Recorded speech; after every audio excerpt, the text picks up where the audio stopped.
Okay, we are live at the Big Dog Memorial Day 525 and under. This is Jason Fick on the mic. And our first match today is going to be Eric Townsend and Glenn Strode. On the A side, we will have a race to 3 8-ball. And on the B side, it will be a race to 4 9-ball. Rules are going to be a little bit modified, not necessarily BCA. There must be a legal break. So if it's a naughty break, then your opponent has option to break or make you break again. If you pocket the 8-ball on the break, it will spot and the rack continues as is. So, as the chat opens up and we start getting some in here, we will going to get started. So,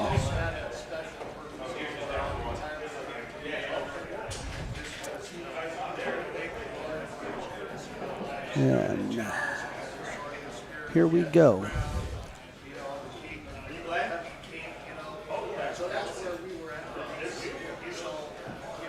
Eric, you are on table 12. I am on 12? You're on 12, you and Glenn. No, the app tells me 11 right now. The app told me 12, his told him 11.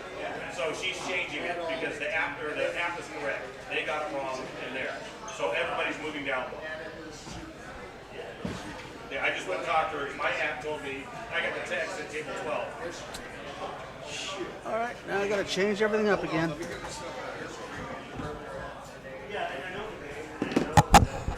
Okay, folks, we had a on-the-spot change. We have different players coming in on our stream table.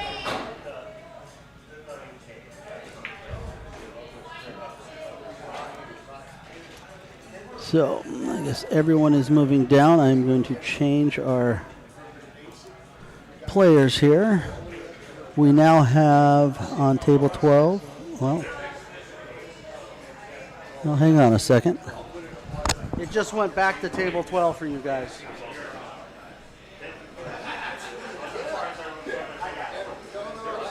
Hey, Eric. It just went back to you guys on table 12. Did they just change it?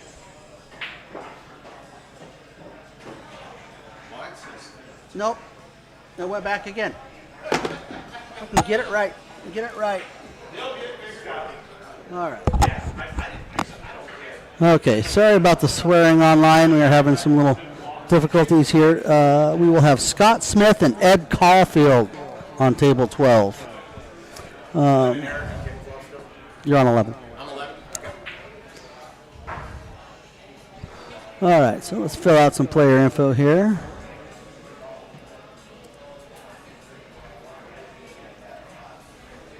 Smith.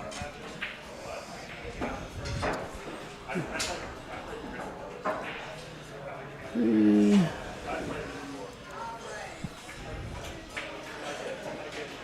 Ed Caulfield. Let's see.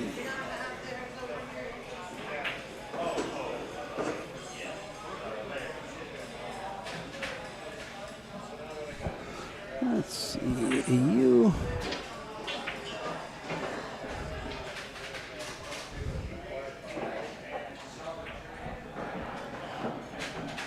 Well, that may not. Let's add an L in there.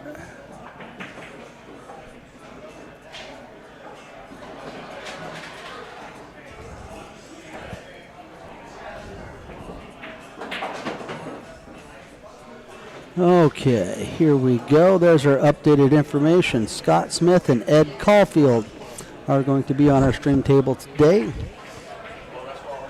On our A side bracket, we have a race to 3 8-ball, modified rules. And on the B side, we'll have a race to 4 9-ball. Can I keep this back here? Yeah. Thank you so much.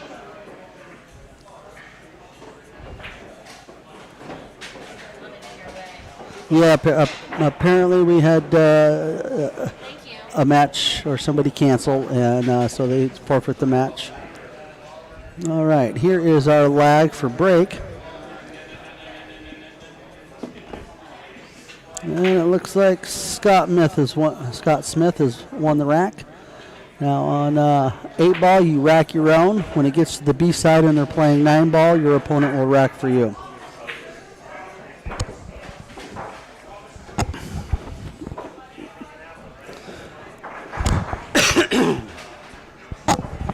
Scott Smith is from the Oak Harbor area. Actually lives in Coopville, or outside of Coopville. Just outside of Oak Harbor on the way to Coopville. And sorry for the name confusion. Digital Pool has the match number and table number different. They're one off.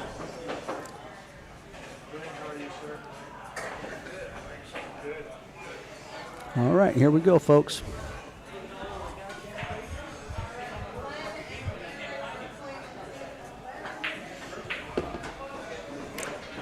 Rack number 1 getting underway, and Scott decides to break them up. We will start our match.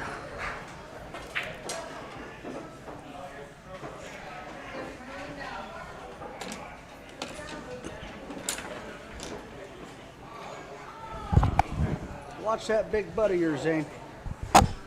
Watch that big butt of yours. You're wiggling my screen around. There we go. Now we're good. All right, Scott Smith to break rack number 1. He pocketed a ball, and it is open on the break. It's a pretty good looking spread.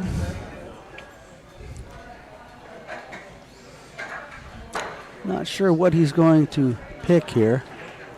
I myself, I'm looking at the table. Everything's open. Nothing's really touching. Nothing on the rail. 3's the closest to the rail. I would take the 11 ball myself, just like Scott is going to do here. Though I may not have taken that route for shape. But he has come out pretty good here. He has a side pocket shot. I think that's the 12 ball. And he has the 10 in the corner. He also has the 13 option here. Scott is opting for the 12 ball. Okay. Good hit. Left himself a thin cut on the 15 down the rail. Not super thin. The 3 ball makes that a very big pocket. You can miss this fat or wide and still get a little bit of love rub. Okay. Scott looking good for a break and run here.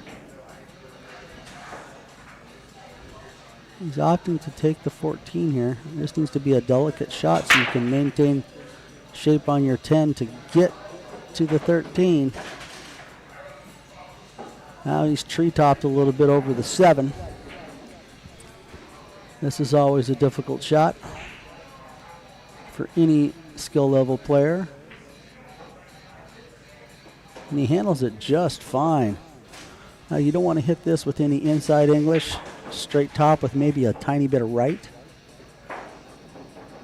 Hit it a little bit light, but still handleable.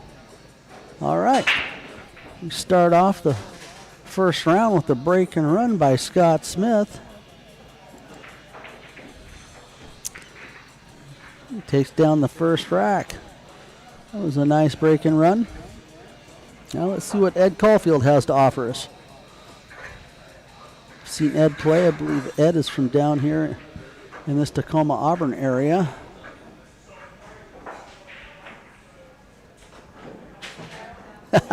Mr. Sullivan, I don't think I am going to repeat that, but I did inform him of the scent that he left you guys last night.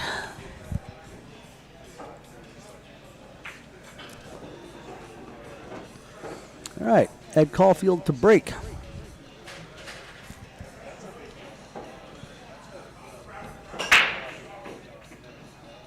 Okay, Ed has pocketed a ball.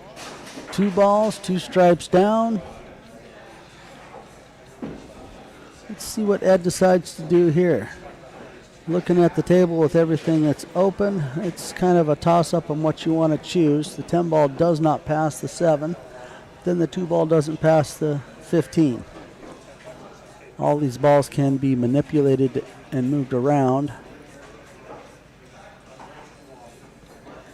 But from this, I may choose to take the 6 ball first here. And Ed has decided he likes the 6 ball.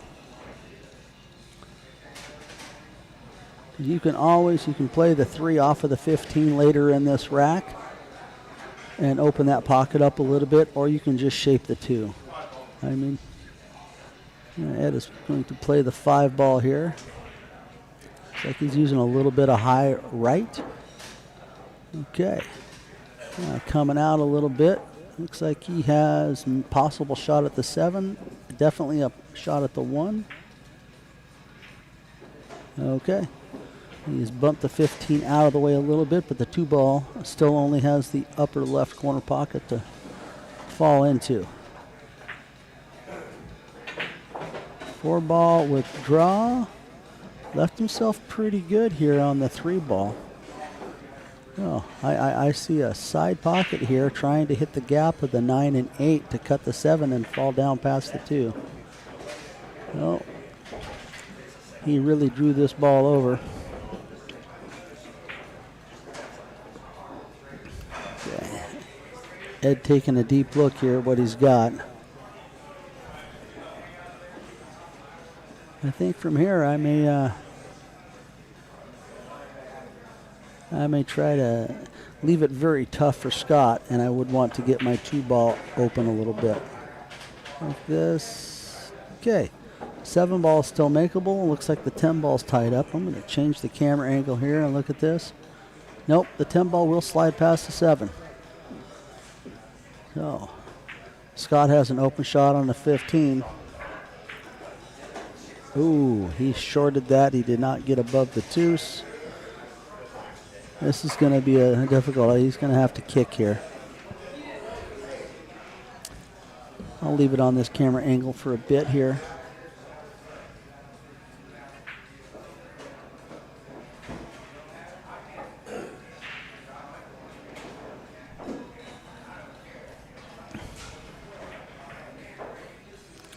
Scott has successfully kicked at the 11, leaving Ed a shot at the 2, but very difficult shape to get on the 7.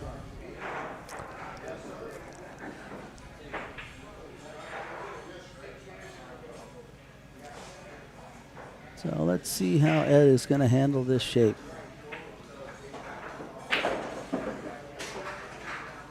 Oh, did he hit the gap?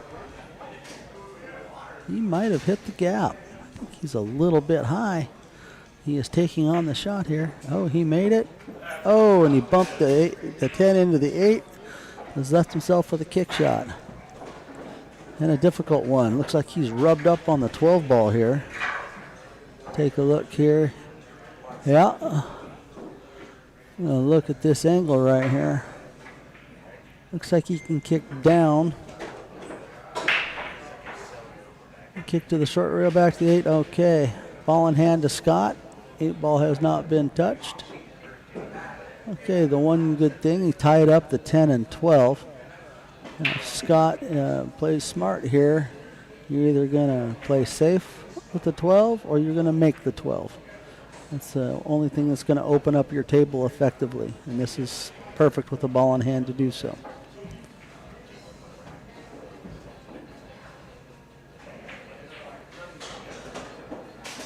And he hits it quite effectively. I think I'm playing the 15 here. Maybe that's the 11 ball. Let's double check here. Yeah, that's red. That's the 11 ball. Get a little bit better look at his angle here.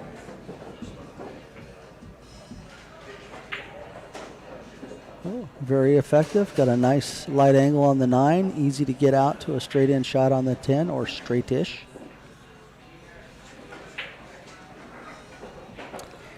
Okay, this is very manageable. You can hold this up for the 8 in the lower right.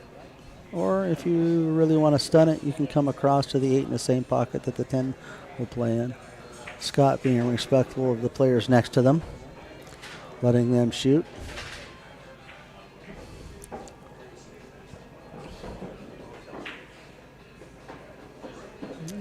Scott hit that just a little bit stiff, but left himself a manageable cut shot on the 8. Just like shooting a spot shot.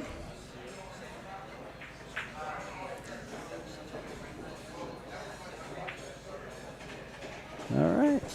Scott takes a 2-0 lead. It is 2-0. He is on the hill and puts all the pressure on Ed Caulfield.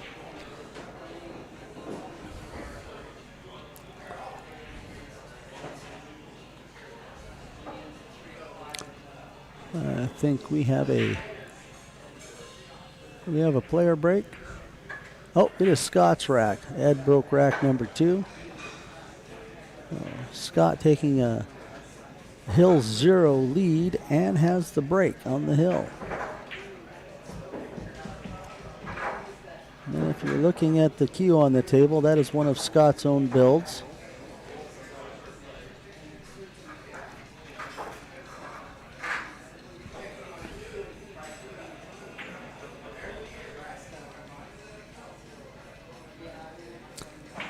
Yes, honey. Apparently it is, I'm talking in the chat here to Val Anderson and Aaron Sullivan. Apparently it was quite a gas out that had happened there last night. All right, Scott Smith, the break rack number 3, sitting on the with a good hill 0 lead.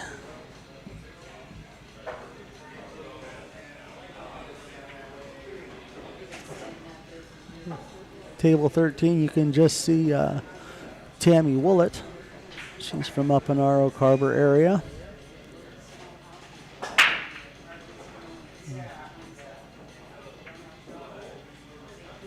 All right, looks like we have us a 1, 2, 3, 4, 5, 6, 7. A dry break here.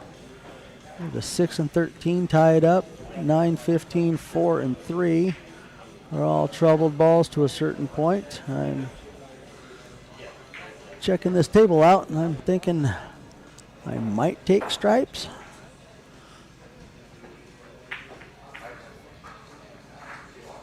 You got a good start ball with the 11 on the side.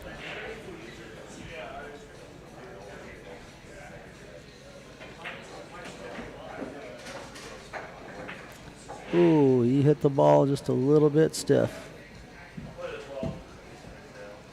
This new Simona's cloth on these little diamonds. Tables play a little fast. All right, Scott Smith coming to the table on solids. Looking at his table, I'm thinking he's probably going to take the 5 ball here. If I take the 5 ball, I'm going to shoot this with left English, maybe a touch of low, and try to come over and pop the 13-6 and get shape on the 2. And he did neither. He has come through the gap with a 2-13, 8 and 14, and left himself either a long, difficult shot on the 7. I want to take a look at that shot. 7 ball might clear the 10. I think he's opting to bank the 1 back. Let's watch that from this angle.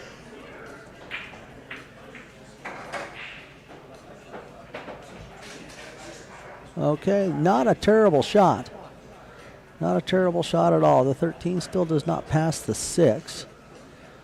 But Scott still has issues with the 4 and 3 ball.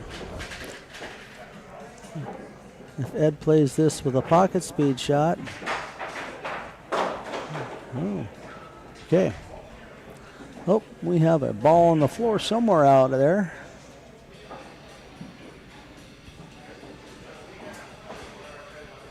I always yell floor when someone puts a ball on the floor. Golfers have their 4 when they strike a ball.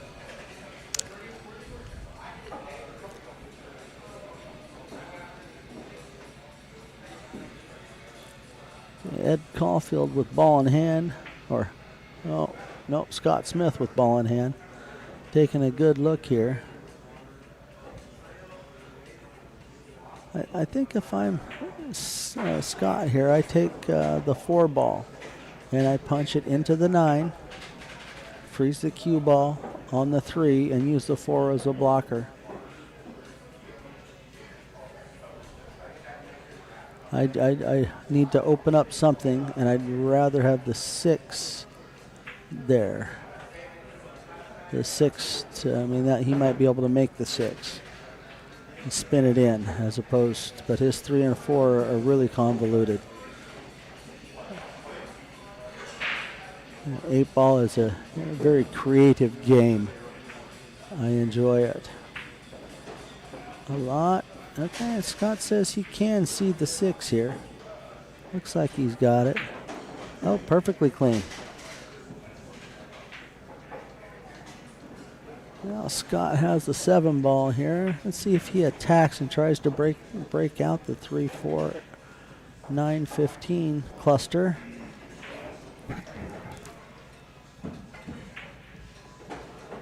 Scott making the ball is going to. Ooh, he did not kiss the 15. He does leave himself on the 2. Now, if you can pocket speed this, he still has the 1 option with the 4, 3 that I talked about earlier.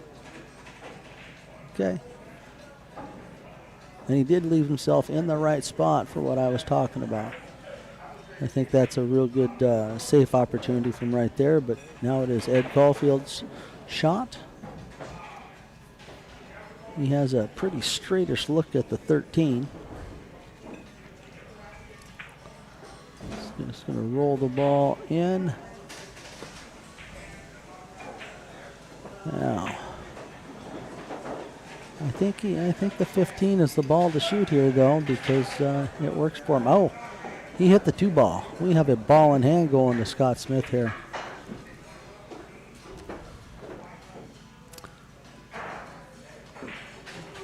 Man, I think the 15 was the ball to take, not the 14. I think that left him the cut shot on the 15. Even though it was thin, he had both of the 4 and 3 to stop him and slow him down. Now, Scott setting up. The pattern here is 2, 3, 4, 8. Ooh, don't overroll it. Ooh. Scott getting a little excited, overrolling his ball a little bit. But now he plays the 3. Let's check his angle on that ball. That doesn't give us much better, but he definitely has an angle on the 3. I would want to try to shoot this with some maybe top left or right, either hold 1 rail or come around 2 rails. Yep, he used some right English, trying to hold up on the 4.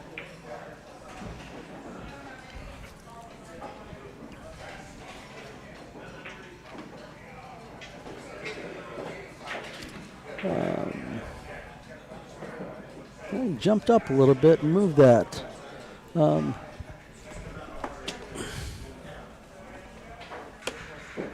Yes, Aaron, I will have Greg do that. Could you show me how to pin the brackets?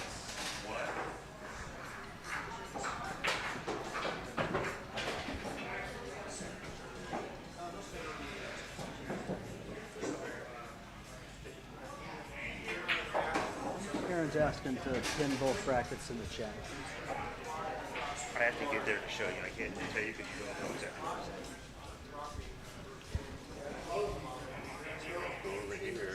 Okay, to Chrome. You see this enough, I don't know how to do this one. Digital tool.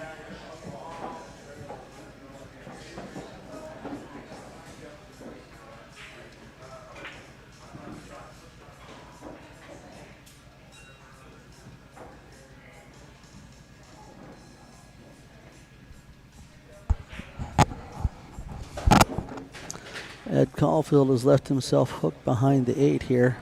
You have to copy and paste the, if it goes in turn, copy here, click here, paste it in there, comes up here, there's 3 dots right there. Click those 3 dots. Okay. Awesome. Yeah.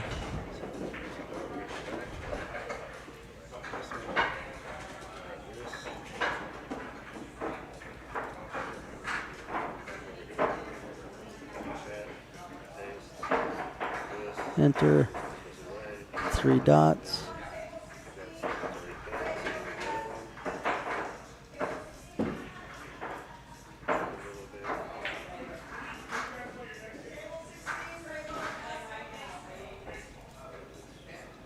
Does someone need to make a chat between those?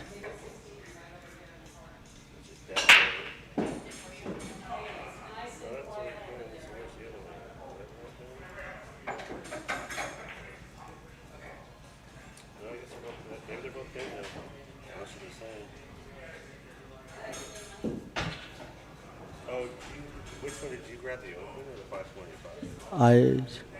He wanted the open and the 525.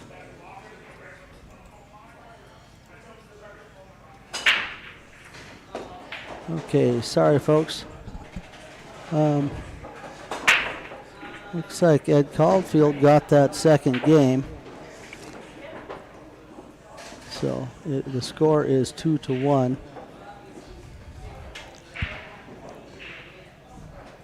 Well, Oh, if they're missing or it's easy if they're, I don't know if they say they're missing.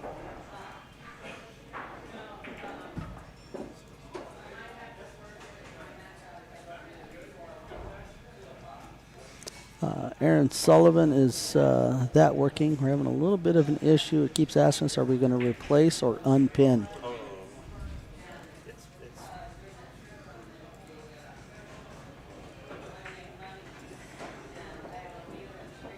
why is Greg open?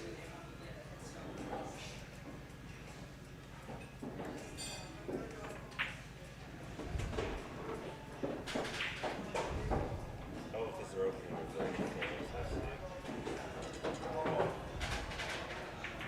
Oh, it was. Oh, that's what they did. Should be good. Yeah, they get the 525, I guess. Okay, thank you, Greg. All right, Aaron, I hope you got all of that right there.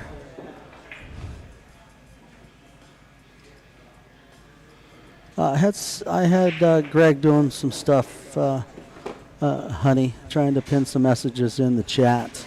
So, yeah, I was unable to get to that computer. So, Ed Caulfield did get that game. Scott Smith with a 2-1 lead. Okay, nice. Leaving a difficult look here for Ed. Ed is on solids. 3 ball looks like it's tied up.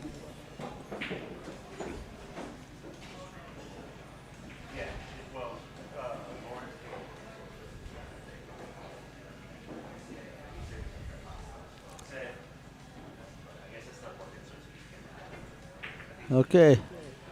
Well, there you go, Mr. Sullivan. I'm still learning all this computer stuff.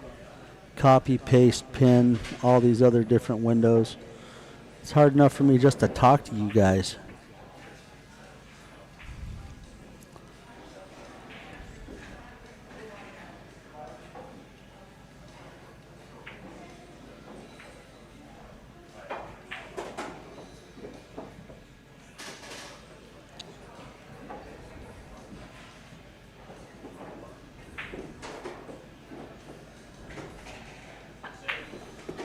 Okay. Back at this. All right, Ed Caulfield bumps his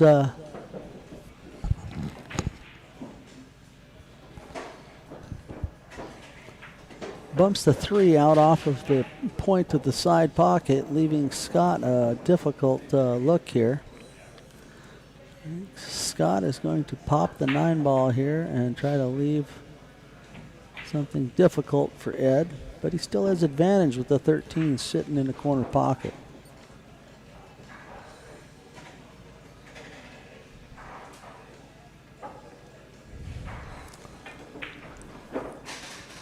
Oh, Ed Caulfield. Now, if I'm Ed here, I'm pocketing the 13 with the 2 ball.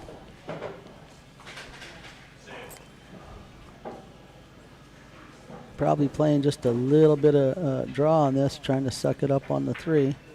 Just like that. Well stroked shot right there.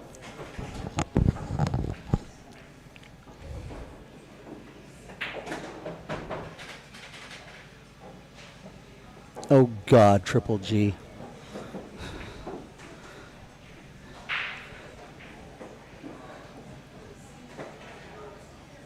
Yeah, that joke used to be called the Saturday Night Ride.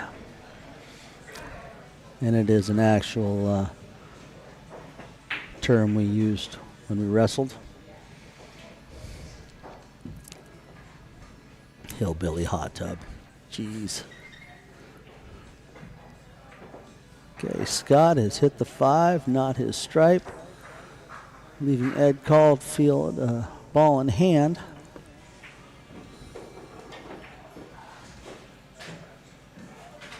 Oh, God, Aaron. Oh, if y'all are paying attention to the chat, Aaron Sullivan and Greg Pendergrass are going back and forth with some good comedic action. Now, Ed Caulfield taking a look at what he's got here. Taking a look at this. He's certainly looking at what he's got.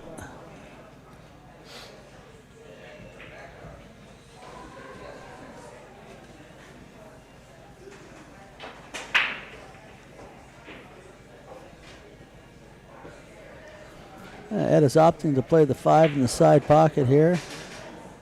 Drawing back and around. He needs to take care of that 7 at some point in time.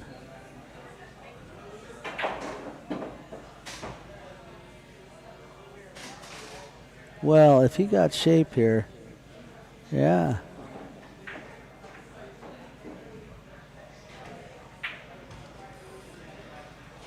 Okay.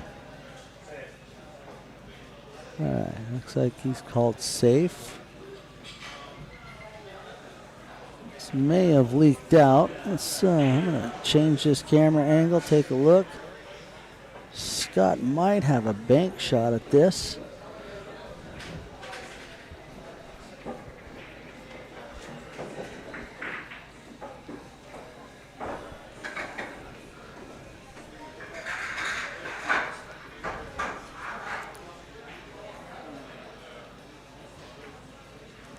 Okay, Scott opting just to roll the 15 to the rail, not giving Ed a look at the 7 ball. What table are you doing the streaming on? 12.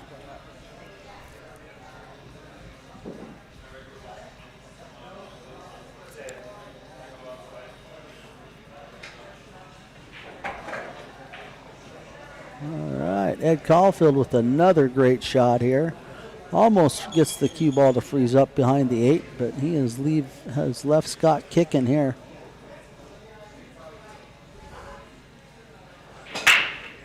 This isn't too bad of a kick, but you'd like to come in and hit the 15 first here. Just like that. Now he leaves Ed tree-topped over the 15 a little bit. But still, Caulfield calling a safe again. Okay, decent job. He's forcing Scott to take a little look here, but I think the 15 ball looks open. Still want this long view of this. Okay, Scott went for the 15 hit, and he's rolling the 15 right down to the 3 again. Well, well, well. What do you do here? Okay, he's opted to move the 7 and 9. Okay. Not terrible, not terrible at all. Ed playing some good table manipulation here, moving the balls around, making it real difficult on Scott.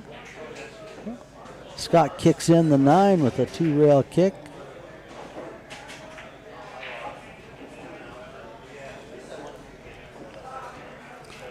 Now, what does Scott do with this?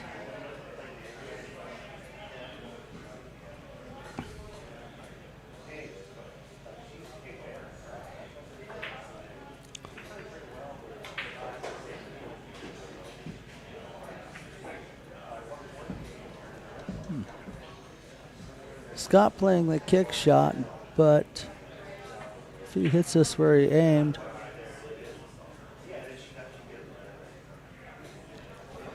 not terrible. 15's right out by the side pocket, but he's leaving Ed an open shot on the 7 here.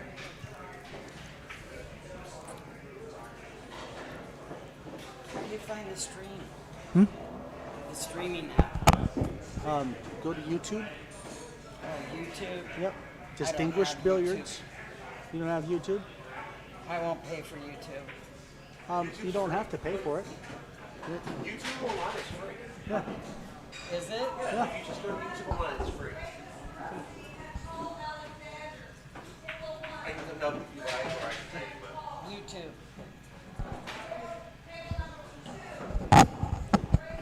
YouTube. Okay. Ed Caulfield opting to take the 7 ball, rattles it, and he's left Scott with a decent look at the 15. Now, if Scott can control his English in shape here, he should be out. Oh, just catches the far point and rattles the ball in. That ball, he used all the pocket there. We call that wiping its feet a few times getting through the door. Oh, all right. Scott has taken down this first set 3-1. He moves on. And Ed Caulfield moves to the B side to play 9 ball. Easy Street. No, this is Distinguished Billiards. Distinguished. Okay. I'm going to get ready and see as soon as we have another match. Clear all this stuff out for a second. And they will be sending another match to us very shortly. Okay. Let's clear that out. Now I am going to go to the second camera. And here we have Glenn Strode and Eric Townsend playing their match. Let me stand up and see what the score is here.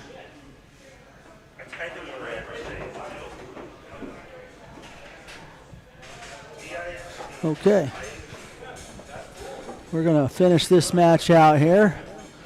Glenn Strode and Eric Townsend are tied 2-2. This is the only camera angle we have on this table.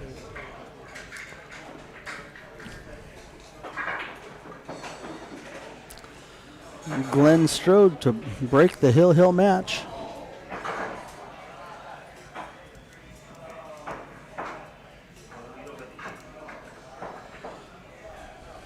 Okay. Glenn Strode is the one racking the balls right now, and Eric Townsend has a jersey on, a black and red that has his name on the back.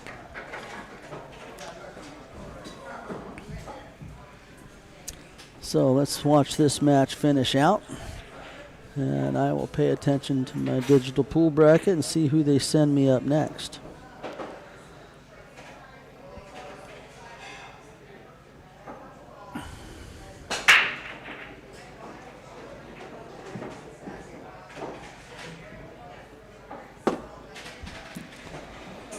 Oh,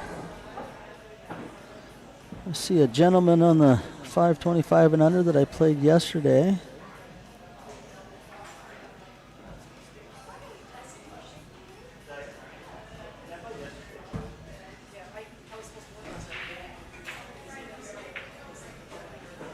Okay. Mr. Jensen, you're on table 12. Okay. All right, our next match is going to have the creator of Distinguished Billiards coming up. We'll try to finish out and watch this match.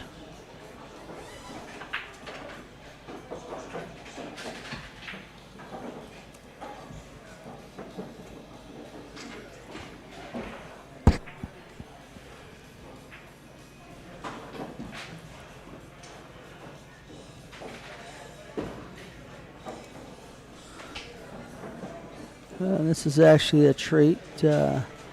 Brenda Wilson hails out of Canada. She's kind of taking a break from her everyday life of doing a bunch of woodwork up there in Canada. Her and Gord Gervais, her man, are building a shop up there. And are really enjoying their woodwork and hardly play much pool anymore.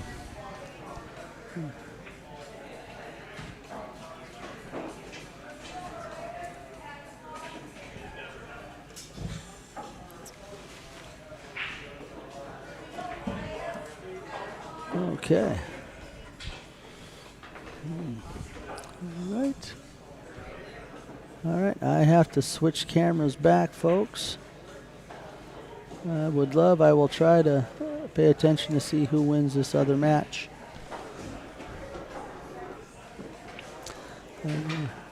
Brenda Willis has won the lag.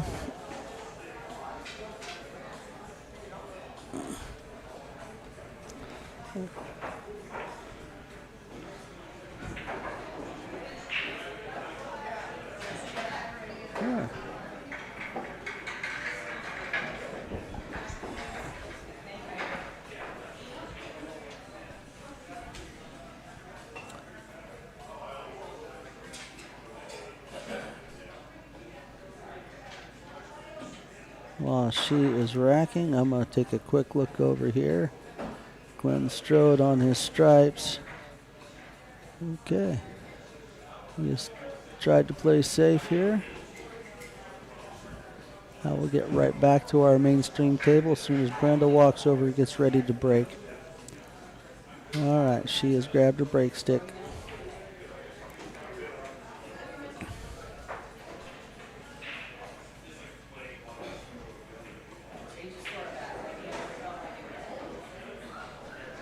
All right, I chatted with Brenda Willis a little bit earlier before we started and got my gal Val on the phone. They talked for a little bit. Brenda is kind of on vacation from regular life. Oh, she has pocketed the 16 ball. We call that the cue ball. In whatever game you're playing, just add the 1. And that's not the ball you want to make. All right, she has left Greg Jensen a ball in hand. I play quite a bit with Greg. Greg and I met 2.5, 3 years ago. And Greg has done great things for our wonderful game of pool and everything surrounding it. He created Distinguished Billiards, and I got Dibs Action. Put a little Diamond 7 in his house that we call the Diamond Den. And if you want an action match up in the Mount Vernon area, and we are more than happy to stream that and commentate it.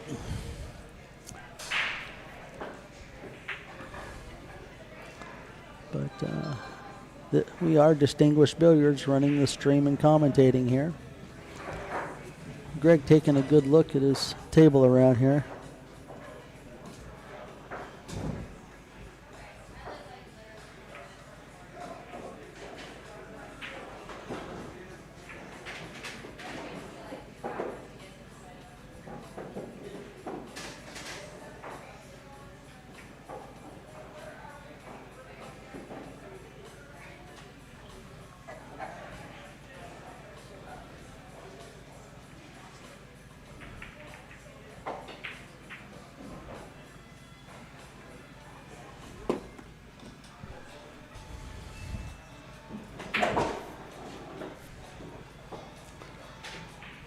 Ed Slade just hit me up for a link.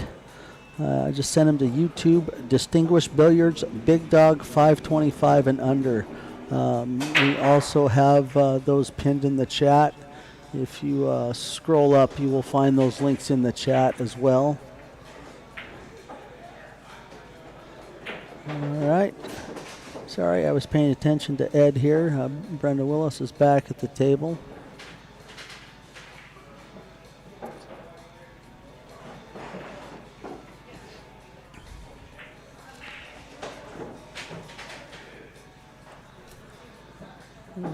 Looks like she has solids here.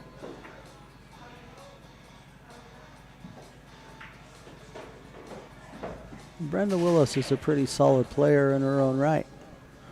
Been watching her play for quite a few years. I first met Brenda's, I don't know if I would call a husband, but her significant other, Gord Gervais. Great dude, so funny. First time I met him was in Lincoln City in a Masters tournament. I mean, we knew who each other were, but never actually met. And had a great match with Gord, great time talking and BSing. Oh, Brenda has left herself really good here. She has a great shot on the 5 to get shape on the 3.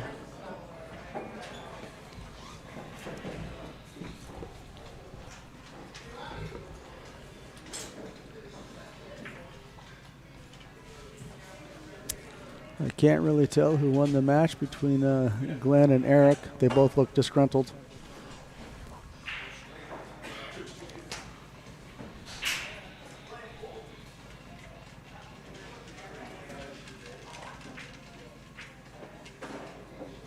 Okay, Brenda still left her a shot, herself a shot at the 3 ball. I'm thinking she's going to play this to the side pocket. Oh no, she's opting to cut this to the corner, which would have been my first option.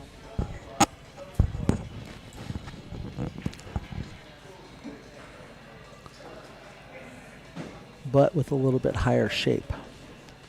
But this might get her to the 7 a little bit better.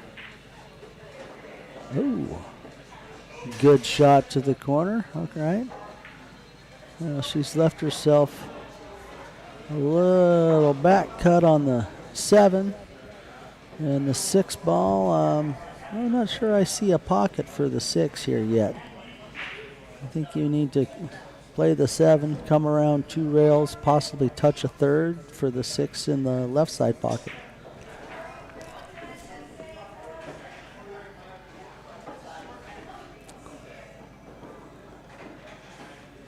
She could play the 7 on a straight cut or play it off the stripe here.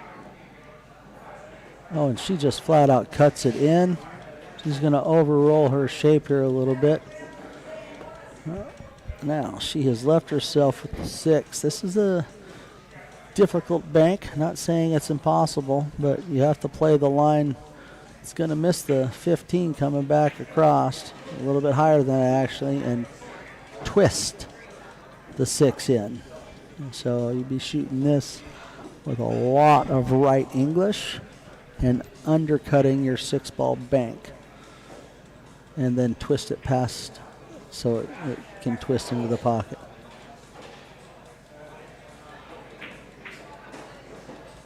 All right. She played the low side, maybe thinking she was going to come off the 14.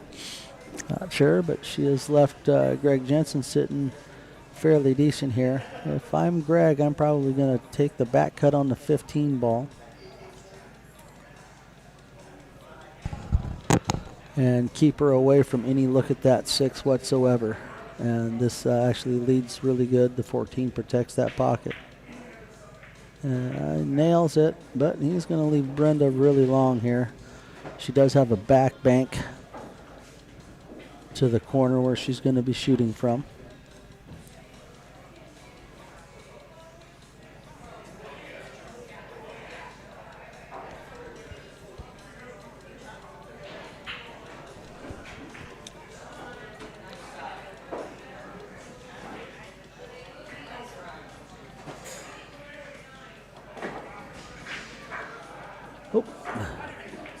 Hits that a little bit full. Now leaving Greg Jensen with a wide open table here. And as much as I play with him, this is a table that I feel he should run out.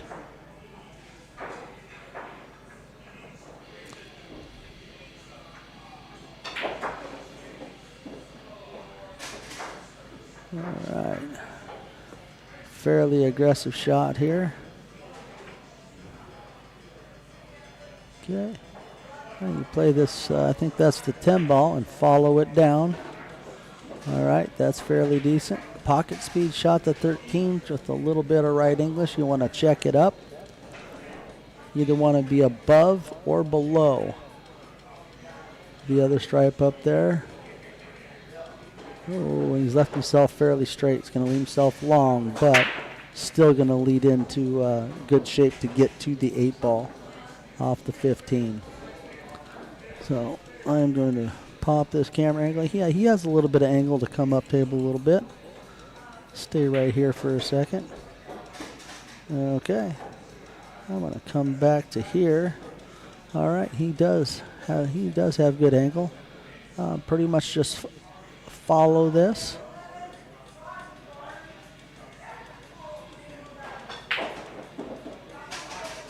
Greg tried to draw out of that.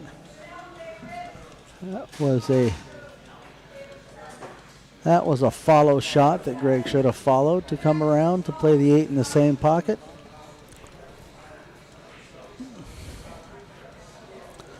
Or really stroked it. He poke stroked that and just punched it right into the pocket. So, okay, Brenda Willis with a ball in hand on the 6.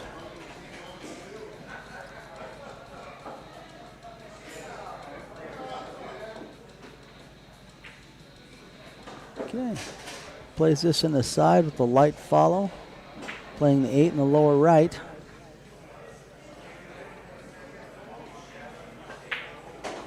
Okay, Brenda Willis takes down game 1.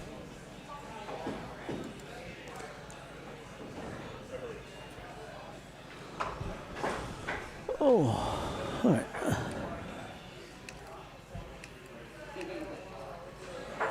I'm going to have to turn that fan off. It's a little bit chilly on me right now.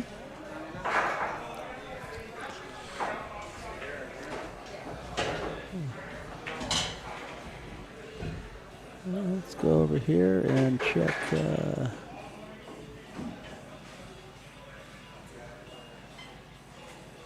Okay, that one just ended.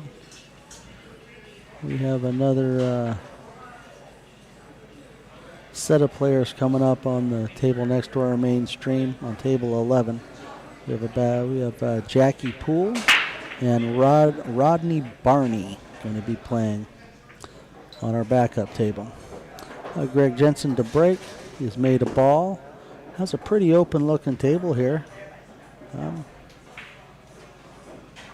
Well, you could go either way, but I'm liking solids on this table.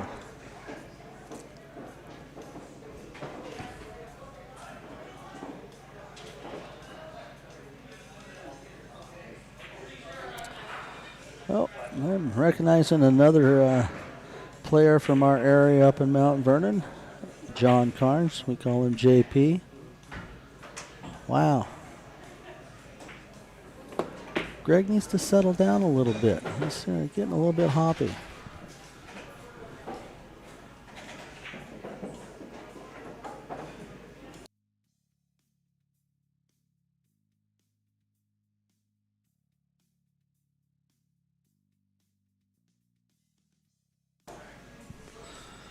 I just muted the mics and told Greg just to settle down, calm down.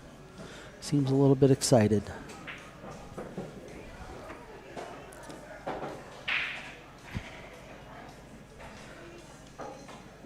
And Brenda with an open table. She decided she liked the solid balls too. But from where they're sitting, I kind of like this. 5 ball is going to be your shape ball at some point in time. But the 2 and 7 are kind of a little bit funky tied up here. And she's looking at what she can get out of her shape from the 4 to those balls.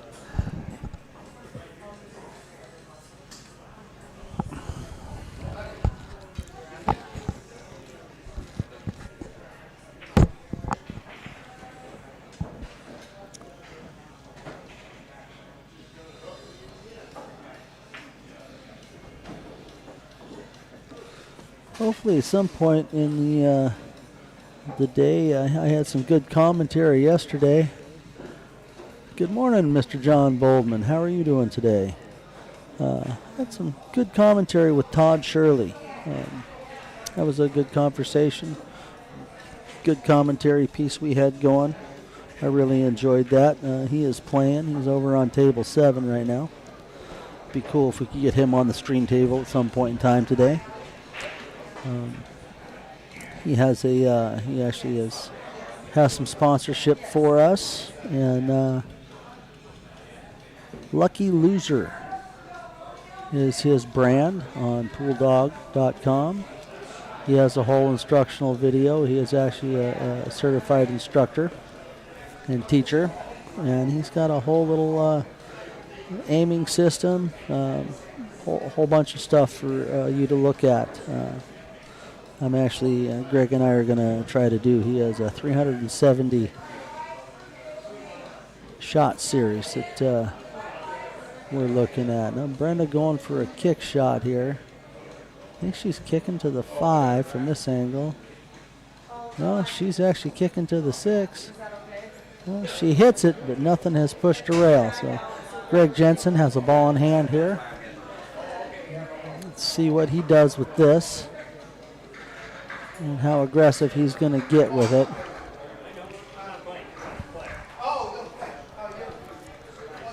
Oh, in the background here we have Sandro Manzel. He's sneaking over to get some pictures in.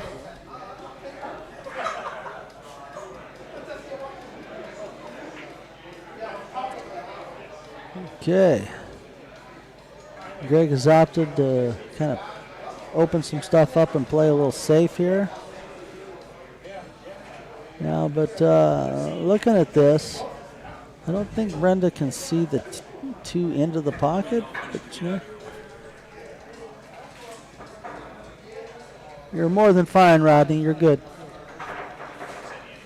All right. Oh, she could see the 2. Oh, rattles and sits right up on the lip.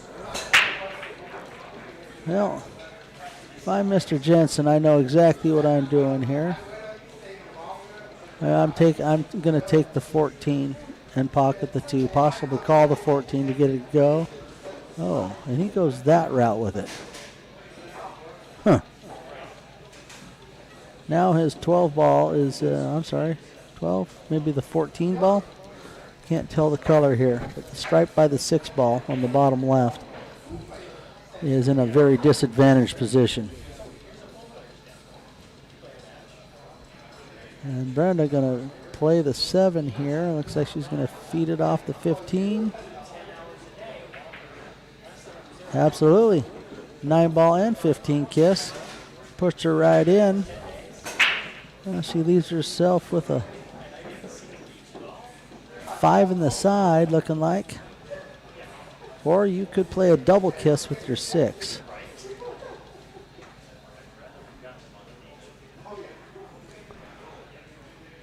I think I rather like the 5 first. Kind of keep the cue ball in the gentler area, then play the double kiss on the 6. It does not. Okay, that's what she's doing. She's calling the 6 right now.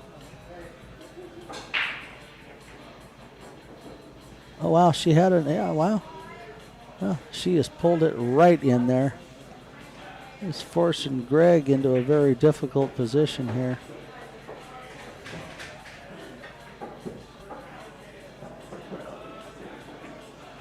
Oh,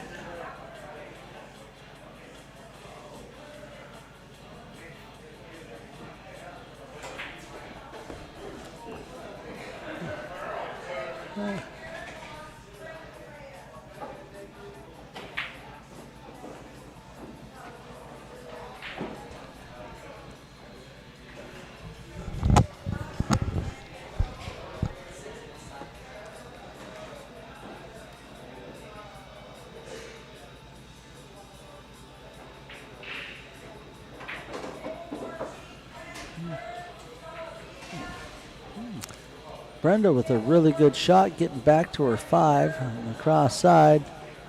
Play the 5 with a little bit of maybe right draw. Try to hold right there for the 8 in the side pocket.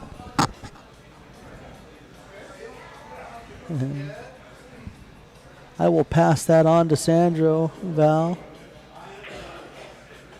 Okay, she's playing a little top spin, come back out. And playing for the slight cut into the side. with the 8, but she almost got back to where I could have gotten with a little inside draw. Would have been a little bit lower than the spot, but a little straighter line on the 8 if you hit it right.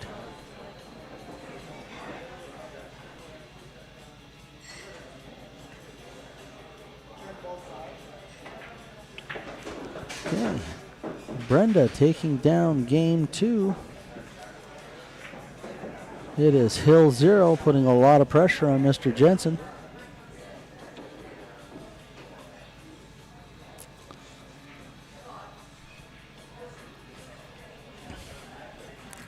And Brenda Willis to break on the hill. She'll have this opportunity. She'll have 2 opportunities, actually. If Greg gets this back to hill, if he gets this game, he gets to break at 2-1. And then if he gets that game, Brenda gets to break at 2-2. So these little short races, having the break is a pretty decent advantage.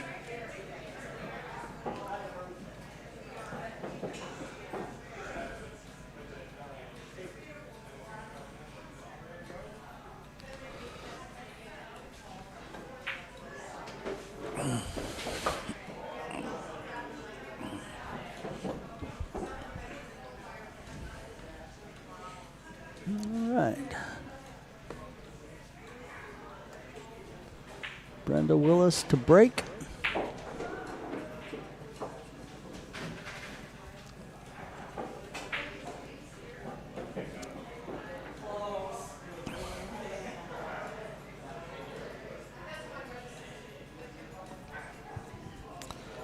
Oh, I see a familiar name there. Table 14, Brandy Berg is playing.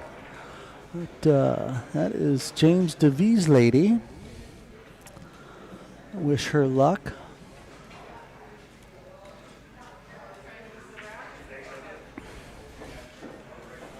And she's playing Joe Abitia. I'm not sure how to pronounce that.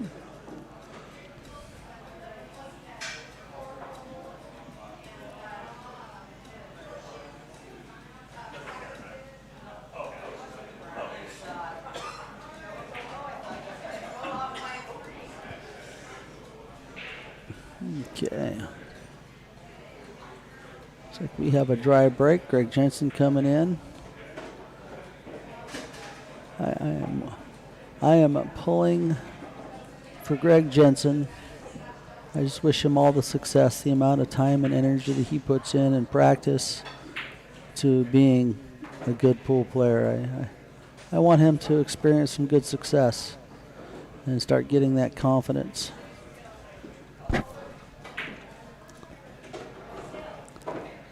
But we had a little bit of a talk this morning. He does not like the heat. He told me that at work they actually have, there's Greg and there's Summer Greg. And it makes sense.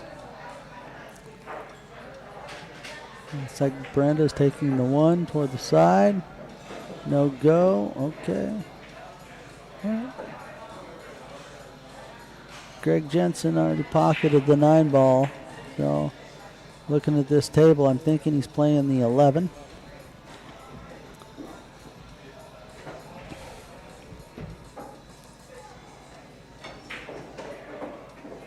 Good play. Bump the 1. Oh, let's put the 15 ball in a little bit of jeopardy. Yeah.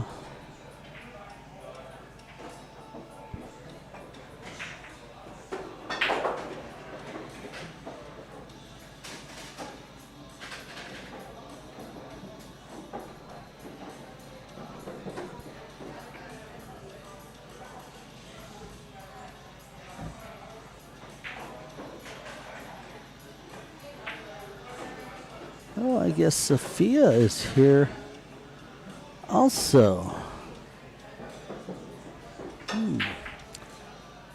Valerie's looking up the bracket. I didn't see her name in here. But then I didn't look through everything either. Oh, Sophia Tran right there. She's playing on table 10. That's in the other area of the room over there.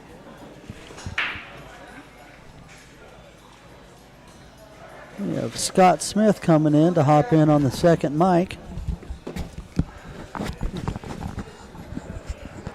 Good morning, Jason. How are you? Good morning, Scott. Good match this morning. Hi, thank you. I got Your break and run right off the bat was nice. yeah, that kind of makes that Puts takes- pressure. and it makes you a little more. Confident and comfortable. Yes, exactly. Got into a pretty good safety battle with Ed, and got lucky, left me and out, and. Yeah, he was playing some pretty good defense there in the last couple games, trying to get back in it. Well, pressure was on him, so he had to. Looks like Greg has to do a little of the same. Yeah, he does. He's jumped up a little bit. He's, I don't know, a little bit out of his rhythm. When we play, he plays a lot better than this. Well, it's the early morning jitters, I'm sure, and first match is always the toughest. Well, and Brenda Willis isn't. She's not a slouch. Not at 497. No, she is not. She plays good. Her old man plays really good too. Gord Gervais. Not familiar with him, but he plays good. He's a master level player. I've played him a couple of times. He is fast and loose. He likes to attack. Good banker. Plays solid.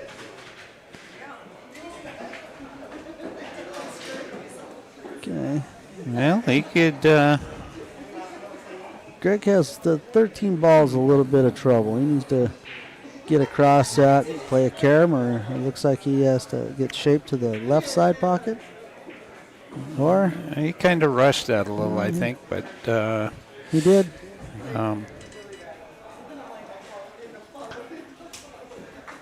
They both have work to do no matter what. That 6 ball's not going to be great unless she, and she might take it now. I don't know. I would think about that. Oh, no, you're right, honey. I just looked at that. JP is, he might have forfeited out, could make it. I did hear that a couple players canceled out right before the tournament. Oh, that's too bad. But I figured JP would definitely be down here playing. But apparently not. Or maybe he was trying to drive down this morning and got hooked up in traffic. I don't know.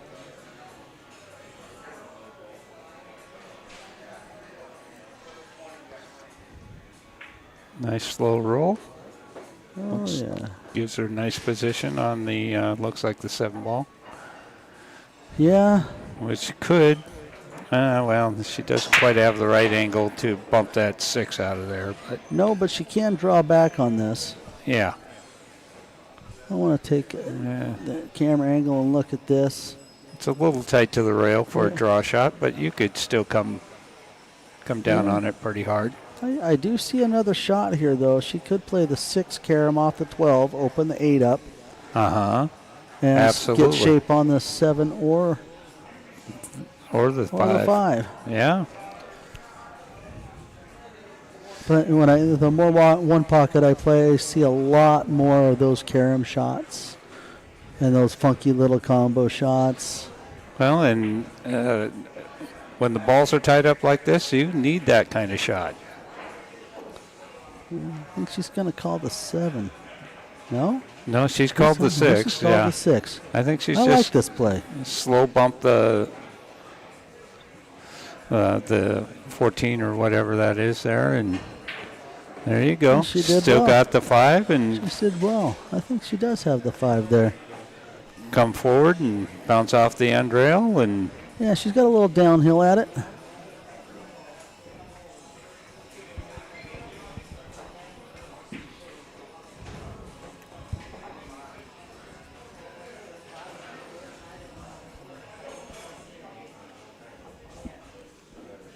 All Greg can do is sit here and watch. Hold his breath. Yeah, I think that 5 ball might be a touch tight. She's really looking at this. Well, it's definitely tight. But I think she's got room.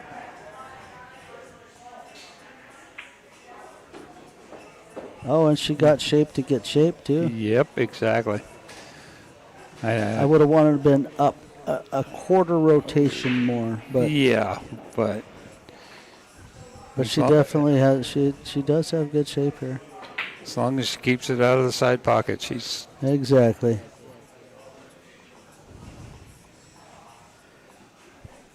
And on these little diamonds with the new cloth, that cue ball can roll. oh, absolutely. And this is a different one. I may actually try to put a little draw kiss into the 11 here.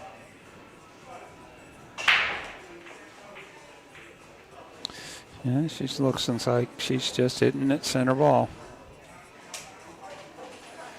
Oh, Yep. there is Yep. the issue. All right, well let's see. I'm if, sorry, I kind of jinxed that. I shouldn't have. No, I don't think you did. I mean, that's always a possibility at that angle. Yep. And she didn't use any English to try to manipulate above or below. So, okay, Greg left himself a bit straight here. Well, I think he's just going to roll forward and take it all the way up. Oh, he He tried to get above this, but he needs to focus, bear down, and cut this ball in.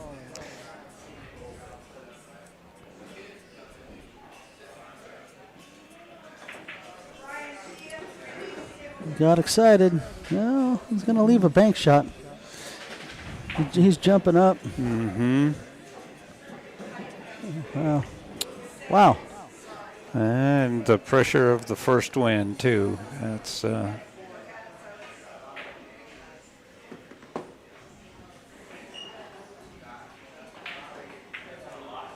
she overcut it. Overcut it a little bit. Still a good leave. That's no get me anywhere on this table. The 8 ball is just like the final ball in 9 ball or 10 ball. As you're both stuck on the same ball here.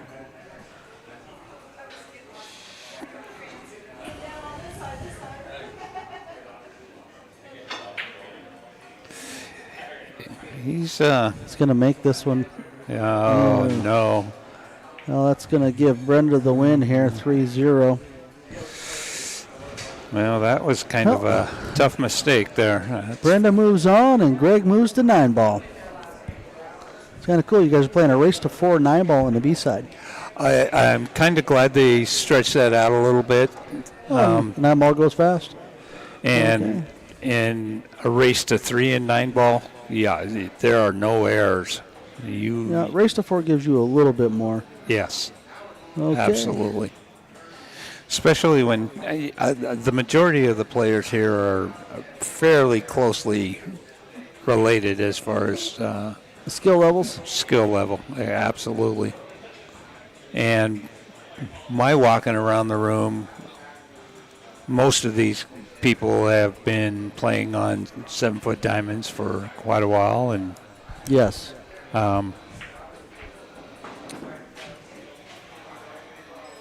9 ball on a 7-foot table is a no mistake game. Correct. Fun game. Oh, absolutely, Don't absolutely. get me wrong. I got to go look at this. Val just brought up the fact that Glenn Strode and Eric Townsend's match has it down on Digital Pool as 3-3. How can that be? Correct, exactly.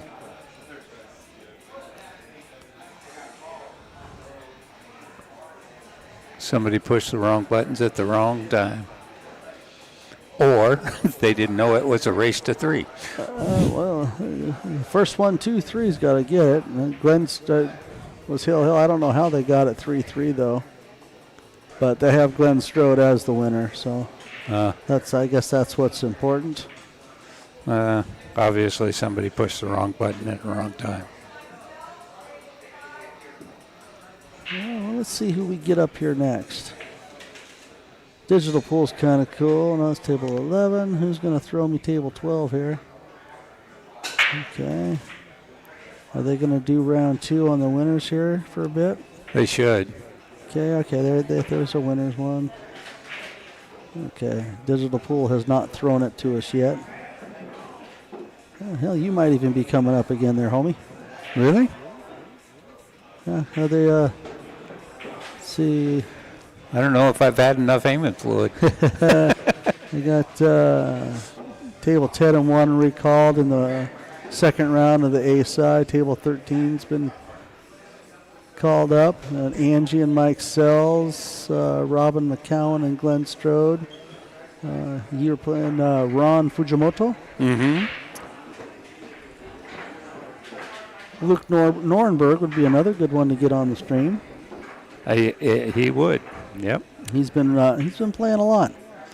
Yeah, he got involved in the APA, and he travels a long way to Skagit County, probably 3 days a week.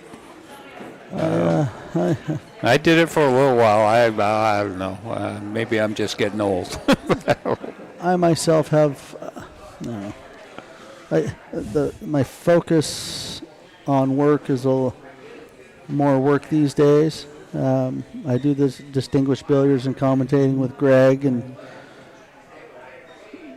our qualifying league, and if we do have a Jack and Jill again, I like that league too.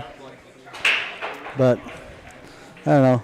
With my work, I get up at 4:30, 5 o'clock all the time. It's hard to stay out late. Well, at 70 years old, I still get up at 5 o'clock in the morning, and I don't have to.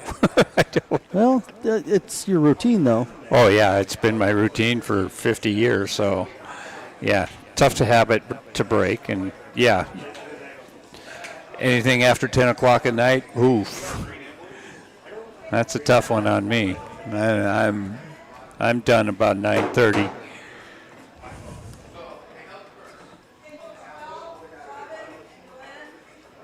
Glenn Strode and Robin Macauan are coming up on table 12. Okay. Let's fix that.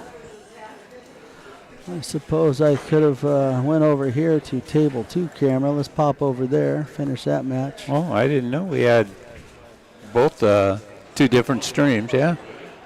Oh, well, I failed to turn over to that one. Let's see. Who is over there right now?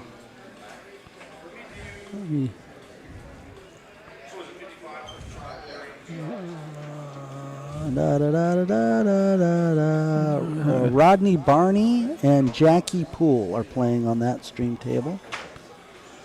Let me get back and fill out the other one. There we go. Looks like he's got a little work to do to finish up this round. Oops. Can't tell if that's the 1 ball next to the side pocket or the 9 ball. It looks like the 1 ball. So he's either gonna... Oh, you need a space in there, Ficky.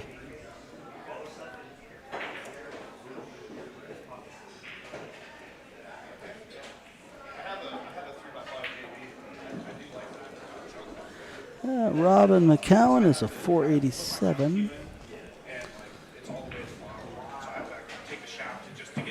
You know, if he, if that's the 1 ball in the next to the side, there's good cut there, but you're gonna have to let that ball fly. Well, decided to go down in the corner. She, I guess. Okay, there we go. That's up. Scott, you just got generated to table 6. Okay, my man. Well, hey, Good luck. thank Have you. fun. Thanks right. for hopping in on the stream. Absolutely. Okay.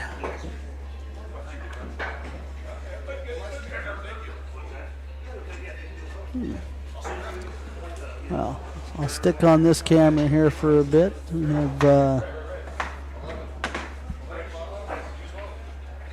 Jackie Poole and Rodney Barney. Looks like Jackie Poole is up 1-0. And we do have Glenn Strode warming up. He's going to be playing Robin Macauan in just a second on our mainstream table.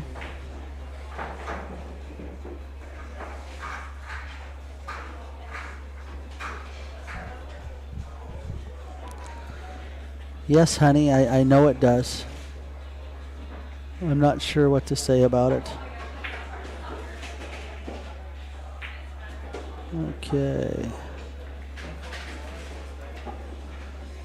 Let's pop back here to this match.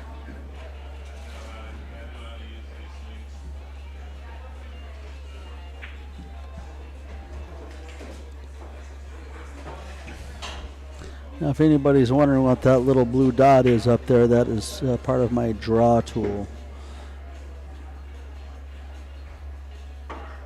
Well, check out some of these other ongoing matches. Brady Todd-Hunter and Kerry Impson. Kerry is up 2-1. Phil Squires and Chandra Radford are going to be starting on table 15.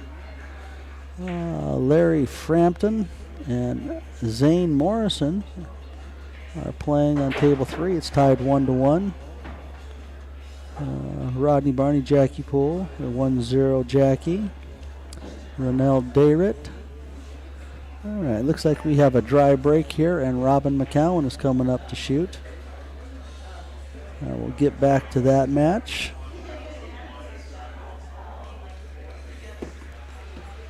Oh. We are sponsored by Salato. Lucky Loser, who the creator of Lucky Loser Billiards, was on the mic with me last night.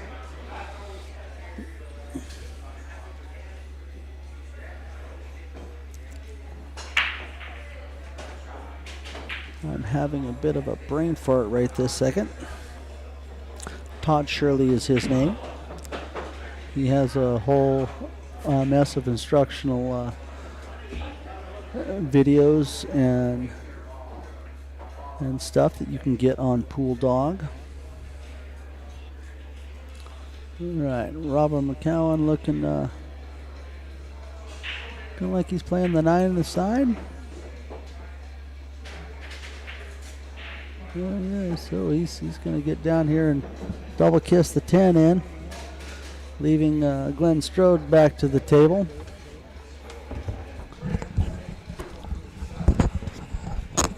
We have Mr. Greg Jensen coming back to the mic. Hello, good morning, everyone.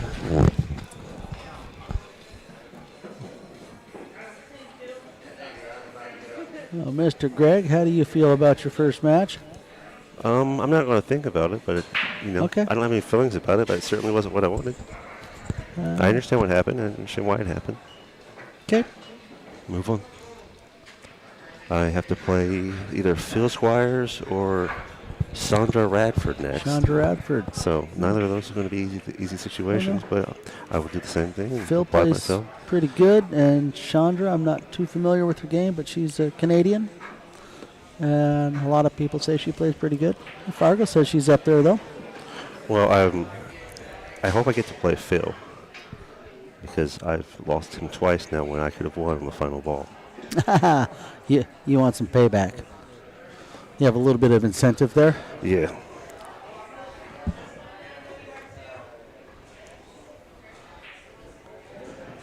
Well, when you go back and if you watch the stream back, I was pulling for you. You always are pulling for me, but I don't want anyone pulling for me. I want to go out and play my game and. Well, I understand improve that. I want you to feel the success that you deserve. You put a lot of hard work in, man. Yeah, I will continue to do that. And when my hard work is correct, then the success will exist. Until then, I'm not looking for a feeling that isn't mutually, there yet.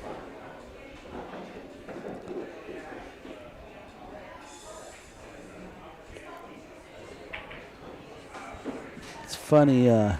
It's Glenn Strode's match Yeah. with Eric over here. mm-hmm. Digital Pool has them at 3-3. Yeah. Glenn moves on, but she shouldn't be able to get to 3-3 in a race to 3. No, yeah. How's that work out? I have no idea. Maybe they probably marked the app wrong. That's what I would think. Glenn's got difficult shape. Okay, well, Ooh, he just touched the hits, ball though. hits rail, leaving Robin with the difficult out. A lot of balls here. I have stroke room. I might just stop shot the 2, bank it cross table, and just freeze it there.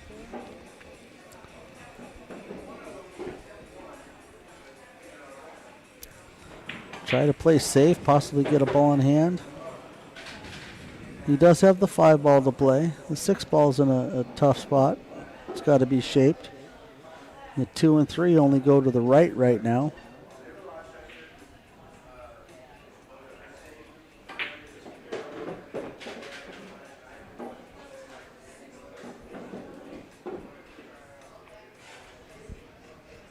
Yeah, there is quite a bit to do here, isn't there?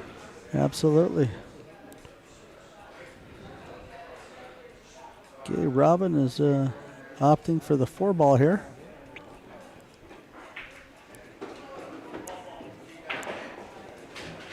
Oh. And he's going to throw another ball into this cluster down here. He leaves Glenn a combo shot. 8 ball still in a tough spot, though.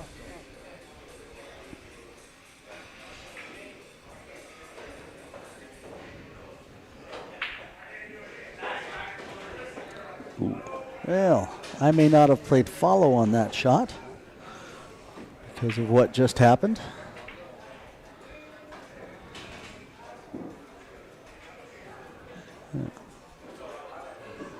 I sit here and I try to think about what I would do and how I would play some of these shots that the players lead themselves with. And I'm not sure what I would do with the 12 ball here. Could you come across send it towards the rack and get the cue ball to go by the rack? And Possibly you might be able to hit that I don't thin know, enough. Let's yeah. take a peek at that angle. No. No? Nope. I'm just going to try to kick at it He's going to here. try to kick it. This is difficult, let alone to not double hit. Yeah, looks like he did okay. Yeah. Did he titty hook that a little bit? I'm sorry, point hook that? We're not supposed to use that term for pool table points anymore. Apparently somebody got offended at some point in time.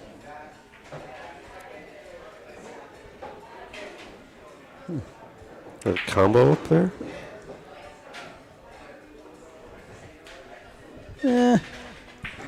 Not sure. I think I play the 6 on a stop shot. Maybe not even try to make it. Oh, like with the 8 ball? Or am I not seeing the 6? 6 ball by the side. Oh, I see it now. Okay. Yeah. It's awful close Sure to the what point, he's though. looking at here or aiming at, poking around to. Is he going to back cut the 3 or are you trying to cover up the 12?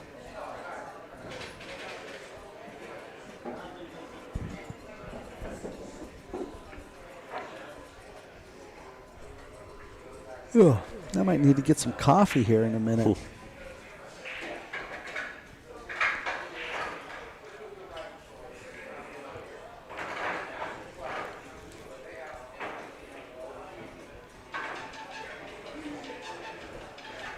I kind of like the idea you're talking about of maybe sitting that 3 down there. Pushing the 3 over.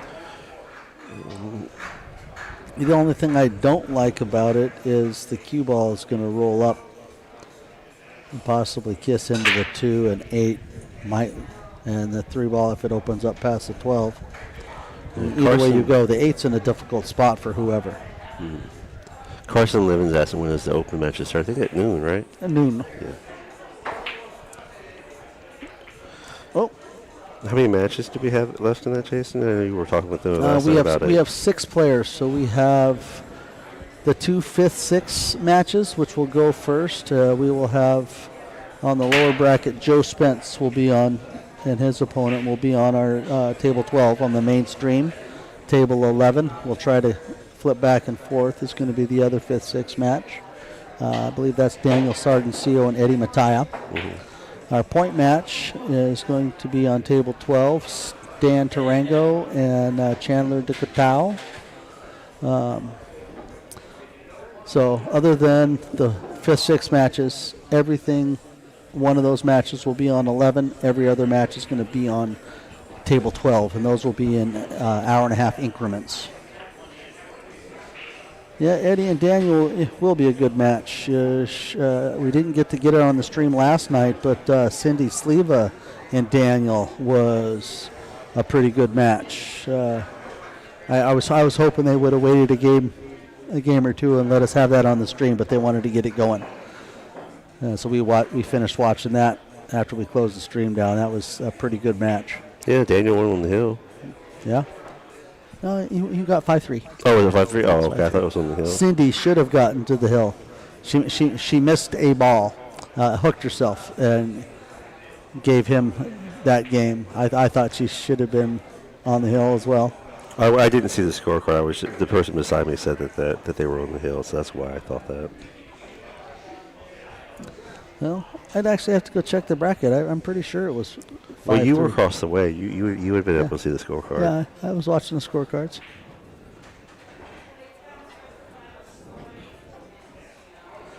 Yeah, and that in Eddie and Chandler's match in the semifinals, Chandler goes, that 8 ball he missed, that's the only ball that Eddie Mattia missed in that match. And it went hill. And Eddie and Cindy are both practicing up. They have a doubles tournament or something coming up. And Cindy Sleva is going to go down for a big $1,000 entry mob event in Las Vegas at Griff's. I think it's at Griff's. So they have been diligently practicing every day for a month and a half, 2 months. And it shows. Cindy Sleva is playing excellent pool. I got to give her some big shout-outs. Good job, Cindy Sleva. Your pool game is on fire.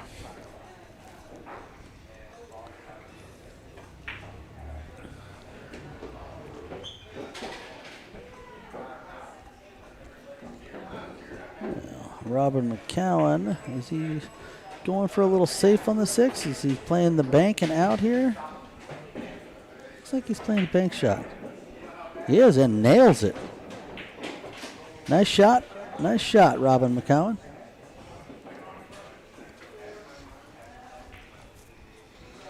Yeah. Robin is pretty much in gotta go mode here. I mean, there's not a whole lot of shots you can take here and still cover the 12 and leave no shot. You got to make balls.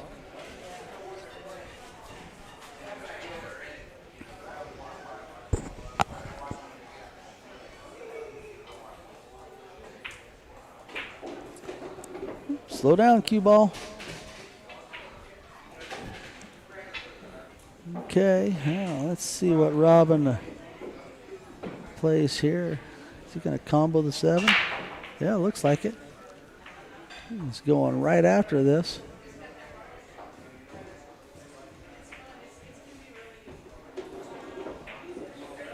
Oh, he can see the 7. Now, which way would you go with this, Greg? Which ball do you see first here? I think he's thinking the 1. I like the 1 ball and come 2 rails around. Yep. Little outside draw. Yeah. He's hitting high outside looks.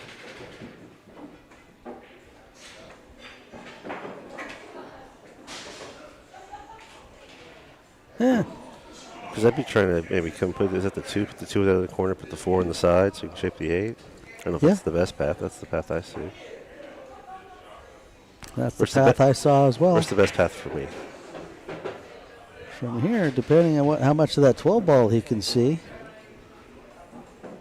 It looks like you can see enough of it. If you can play the thin side of the 12 here, you coming back up close to where the cue ball is. It looks like he can come off the rail and get that in there too. Yeah, we do have our little draw tool here. He's going to shoot before I get a chance to use it, though. He's playing a little bit of jack up with some low left English. Okay.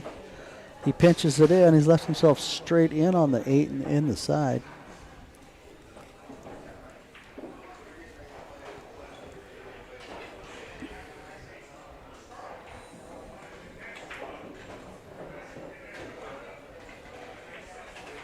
Nice soft roll, dead center pocket. All right, Glenn Strode takes down game 1. Let's go mark that.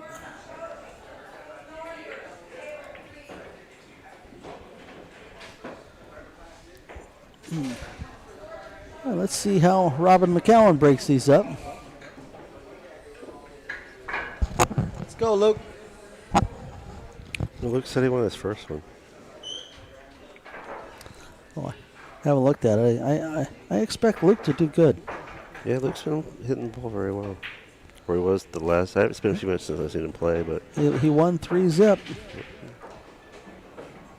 Luke's 8-ball game is pretty strong. what's his Fargo right now? 500. Okay. Yeah, 8-ball's my weakest game with rotation pool being. Okay, he is up playing Gordon Shoji next on table 3. They don't have a Fargo for Gordon.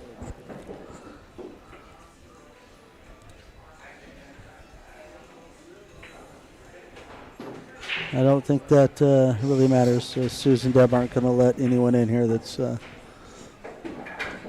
above a 530 player anyways, you know. Because there's a couple players that their Fargos are above, but they were locked in at 525 when the tournament started.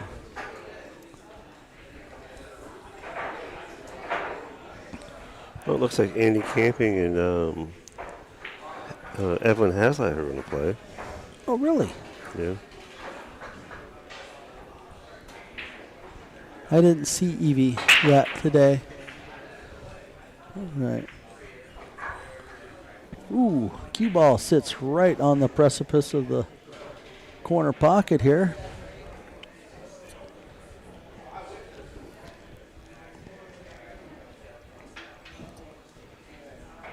This limits the shot capability here.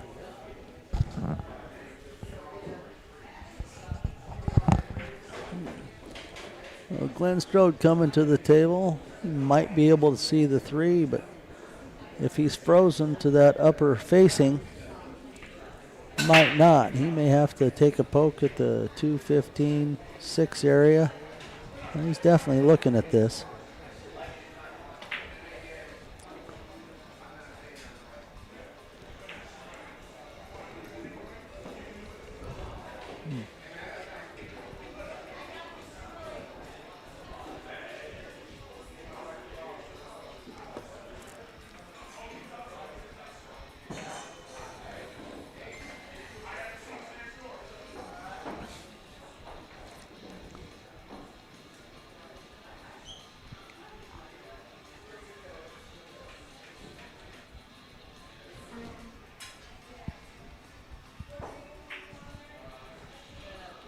Okay, Glenn has to just play a little containing hit, has no real shot to take. Allowing Robin to get back to the table here. And looking at this table, you got to make a decision. Do you want to break out the 6-8? Solids has the 5 and 4 tied up, but the 1 ball is blocking a few stripes. 3 ball looks like it has some pockets. I think he's going to play the 12 up in the corner. And yes, he is.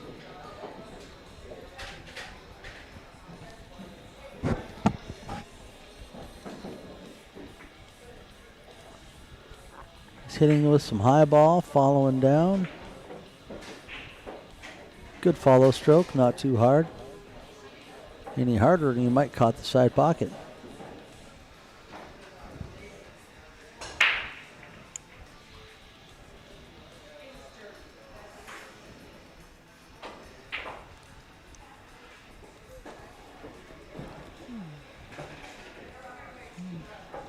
It looks like Phil and Chandra are done over there. I think they're putting away their cues.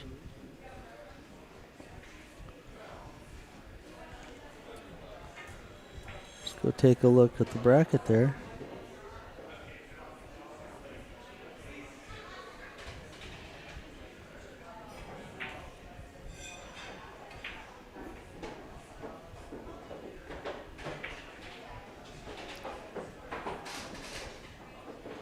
Where are they? I can't find them. They're pretty far down the bracket. What is that over there? Table 15.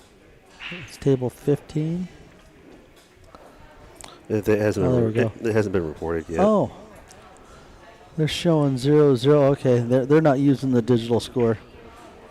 I try to use that digital. I use it every time. Yeah, I mean it makes digital pool go faster. Yeah, and yeah, I'm usually the one that scores it too, and I usually just ask my opponent, "Hey, will you do the cards?" and I'll do the app No, absolutely. because I'm really proficient at it. So Scott Smith is out playing on table 6 with Ron there it Fujimoto. is. It'll be me and Phil Squires. There you go. Get your incentive. We'll see. Play the same no matter what happens, Jason. Consistency. Well, I don't want you to play like you did that match. Well, that's just how that match went for me. Go make more balls. Yes. Well, I also didn't warm up on any of those tables. So I don't want to make any excuses. And I don't have a natural adjustment for the ball sliding around.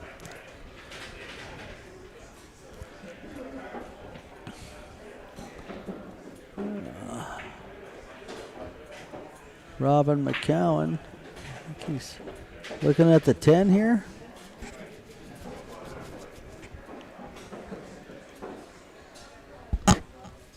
Depending on the angle of the 15 going into the 7, the 15 cut to the bottom right, and how the 15 plays into the 7, that might be the shot I take here as opposed to the long shot.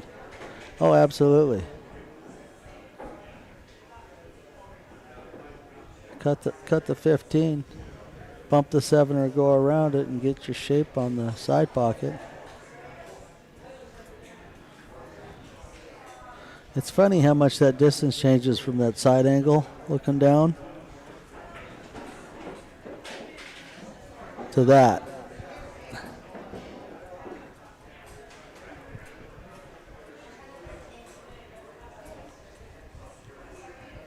Yeah, it really is. It really does do a little bit of change, doesn't it?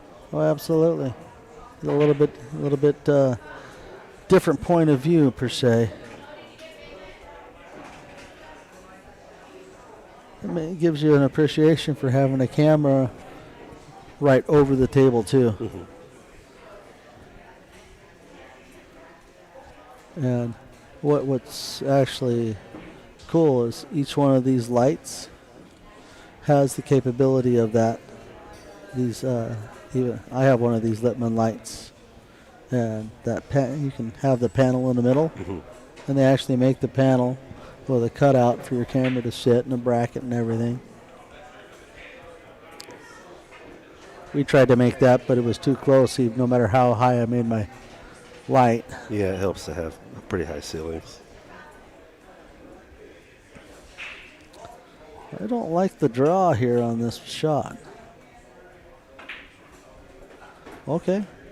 He did. Wow, and got shape. And he popped the 8 open, and he gets shape on the 15. Or he gets a chance at it, yeah. I'll give a little clap to that. That was pretty nice. So carry outside a little bit, or is he going to get forward with that? I think he has a little bit of right-hand angle with the cue ball off the 15, cutting this to the side. You kind of want that. So you want to clear that 3 and get to your 10. Just like that. But now let's pull our little drawing tool out. Can you come this way? That gives you shape. This looks like he's playing He's going to come down. dead level, so outside English. He's gonna get the bump. Look at that. That was good shape right there. Well executed shot. Looks like Robin is answering well here in this rack.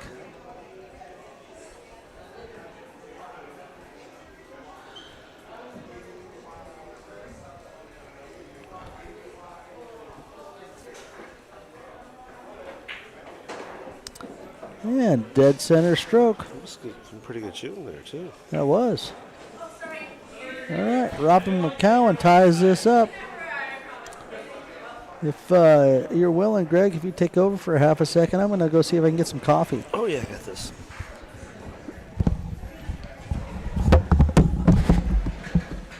All right, so Glenn Strode getting back to the table here with us. Oh, yeah, Carson. Yeah, the chat there. Yeah, I agree. Eddie and Daniel will be a really good match.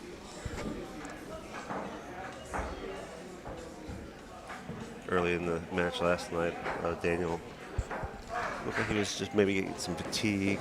Then once the pressure was on, he kind of found a gear and went back to the table and got this work done.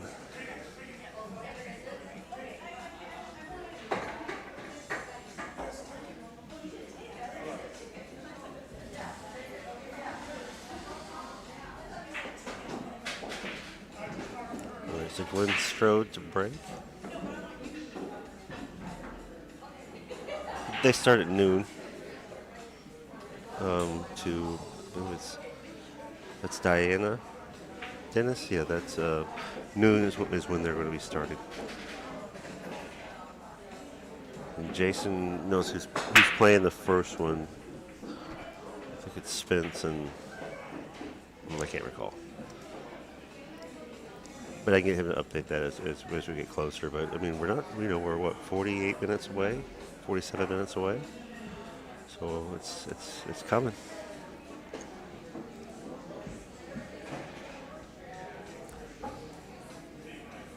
We shall have our excitement.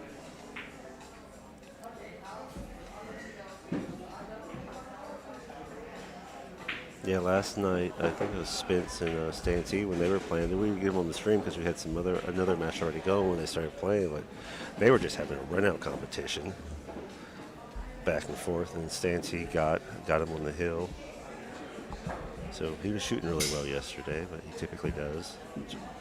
Very consistent competitor to go up against. All right. So Jason Fix made his way back. Get up his way. To the side pocket, pots the ball.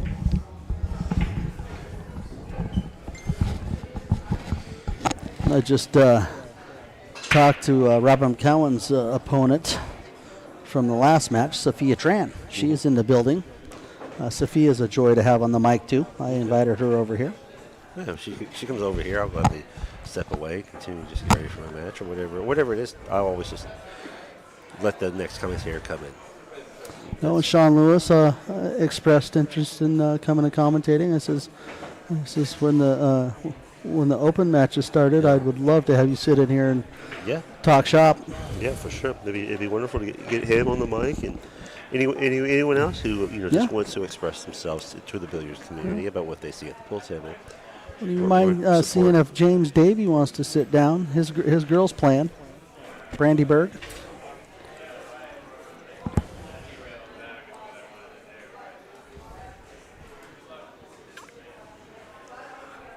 Robbie at the table shooting stripes. Or no, solids. Robin. Shot on the 7. Looks like he might be able to get this table worked out.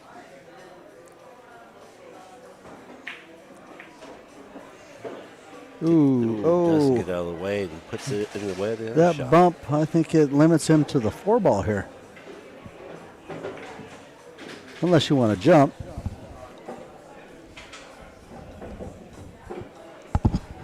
Yeah, I was just thinking that too. A jump could be in order here.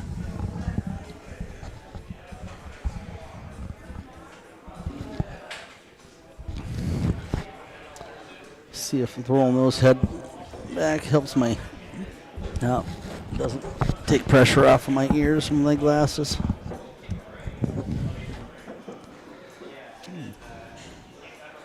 Yeah. Robin, looking at the 4 ball here. You kind of need to stroke this just a little bit to get over toward the right side pocket for a shot at this 6 here. He's double checking what he's got here. And he is opting to pull out the hopper. I think that's a good move here. Because I don't think you want to move those 2 other balls up table around very much because they do have pockets right now. 14-9. His 3 ball doesn't have a pocket right this second. I thought it might go on the side though. The 3 ball? You don't think it goes on the side from if he gets over that way? If you get a bump or can get between the 8 and 15, the 3 ball has a cut in the side. Yeah. Maybe a bank. Maybe come off the 8, but yeah. Let's see if he gets to the 4 here. Ooh, we have foul ball. Glenn Strode going to come to the table with ball in hand. You know, I've never asked Glenn. I used to race motocross, and there was a rider out of Maltby, Monroe area, named Gary Strode. I'll have to ask him if they're related.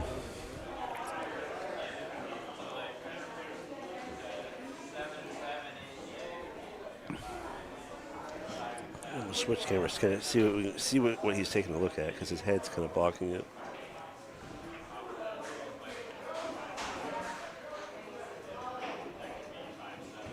Just going down table there. Maybe not. Yeah. Down table and looking at shape. I think he's studying that 15-11-8 open. From this angle, the 3 does have a lower pocket down here in the corner too, but that that's after the ball's moved. Okay, playing the 15 ball up long table. Okay, leave himself on the 12. A slight little angle on it. I think he may be playing a stop shot and play the 11 up table again.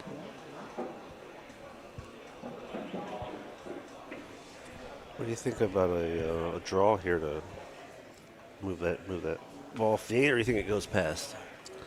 Is that what you're talking about? The 11? I goes said, past? yeah, the 11 might go long table up to the lower right on this screen. It goes down here anyways. Well, yeah, now it does.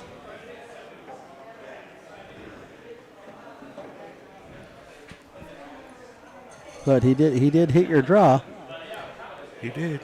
I wonder if he got 2 extra draw because of that. No, I actually like this 11 ball shot. Just Yeah.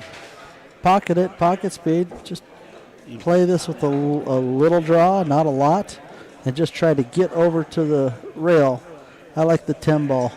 Yeah, I like that as well. Not to the rail, but to the rail and off a little bit. The 8's a little dangerous. You don't worry about the 8 speed, right? If you're running into the 8. No, I don't think you can run into the 8 here at all. Oh, okay. If you draw this, I mean, he's almost straight up and down with it. I see what you're saying. I mean, you could actually pull your draw up to the 13 off the 11 here. Oh, Sandro's getting a picture of us, Greg. Look out. That's what he's here for. Yeah, he did Yeah, that very there he goes. well. In. Bounce, bounce, bounce. He's back to having to put some work into the next shot, though. You weren't quite sneaky enough.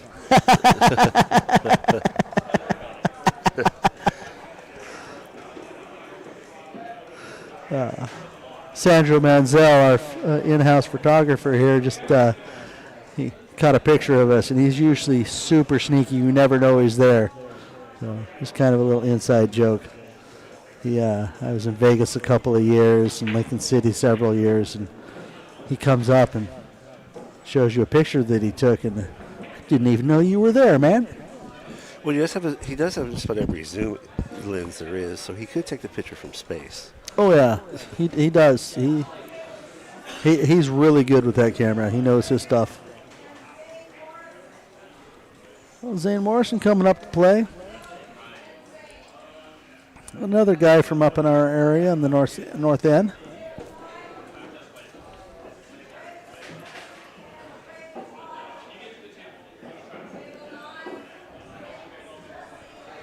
You're welcome, Diana Dennis.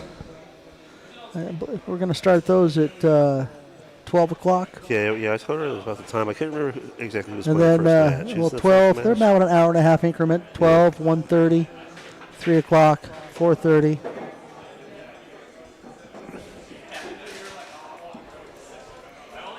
Is that just on the time the match is going to take? Yeah, they're giving them an hour and a half. Yeah, okay. But obviously, if they get through faster, then we just kind of move to the next one? Or they'll move to the next Yeah. one? Yeah, okay. They're going to keep all of them on the stream table. Yeah. Well, that works out perfectly. Yes, it does. All right, Robin, the 3-ball. Little soft draw here. Get down for the 5. I'm going to come across to the other side of the 5. Okay. Where does he plan to shape his 4-ball? He certainly can't see the 4-ball right now.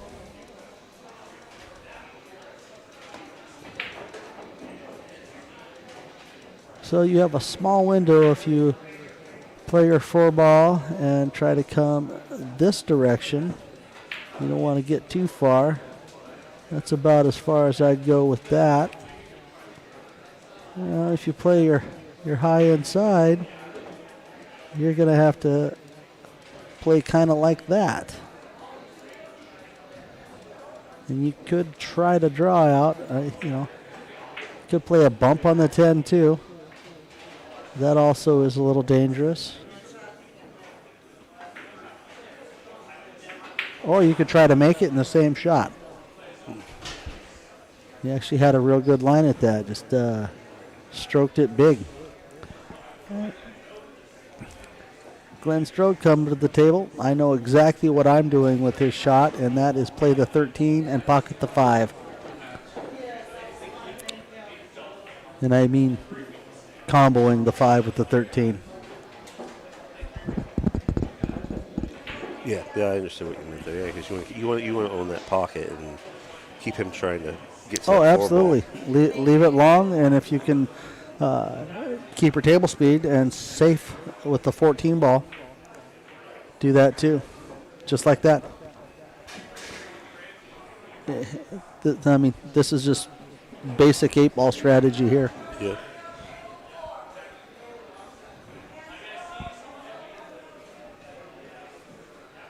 I told Sophia, I says, you'll have to come check out our stream setup.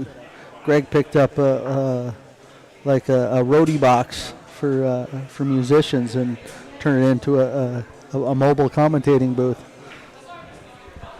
Yeah, the fronts and backs, come apart and they turn into the sides. Oh, yeah.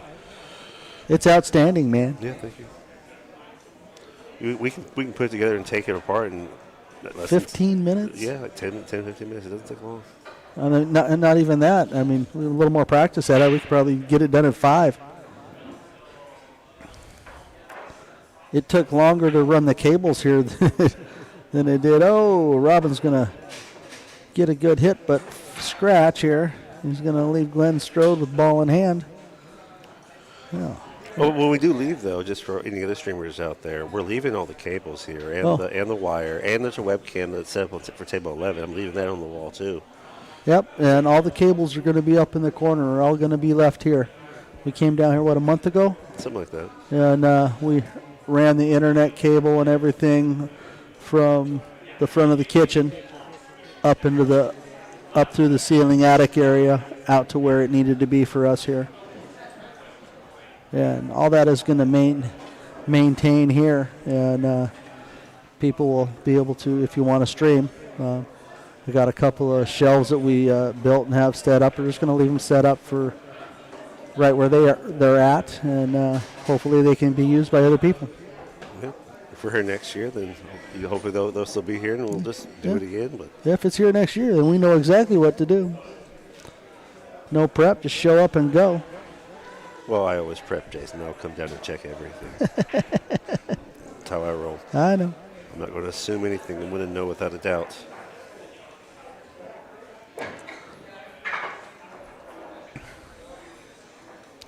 I guess a lot can change in a year. A lot can change at any moment. Oh, Craig. Glenn gets the 14 open, but he's left himself long and straight on the 9 ball.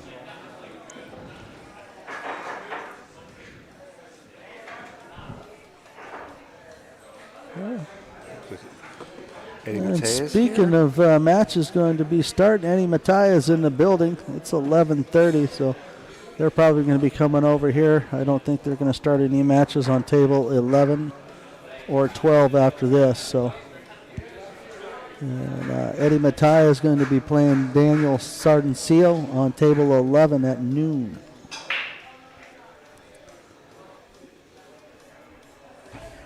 And if any of you aren't familiar with Eddie Mataya, strong player out of the Tacoma area. Really good guy. I've always enjoyed Eddie Mataya. Way down to earth, always got a smile on his face.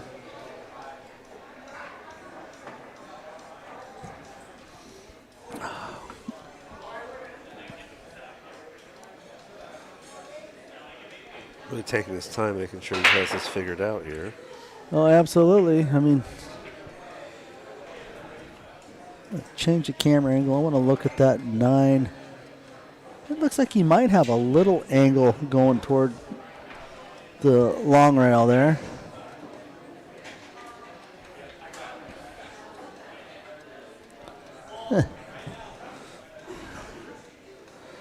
This view tells me he's pretty straight, but if he has any cue ball going toward the right rail, I think I follow this.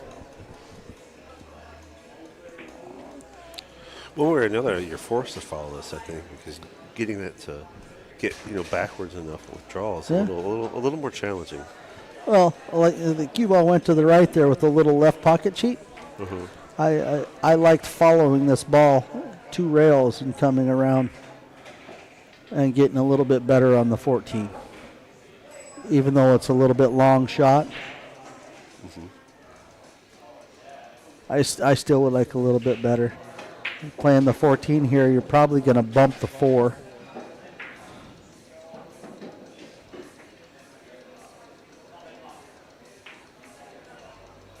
Oh, handles that pretty well. I believe he opened that up. Let's take a look at the side camera here. No, I think he might have left a bank shot on this. He definitely has a bank, but I don't know if he's thin enough to cut it.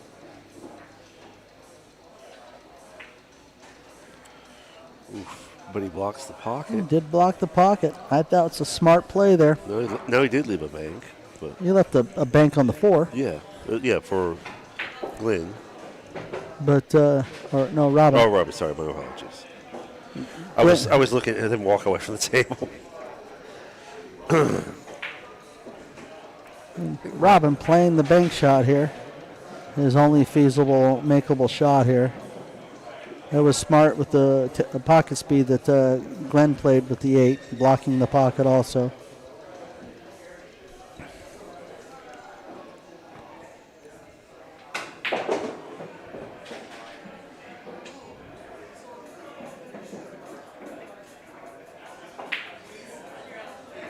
Oh, he rattles it. Is he going to block the 8 up?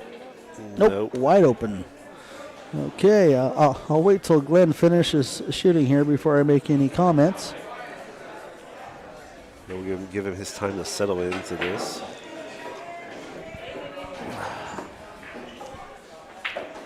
All right. Glenn Strode takes down game 2. He is on the hill. It is Hill 1, Glenn Strode over Robin Macauan.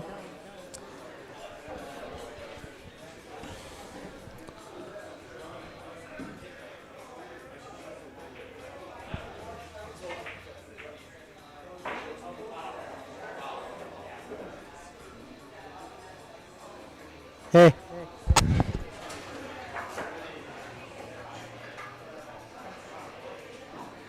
This table at noon is supposed to be Eddie and Daniel. I'm listening to what the tournament director Okay. told me to do, and she knows that. Okay. I'll go back and remind her. Okay. She said it had to be 12 when we called the name. It had to be 12 or later. Okay. Okay. But I can ask her again if she wants. Nope, that's okay. They said they were going to fill the tables up as much as they can.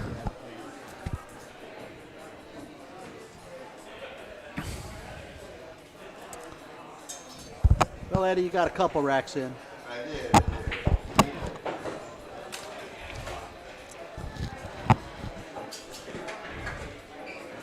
I didn't think they were going to throw up another match in a half hour. We won't play till about 1, I imagine. We'll see you then, sir. Okay.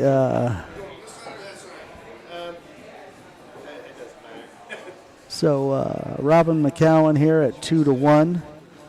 When this match finishes up, I'm thinking that we will probably get one of our other matches started for the Open.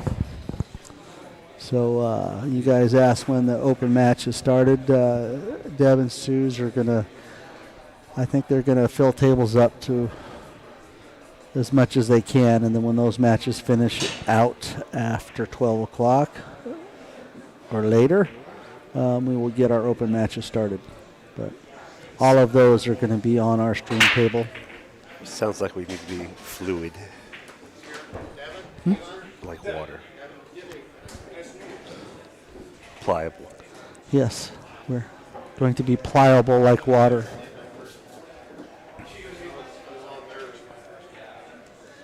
All right, so if Glenn gets this one, it's over, or we go hill-hill. Yep, or we go hill-hill. I like 8 ball a lot better. I've been trying to play more 9 ball. Let's see, we have Stephen Ells and Devin Epperson on our other backup stream table. I'll have to see if Devin Epperson is related to Phil Epperson, my mom's boyfriend. Oh, okay. Guy I used to play with out in Fort Wayne, I think it's Cowboy Bob. He said the difference between 8 and 9 ball is 8 ball you have to shoot the ball right, 9 ball you have to shoot the right ball. Or wait, no, reverse that. 8 ball you gotta shoot the right ball. 9 ball you gotta shoot the ball right. Yeah, there's some truth to that. I can see that. That's not a bad saying. No. I don't know if you guys overheard that, but a couple gentlemen were just making a statement about 8 ball and 9 ball. And in 8 ball, you have to shoot the right ball.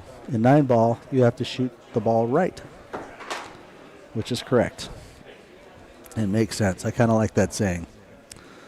Just wanted to share that little piece of overheard comment. It's kind of stuck a little right here. I think he's playing the 12 ball here. I think he is as well. A little off the rail. Yeah, playing the 2 into it maybe. Yeah. Ooh. Oh, yeah, he definitely hit the 2. Hit it very thin. But now the table has opened up just a tiny bit. A lot of solids. I mean, stripes, a little bit downhill blocking pockets between the balls. So a little bit of tougher layout to call here. Because you're going to get some balls that need to move around. It is. I mean, you got to make a decision on what you're doing here.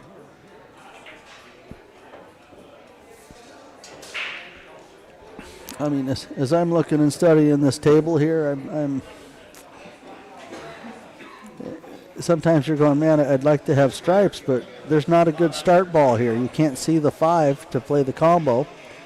I believe it's open on that. 1, 2, 3, 4, 5, 6, 7. 1, 2, 3, 4, 5, 6.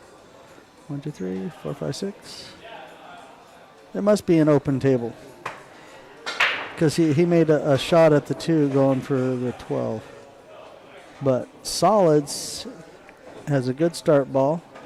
Pots it. And I think you have more maneuverability with the table.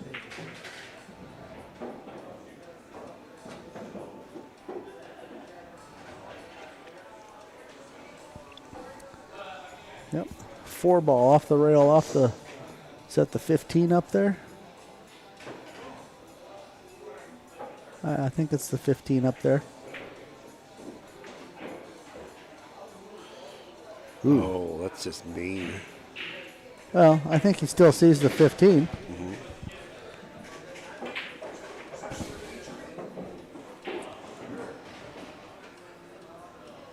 Robin Macauan coming to the table. He has the stripe balls now.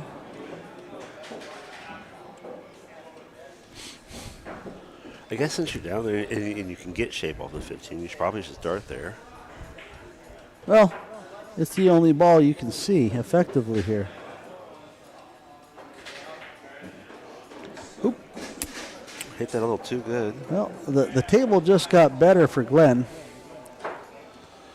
Yeah, he's still got a ball blocking a pocket down here. Oh, though. he absolutely does.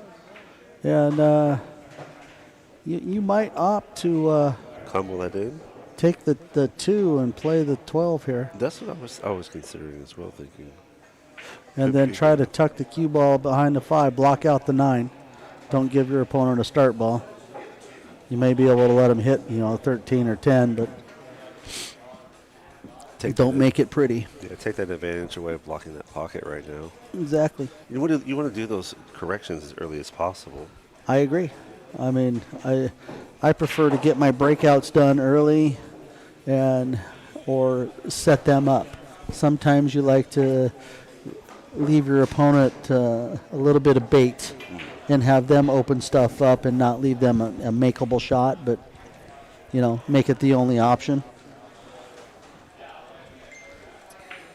But for the most part, yeah, you get your trouble stuff out of the way first.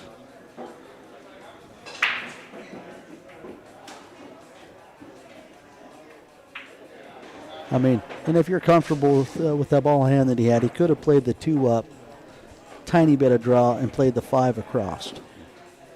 Because I think it goes past the 9, no problem. And Robin is hitting the balls fairly well here. I mean, This is Glenn. Oh, is this Glenn? Okay. I thought it was. Well, Glenn then is hitting the balls fairly well here. He's got a nice smooth follow through. Yep, I think you play the 4 and the 6 in the same pocket here. Or not. Well, now that you've tied that up, I'm definitely playing the 2-12 here.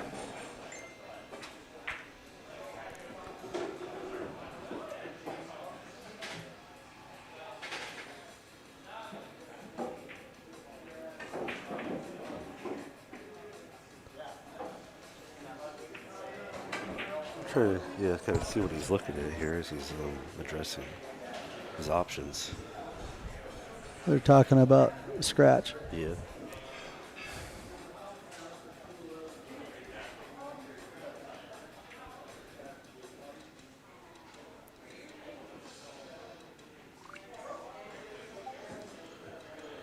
But Jason, what about if he shoots the what's the ball in the center of the table? I'm not really close to the 13 screen. ball? What if he shoots the 13 ball long, rolls it forward, and gets the angle to? Well, Cut seeing how it's Glenn shooting, I think he's solid. he has solids.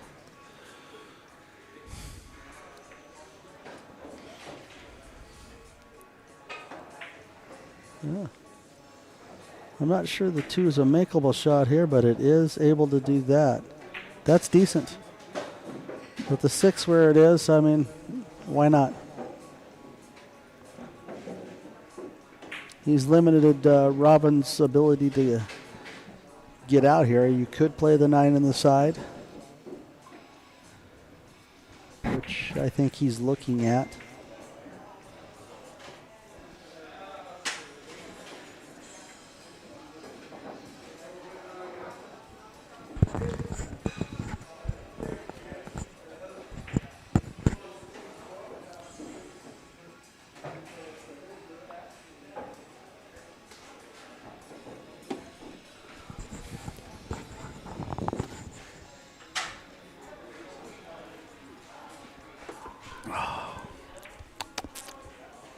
Is he going for the 9 on the side? The angle looks like he might be. Yeah, this is this close to the ball. It looks really straight. Good shot. Good shot, but he's left himself long on a 13 or an 11 bank. I think he put the 11 back down in this bottom left corner. Down here? Yeah. If he gets a good angle, does it give? He could get backup table to the ball that's tied up to the 7 ball, 6 ball, 6 ball. 6 ball. Well, he has to get that shape first. The 13 can get there. I think you can cut the 13 without scratching in the upper right. So playing the 13 to the left upper corner.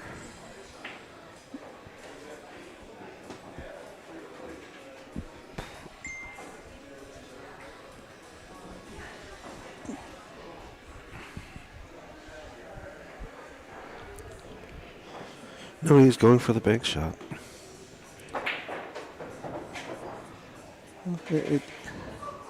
If you can keep the ball to the side rail where the 11 is and not let it run out, you get more opportunity with the 13 to get to the 10, whether you try to break it out or shape it. Because the 10 does go on the left side. I mean, we saw him make that 9 ball, so that 10 ball can go. He's going back and forth here, folks.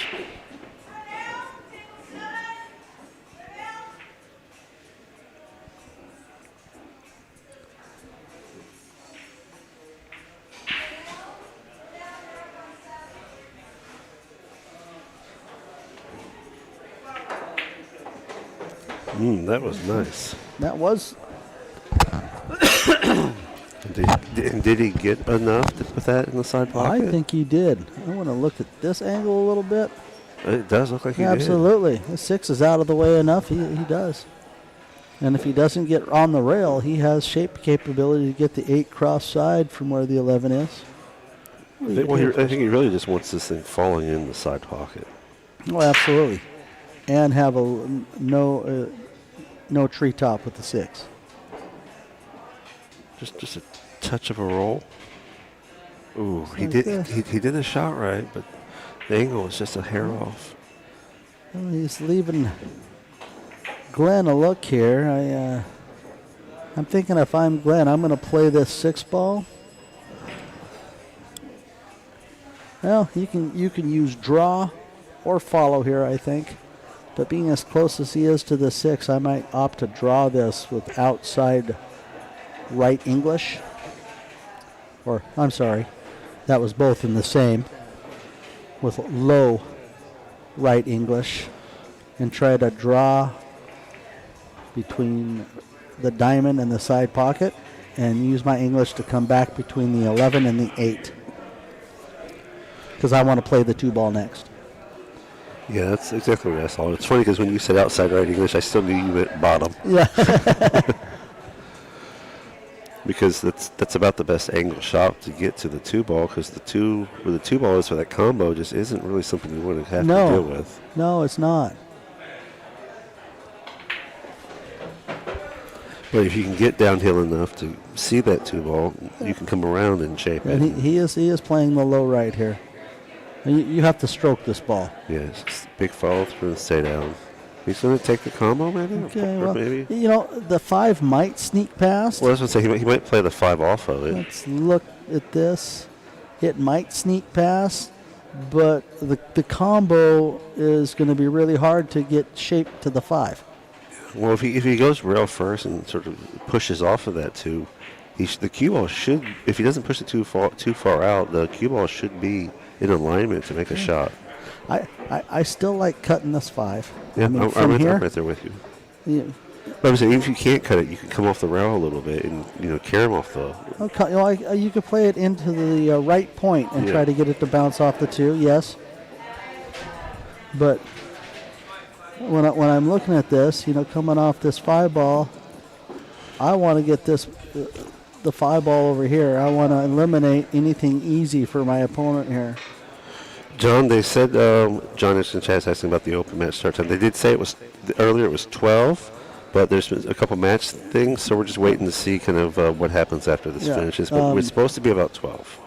It being 11:46 when this match finishes with Robin and Glenn, I don't think they're going to start 5:25 under match on this table.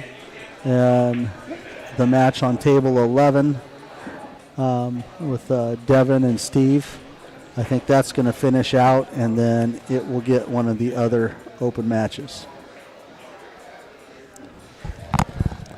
You're not hearing any sound, Josh?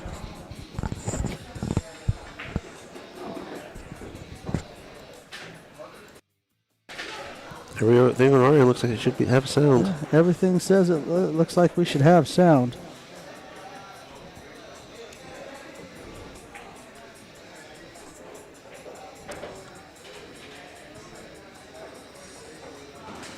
I'll scoot this up a little bit and see if it helps Yeah, with the let's- sound let's at all. check that out. I'm getting feedback from the home base that we can be heard just fine.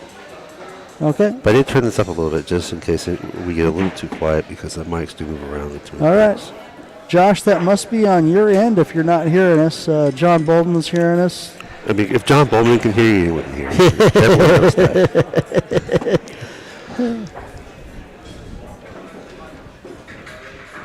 It's certainly not on my voice because I talk loud enough. Ooh, makes the combo. That makes the combo. Now a nice little delicate shot here. Follow up. I'm playing the 8 in the side after this shot here. Glenn Strode on the hill. And there he goes. Yeah, I was trying to put some right on the previous shot. Just And a nice shot here to the side pocket. Yep, left himself very manageable. Nice And here we speed, too. go. I like the speed he put on that. All right, Glenn Strode takes down the match 3-1 over Robin Macauan. Yeah, nice handshake between each of them as well, too. So Yeah, good sportsmanship. Folks, I expect us to have a 5th-6 match playing up on table 12 next. Yeah, I see Daniel's here now. I see Daniel over there. Yep. So I am going to clear these guys' names out. I'll go check digital pool here and see what it says.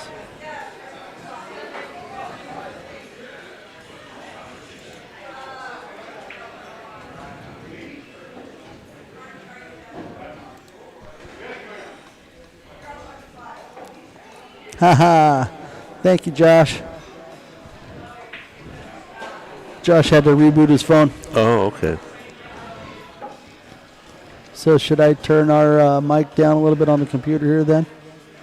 Well, let's see what they say out there because Okay. as these other matches get in here, it quiets down and we quiet down. Mm-hmm. So it's easier to pick it up then.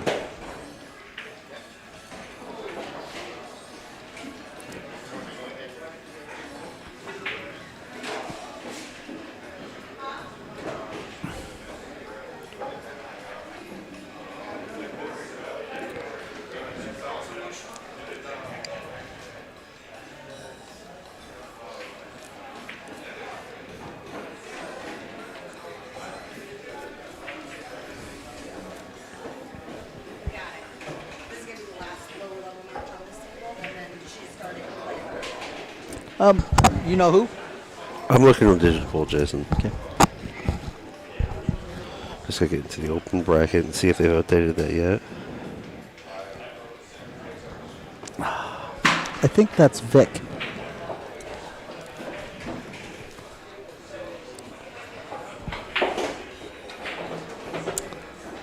Okay, so updated info. I have been told that we are going to be starting this. This looks.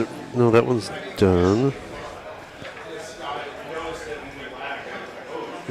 I don't yet see that Chandler and Stan are going to play on the. No. They're It's going to be Spence, right? those guys are going to be at around 3 o'clock. Okay. So our I'm trying to find it here.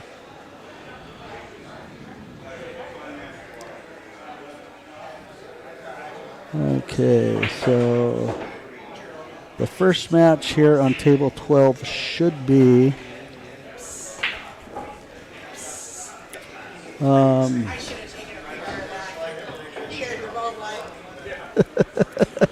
Hey, Sack. Secrets in the house, just saying hi. okay, D2. That's Well, because I see Joe Spence and Clay, but no table assigned yet. And then Daniel and Eddie with so no we table should assigned. have. I believe that's going to be Clay Belvoir and Joe Spence. It's just going to be a matter of, I guess, which one they pick first.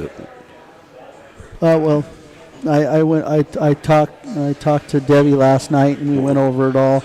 Joe Spence has not been on the stream table, and so he will be the first of the 5th, 6th matches are going to be on the stream table, and Joe is going to get that, or should get that. They often do things by timing, and if the timing of things change, then what they do changes. And we might get both of those matches on here, Yeah. depending on how this match goes. In fact, it being 11:53, I'm going to go check. Okay. Well, there's Belvoir, so I think there's your answer. Or it could be. Give him time. Okay. Is it up for you yet? No. It isn't? No, but Clay's warming up. So. Yeah, Clay's warming up. So Okay, I believe we are going to have Clay Belvoir and Joe Spence on our stream table. yeah, so they're probably on task for that.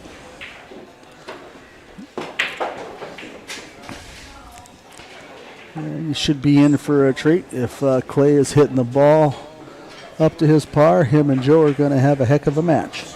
Yeah, last night when he played Bo, he was playing well. Clay? Yeah. Yeah. Yeah, Bo was doing his best to keep up, but Clay just kept it going.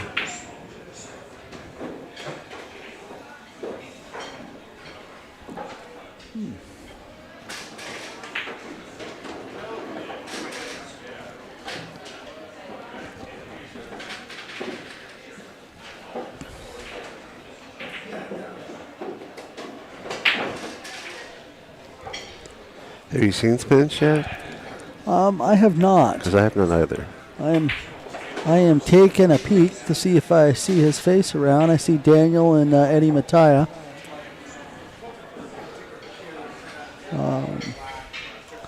I'm sure he's around. He's not going to not show up for this.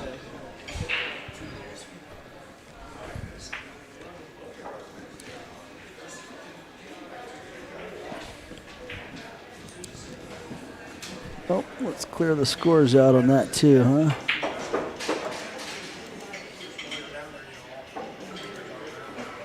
Okay. Yeah.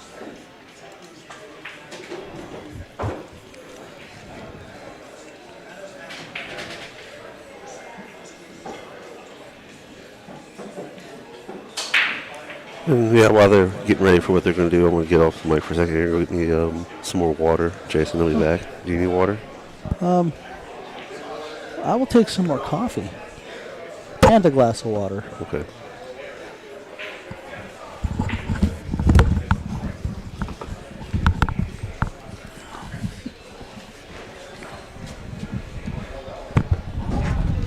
And thank you. Yes.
All right, folks, I believe this is going to be our first match here on the stream table.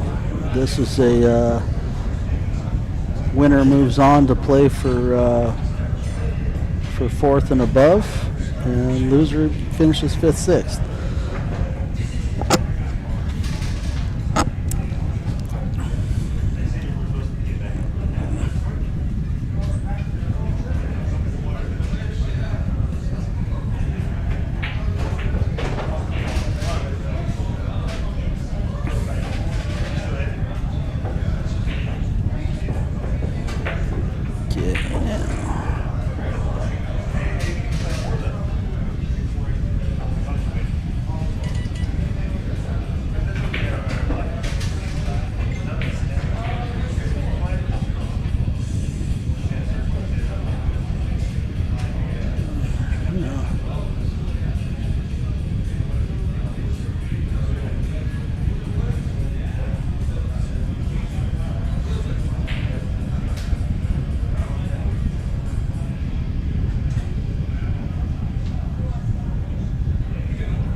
All right, and here we get a look at Joe Spence going to warm up. All right, this is going to be a good match here, guys. Let's see. All right. And on our other stream table, just kind of a backup webcam here for when the other table is done. 525 and under, Devin Epperson and Stephen Els. And they are 2-1. We should have another match coming up here.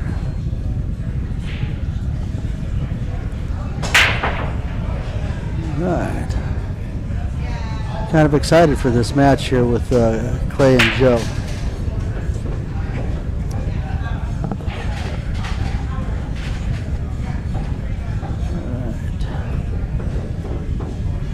You guys watch the practice here for a little bit.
Okay.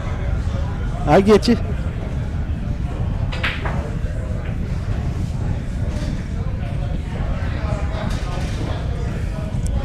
I just had a little conversation with a kid out of Coeur d'Alene, Idaho. He has the last name of my mom's significant other, Phil Epperson. And Devin Epperson is this gentleman's name. Out of Coeur d'Alene.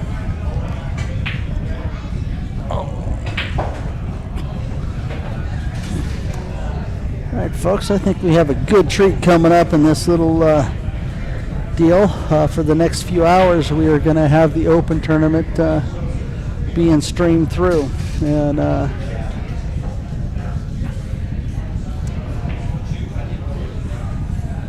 in every hour and a half or so, we were going to have these boys coming up to play. Yep.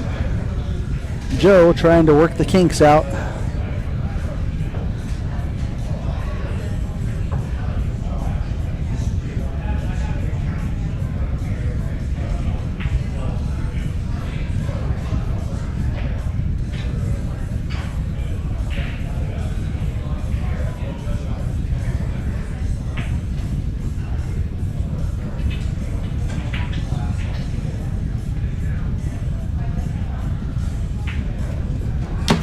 All right, Mr. Jensen coming back into the booth. I think we all want to be on the mic watching this this spectacular show. I think everyone's over here now. Trying to get back over here to the booth is difficult. Well, yeah, everyone wants to watch. We're to the top 6 of the Big Dog Open. Got some exciting going on. And Joe Spence being one of the highest rated players around here right now, too, isn't he? Absolutely. He's a 754. I just looked him up on Fargo.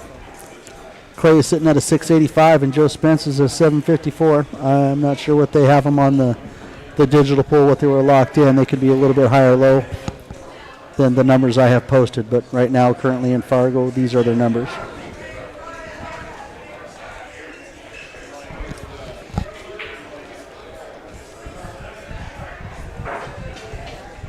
Thank you for the coffee and water. Oh, absolutely. All right. Jeffy taking a look at somebody's cue here. Getting all hot and bothered by it. He's going, ooh, you sexy thing, you.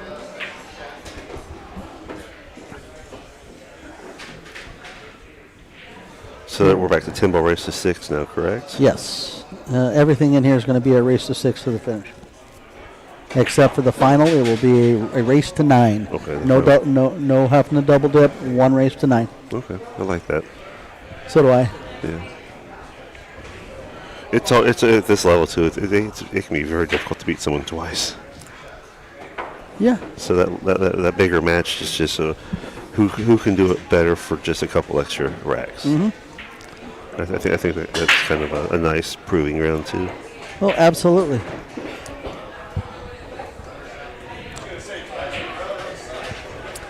Joe Spence is out of Canada, and Clay Belvoir is out of the South Seattle area, Tukwila.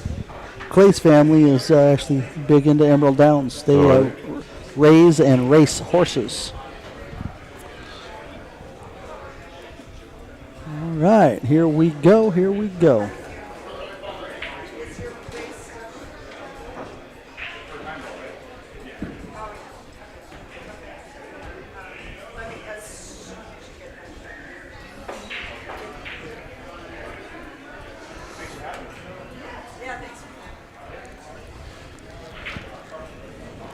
Miss Debbie talking to the two players that are on table 11.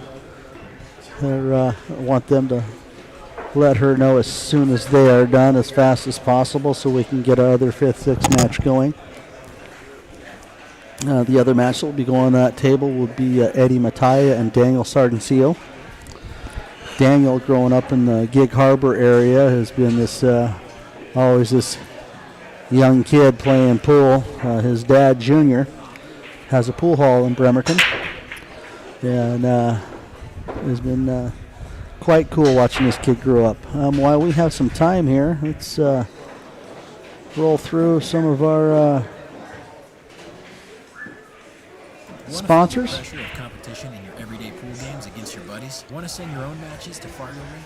Download Salado now. Your race, your place. It's time to make your matches count. Salado, the pool players app, now featuring monthly cash and prizes.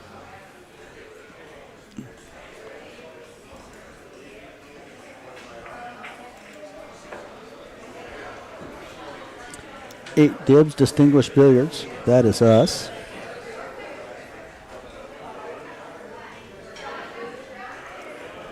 Sandro Mazzell here today. Yes, he is. Taking pictures. Randy Comantigi's place at 128th Billiards. Easy Street. Sean Lewis is here too, isn't he? I think I Yes, saw him he earlier. is.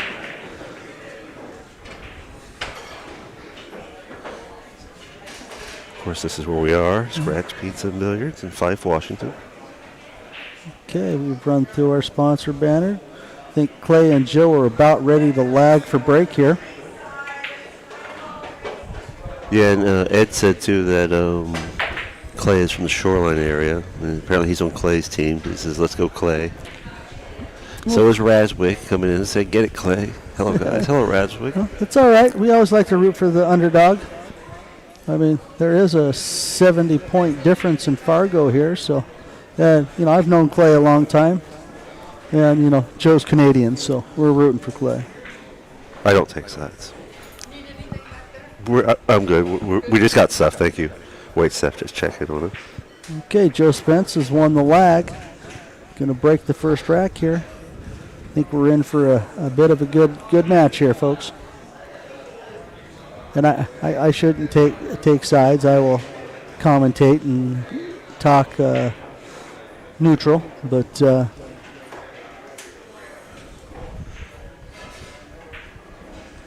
oh God, Chad. Man, Chad Raswick pops in the chat. His girl fell mountain biking up in Tiger and collapsed a lung. Oh man.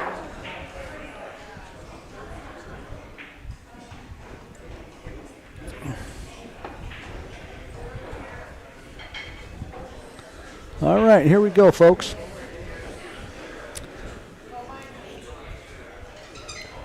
Joe Spence to knock off the first break here.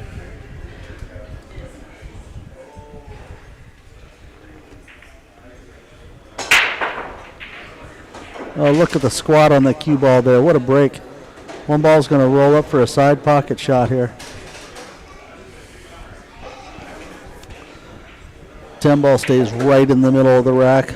No, I was watching this yesterday. Watch how fast Spence's pace is. Oh, he is fast. He gets around the table. He does. He wants to play speed pool, it looks like. Yeah.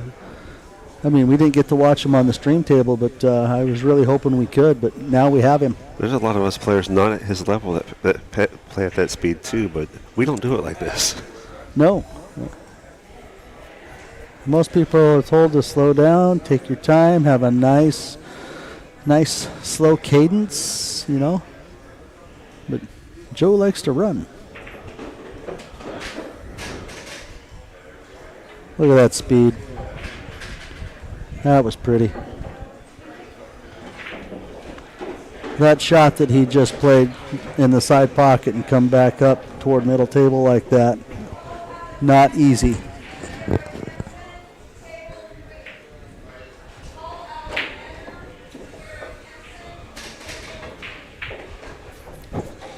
All right. I mean, the pattern is a pattern here. He's going to shape for the 5 in the side, the 7 in the upper left, 8 ball in the side pocket. Looks like I have to go play, so Well, Greg Jensen, take care of him, Jason. good luck and have fun. I will.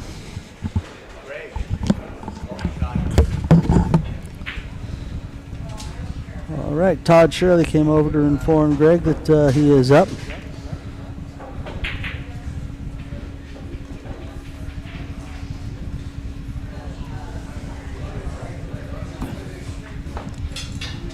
Joe Spence, he sees his shot and he just goes and shoots it. That's what he's focused on. His cue ball control here has been pretty spot on, like within a quarter of what he wants, and everything is working out pretty good for him here.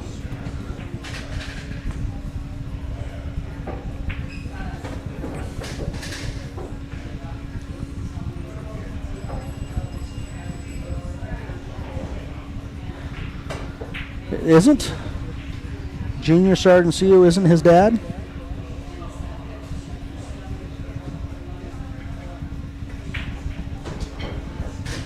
Oh, Joe hit that just a touch light, but still very manageable.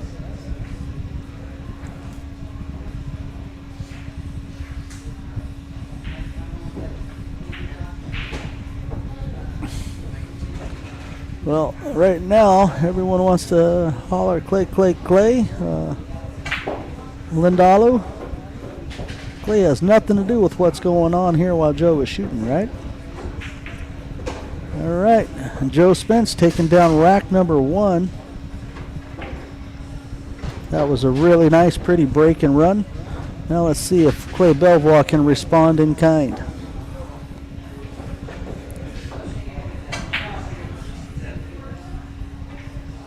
Okay, Pastor is his first name, Chad? I've always known him as Junior.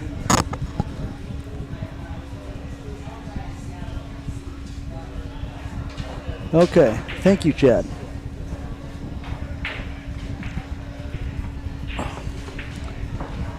I do like to get the information right. And thank you, Aaron.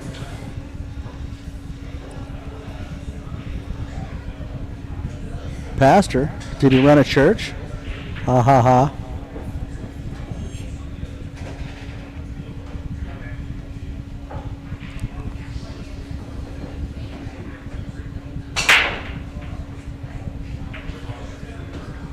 Solid break. Oh. Clay does not have a solid look at the 1 ball. Cue ball's traveled down to the bottom of the table with possibly a jump shot at the 1-6.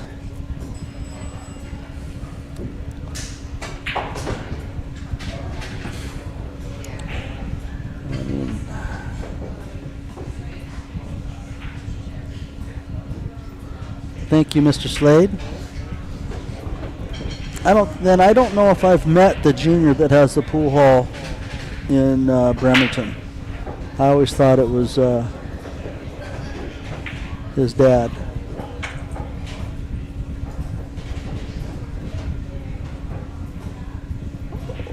Well, Lindalo 48. I know that Clay loves to play on a 9-foot table. All right. Makes a good jump hit here and buries the 1 ball. Joe Spence has to respond in kind. This is a tough kick shot here. Whether you tried to spin around the 10 off the rail to the 1, which isn't terrible. If you hit that right, you might be able to get the cue ball behind the 10 and 2 and push the 1 up toward the side pocket.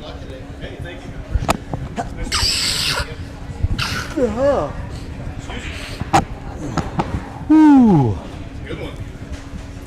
Wow. Sorry about that sneeze, folks, but dang, that was a big one.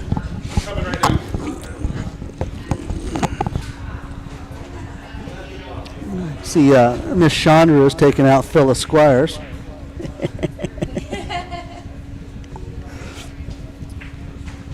Oh, 2-rail kick. He's gonna come up and get a little safe here. He's gonna change our camera angle here and look here. Clay has a tiny edge of the 1 that he can hit, but not favorable. I think he's gonna play a hit at it at least. He's taking a peek at it, folks.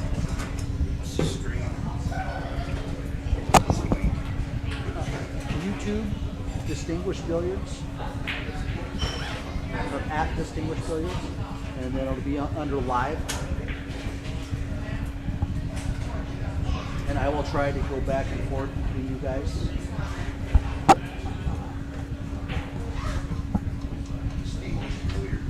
Yes.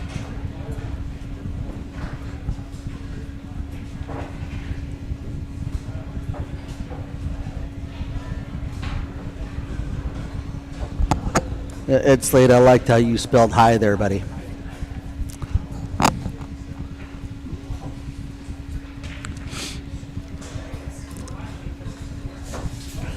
All right, on our other stream table, table 11, we have Daniel Sardencio and Eddie Mattia getting ready to start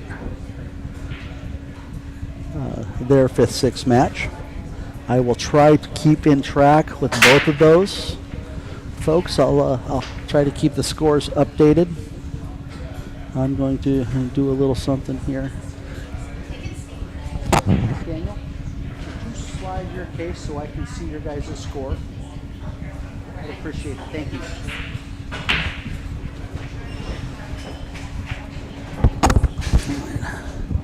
Joe Spence with the ball in hand here. He's looks like he's going to be off to the races here. It's the 6 to the 8 that might be the challenge in this rack, but with the 6 where it's at, I think he's got a lot of maneuverability. He can play that 6 thin, thick, come off the bottom rail, 1, 2 rails. I think Joe feels very confident with running out here.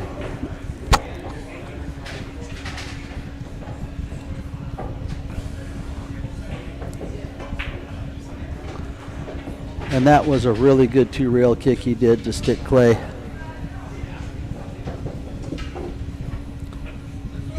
But at this level, this can turn around. If you gain control of the table, you just got to keep it.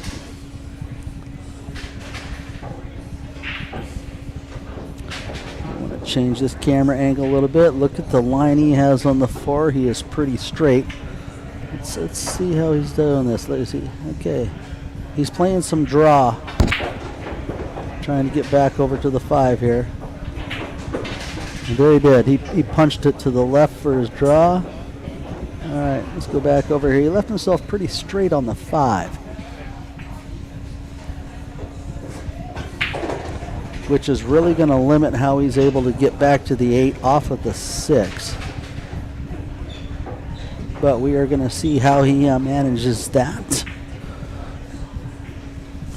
I'm pretty sure he'll want just a touch more angle to come out toward middle table for the 6, but he had definitely taken his time taking a look at this. He is shooting low ball here. Okay, he's getting back out because really sure he wants to play this 6 thin and get the cue ball to travel down and have that cut shot on the 8 to the left side of the 10 on your screen. But on this new cloth, you don't want to play a lot of topspin on these thin shots because that topspin will turn into draw off the rail and just kill your ball. Okay. Eddie Mattia won the lag on table 11. He will be breaking the first break. Okay. Woo-hoo. Joe Spence almost scratching there.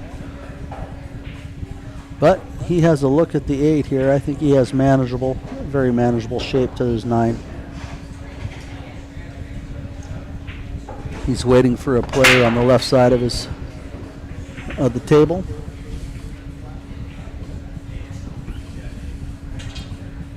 He's taking a quick peek at that. Let's jump over here real quick.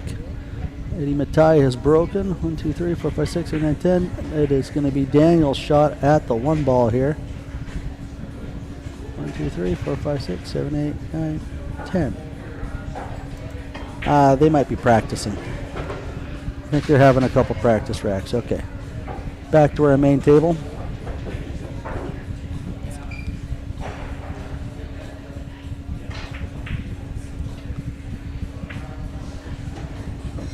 Okay, very nice speed control here from Joe Spence. He's looking at the 9 ball to see if it's off the rail at all. I think it's frozen. He's going to play some high inside, right English here. 1, 2, 3 rails. He's trying to come around for the lower right pocket, but he's left this very manageable. I think he's going to play this a little bit of high inside English. He's He's to the, from his view, he's to the left of the spot, so no scratch here really. All right. Joe Spence looks like he's taking down game 2 here. One mistake cost you a rack at this level. We're seeing some really good pool out of Joe Spence right now. And he has the break. This alternate break format in a short race can be very, very brutal.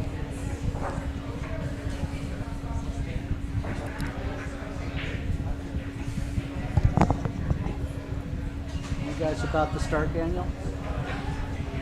You guys lag already? All right, over on our table 11, Eddie Mattia won the lag, and he is going to break first, and they are going to get going. I will try to come back and forth when I can so we can watch a little bit of each.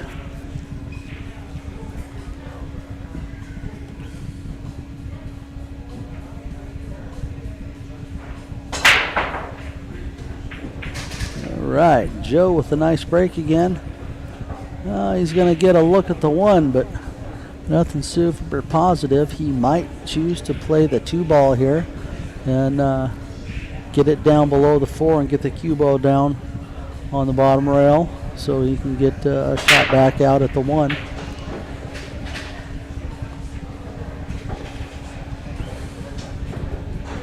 He just might be looking at that. He could also be thinking playing a safe and putting the cue ball behind the 2 and bringing the 1 back up toward the 9 ball. Let's see what he does here. He is playing that safe shot, containing safe. I think he has left Clay a hit at the 1 here, and I think Clay will try to play the 1 back up toward the 8, maybe not all the way up there, and get the cue ball across. Maybe play the 7-10 1 line somewhere, so we're side to side. And Clay may try to play the 1 super thin and get the cue ball down table a little bit further and try to hide it up.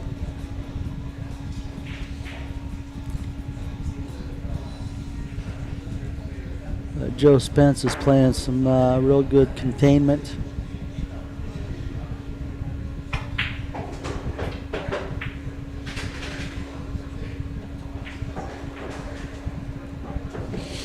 Okay, that was a decent shot from Clay. I think he was trying to get it back behind the 2 ball, and the 1 ball leaked out between the 8 and 7 here.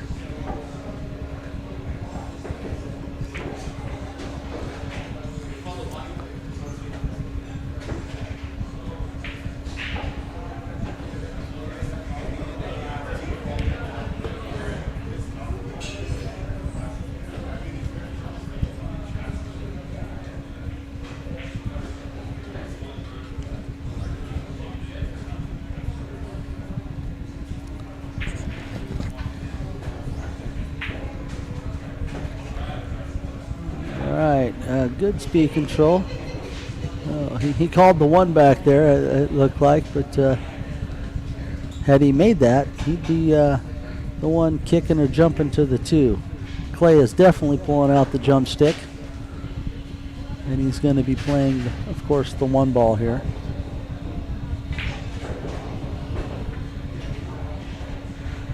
Yes, Aaron, Cindy is playing very good pool. I was very impressed. She only missed 1 ball that she went for. Her safeties were pretty on point. She kept me on my heels. I had a chance at 1 rack, rattled the 10 ball, and that was her 5th game. She ran 4 tables. When she had the opportunity, she ran out. She's playing phenomenal.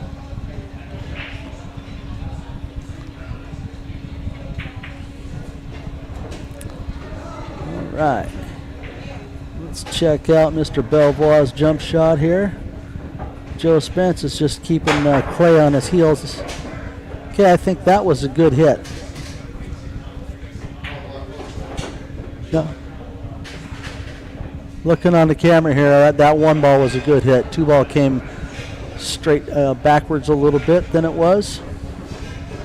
And Clay is calling the bank shot on the 2 ball here.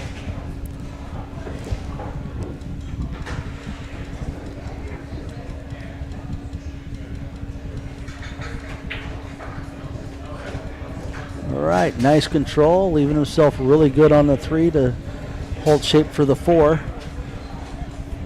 Clay trying to throw down pretty good. Well, it looks like Eddie Mattia broke and ran his rack, but he took down game 1.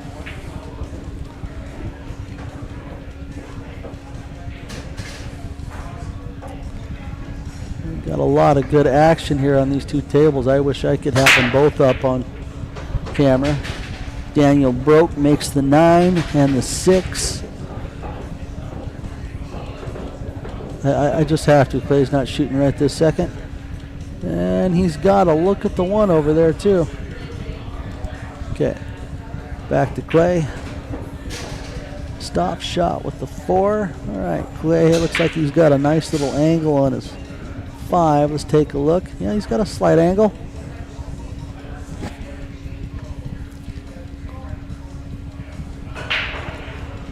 Clay's going to play a little bit of draw, come up table a little bit for the 7. Well played. Now he's got to get back to his 9 ball.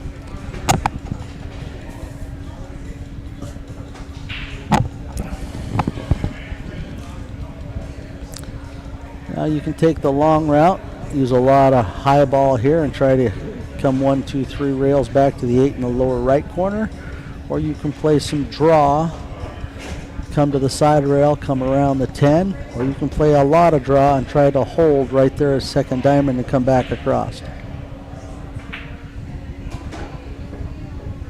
Very nice control shot from Clay, comes up past the 9, left himself very good on the 8. He's going to do a little stun draw here, I believe, and come off short of the side and have the 9 in the side pocket. And hits that perfectly. He has a nice little angle on 9 just to follow forward and play the 10 in the lower right.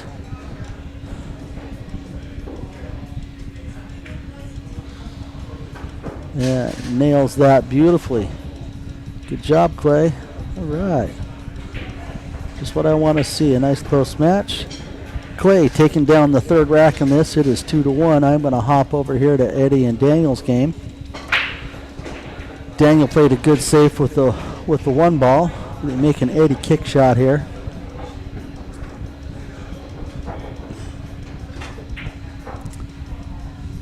Eddie makes a good hit here, but he is going to leave Daniel with a nice little shot with the 1 going back up table. I want to give all these guys a little bit of attention that I can. Sorry, I'm not going to switch the names up that fast. I only have 1 spot for names and scores. And that'll be our main table with Clay and Joe. Clay is still racking the balls, making sure they're nice and tight. Let's see how Daniel's managing here.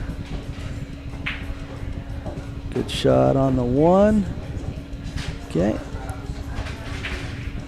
think he's going to play the 3 ball up past the 10 there.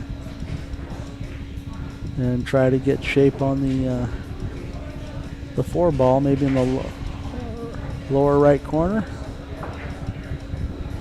We'll see, we'll see. Okay, Clay is about to break here.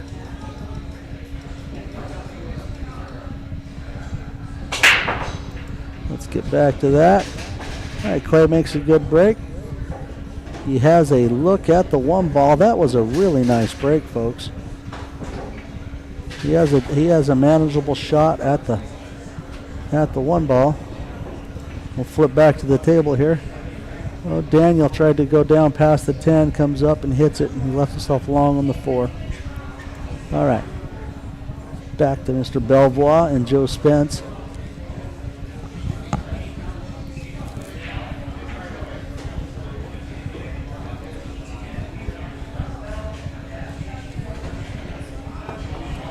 Hey, Chad, I'm trying. I want to give all these guys some attention, man. I mean, they're the top 6 of the Big Dog Open. Ooh, nice shot, Clay.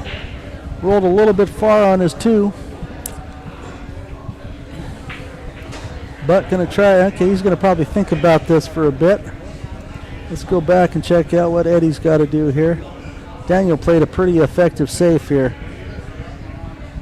Okay. Yeah.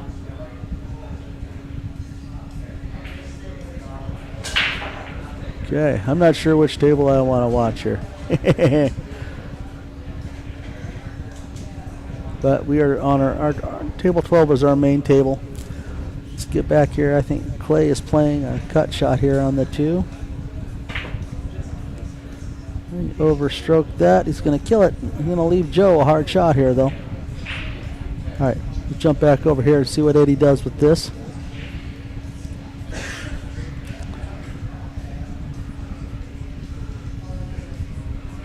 Eddie is still making up his mind here. And Joe is still looking at his shot. Let's see how if Eddie gets a good hit here. I'll stick with this for a second.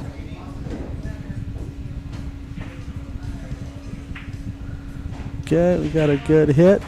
All right, left that pretty good. Joe has banked the 1 ball.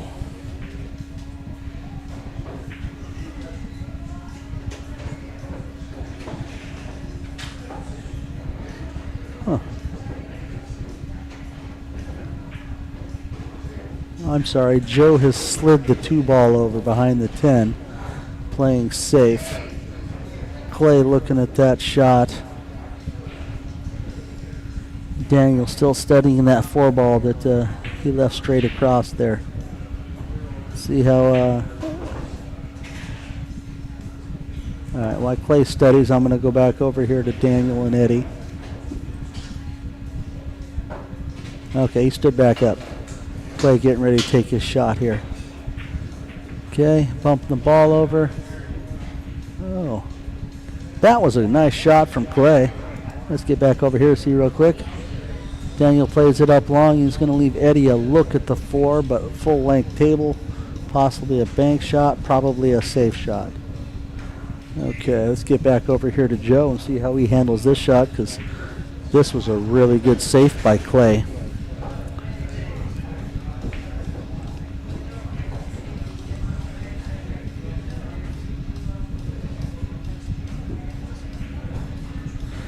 And I'll take a peek at this. Eddie looking like he's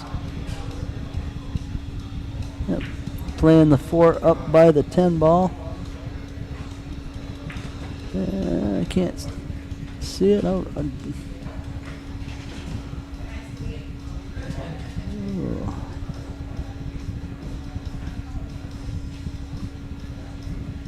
I took my eyes off the screen. Looked like he got a good hit there.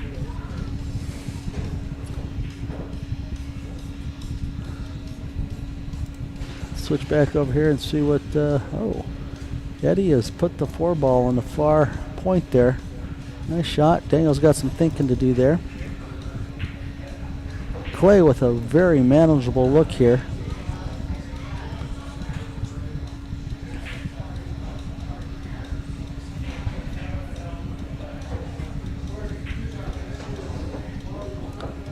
I don't think he planned to do that much angle, but this is super manageable. 9 ball makes that pocket really big. I think he's it's a funnel down there. I mean, it's really hard to miss the 3 here. And he's going to get shape on the 4 pretty easily.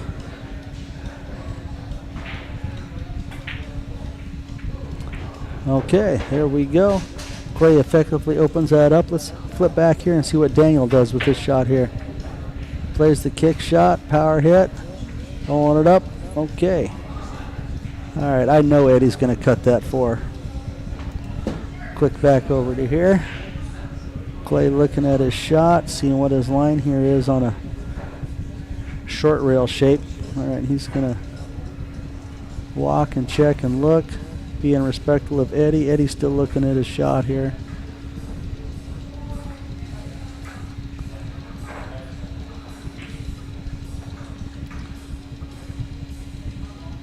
I hope you guys don't mind me going back and forth between the tables. All right, Clay Belvoir coming back to pretty straight on the 8. Okay, I think he's going to play a power draw on this shot, probably. Okay. Eddie cut his ball in, leading himself straight in on the 5. Okay, Clay still deciding. All right, Eddie left himself good on the 7. He's probably going to play this over to the right, his right rail and back out. Quick back up. I want to see Clay draw this ball.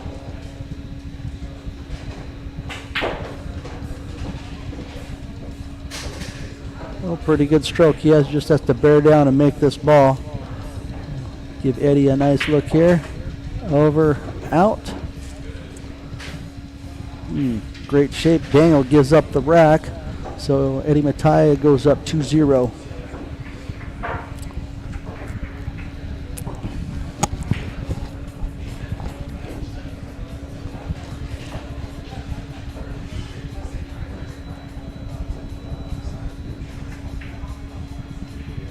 Nice little outside English. Great speed, Clay.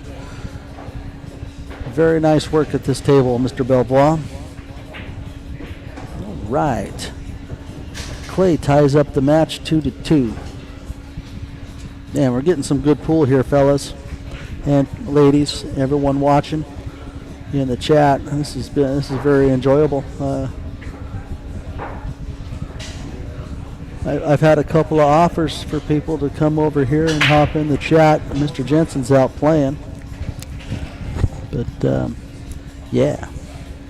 Joe Spence racking. Get back over here and check out Mr. Mattia's break. Rolling, rolling, rolling. All right, one ball's a little bit funky here with the 3. Go back to Joe's break. 4 ball goes in. 5 ball blocks the side pocket.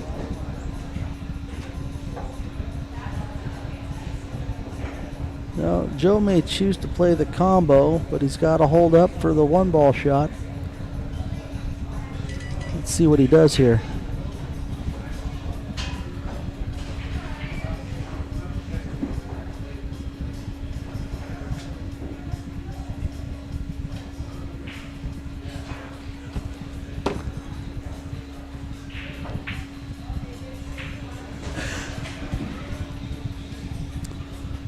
Ed Slade just sent me a text. Belvoir.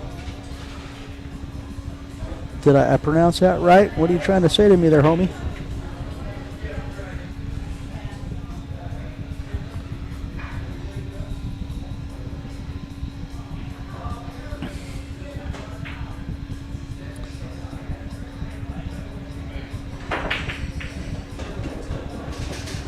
Oh, Joe Spence played a little draw to get the 1 to follow up a little bit. And it has moved, and he is in the 7 line. These are both races to 6, Carson.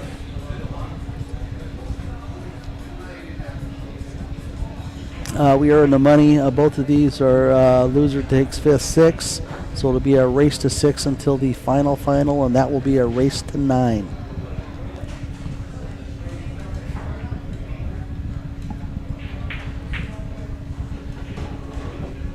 Okay, Joe, I think he's coming past for a kick shot. He's going to force the 2 down. Going to leave a very tough shot here for on the 1.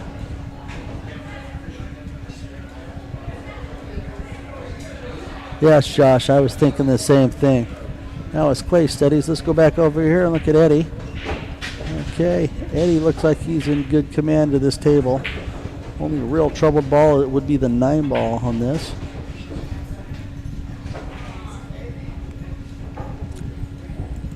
Pop back over here to Clay's shot.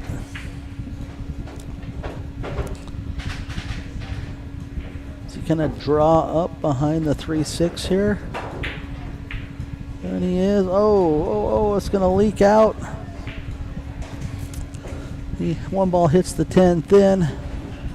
All right, well, we transfer Joe to the table. Let's see what Eddie's looking at here. 5 in the side.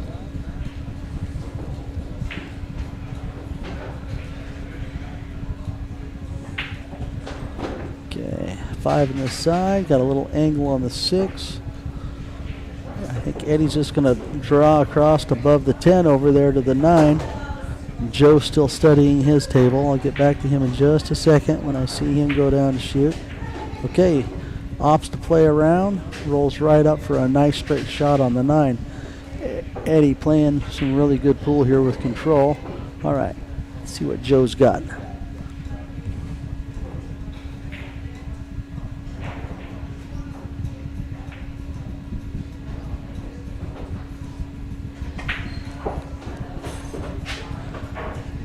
Okay, Eddie pockets his 9. He is straight in. Daniel gives him up the 10.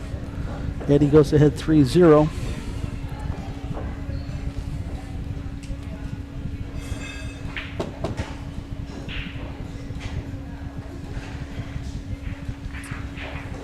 Okay.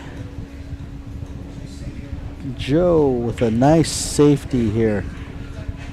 Puts Clay behind the 6 on the cue ball. He has a little bit of space between them, but he is definitely kicking 1 or 2 rails. I'm thinking 2. Oh, is he going to go that way? I think that's a lot tougher hit than coming the other way. Unless he, well, I guess he could come around that way.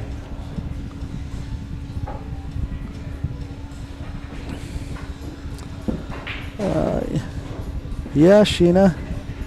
Joe Spence he's a monster. I'm enjoying watching him shoot. He sees and knows what he wants to do, and he just goes and does it. A little bit fast paced for some, but he plays outstanding.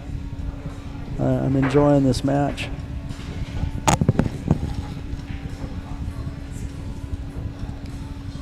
Okay, well, Clay decides let's check out Eddie Matai over here. He's a 3-0 lead over Daniel Sardencio. Plays his 1 ball strong. Okay, I think he's probably going to do a roll-up safe on the 9 ball here with that 2. Okay, Clay getting down to shoot. Let's see what he's got going here. Nope, he's still shaking his head. Okay, back to Clay again. Nope, he's still thinking.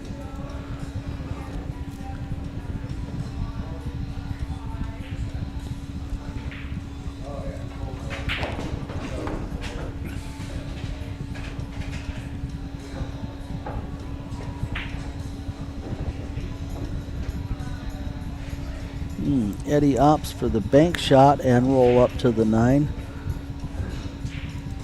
All right, back to Clay. All right, he's playing 2 rails back to, 2 rails back to give ball in hand to Joe Spence. Let's see if I'm going to play this. Joe's going to play the 1 in the side, 2 in the bottom corner, 3 in the upper left corner, and 6 in the lower right, or maybe the right side pocket, depending on how he gets on the 3. He's looking and studying.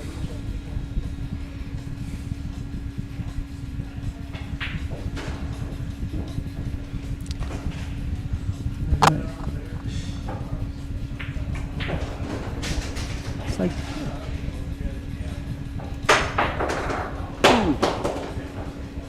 Daniel opts to take the little jump shot over that 9 ball where Eddie left him a little bit stuck and pops the ball off the table. Eddie Matai coming in with ball in hand with a much easier layout now. All right. Joe plays the 1 on the side. Excellent. All right. Okay. Looks like he is playing the 3 up table here and 6 in the lower right, I think. I think that's going to be his shape.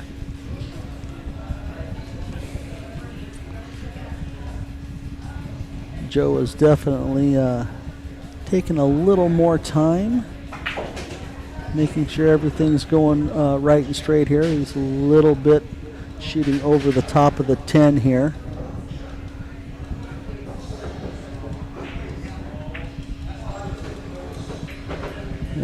For you folks, Eddie Matai is worked out. He's on to his 5 ball. Nails that. Oh, good stroke. Well, and again, I was proved wrong.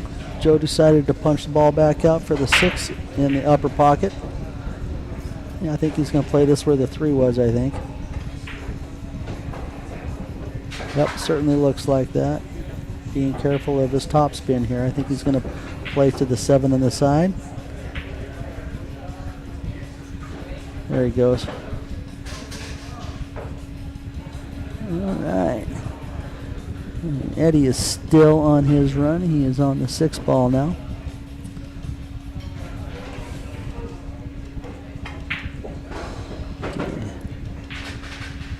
So Joe's going to little containment there. I think the 8 and 10 are both going in the same pocket here.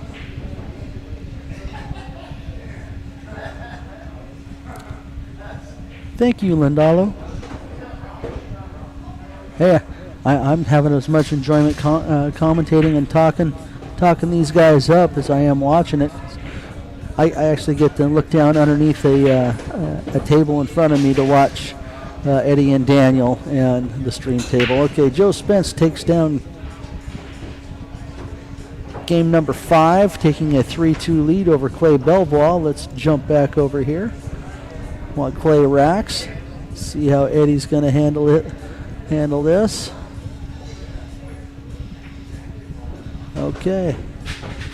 Going to play up for a side pocket shot here on the 9 ball, I believe. Then he could prove me wrong. He could take that to the corner, but I think he's going to play it in the side.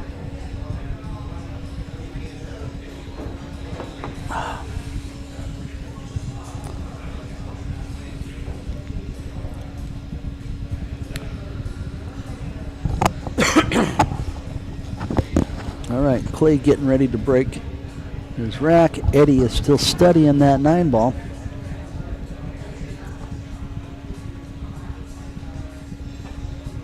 These guys are all nice and hyper focused. Sorry, Eddie. Get back to Clay's break. Eddie makes his 9 ball on the side. Okay, he's got 2 balls made. Clay does not have a look at the 1 here. He's probably going to push. Let's get back to Eddie on his 10 ball.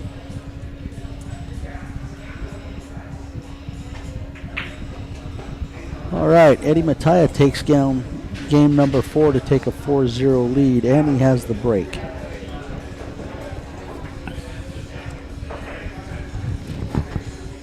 And Daniel can just sit and watch. A couple of mistakes has led to a 4-0 deficit for him, but that can change very quick.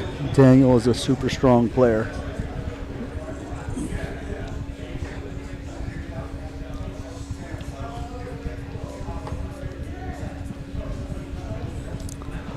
All right, Clay is going to push long here to the break end of the rail, leaving Joe a look at the 1. I think that 1 looks like it's frozen to the rail.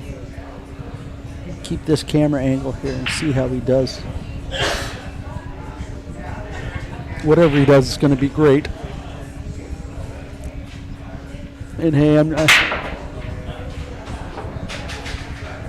I'm still giving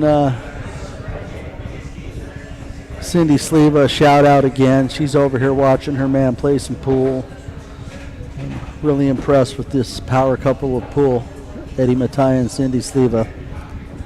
Such good people.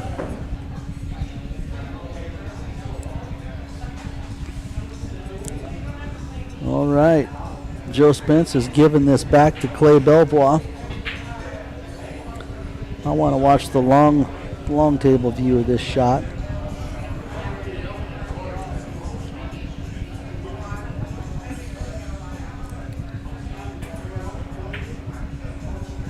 Okay, he's putting the 1 on the 9. Ooh, he may have leaked out a makeable shot on the 1 in upper right corner. Yeah, Chad. Cindy's cooking on the pool table has been awesome. I've never tasted her actual cooking, but if it's as good as her pool playing, I wouldn't mind.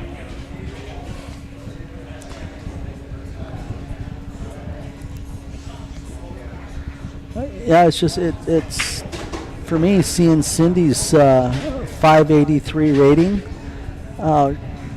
Dude, She was playing at a 700 speed last night when she played me. I mean, I just phenomenal. Maybe not 700, but man, she is on the way high end of her stuff. I wish her all the best at the mob tournament she's practicing for. I hope she takes it down.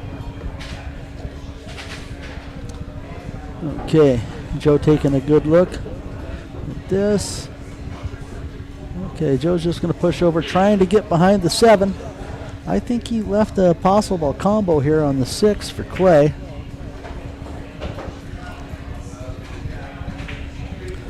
Take a peeky here at Eddie. I'm going to jump over there real quick. Yeah, he's got a pretty clear table. Clay's not down to shoot yet. He's got a player he's wait for. Oh, Eddie wanted to miss that 9. And Clay's still waiting to shoot. Let's pop back here to Clay's shot on this 1. Yes, Lindalo 48. I'm not sure who you are. We possibly have met, but absolutely 2 of the nicest people. Well, left the hit, froze a cue ball to the 6, but Joe's definitely going to play us safe with this somehow. He will think of something. So let's hop back over here. Oh, Eddie is in a stroke clinic right now. He's about ready to take down game 5 and go up 5-0.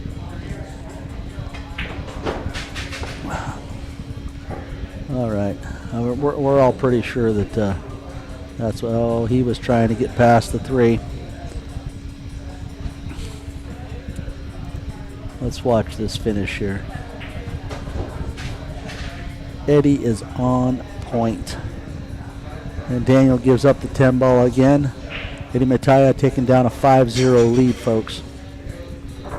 Eddie is just cooking in the kitchen, making some of the finest spaghetti.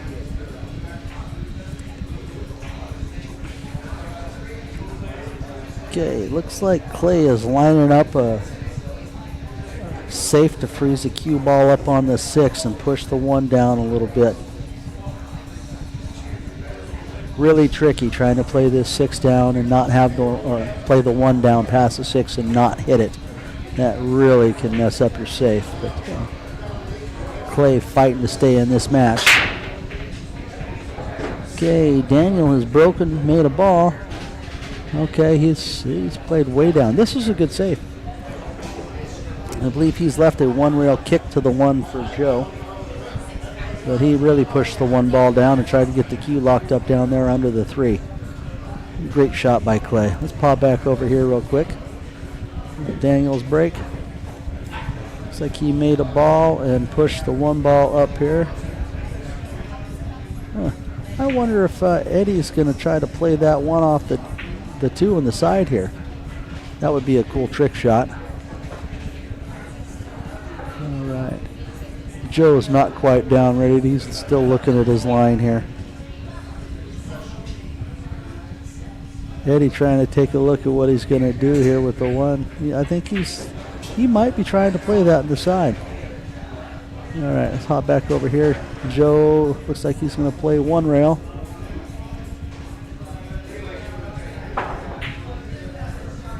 Oh, that gets behind the 6. What a shot. What a shot by Joe Spence. All right, Clay's going to take a little bit of time looking at this.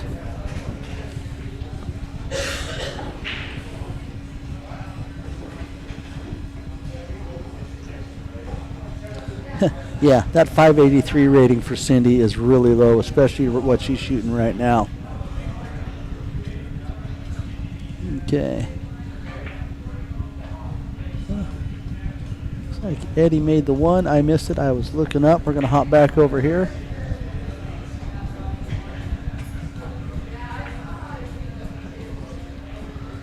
Okay, the 1 ball is leaked out here a little bit.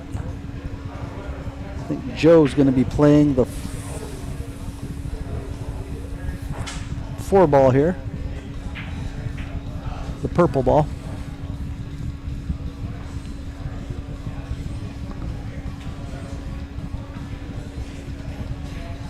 Okay, Eddie has played safe over in his table. He's really controlling the table over there against Daniel.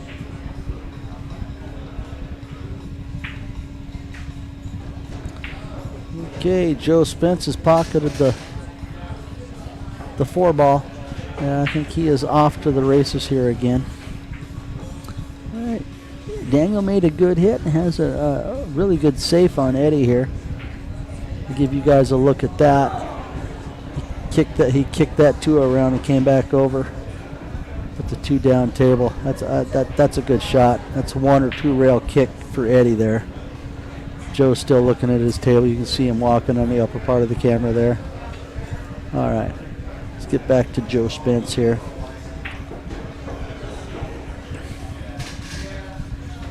He bumps the 6, but still leaves it right by the side pocket. He's left a fairly straight 3 ball to get to the 5. He's studying on how he's going to get there. Is he trying to get around the 10 for the 5 on the side? Or maybe, yeah, well, 5 on the side by the 6. I don't know. Let's go over here. Eddie Mattia hit the 2 and scratch. So Daniel has a good chance to get his first game. Get in the set. Eddie's sitting on the hill with a 5-0 lead. That's, man, a lot of pressure. It's tough to get out of.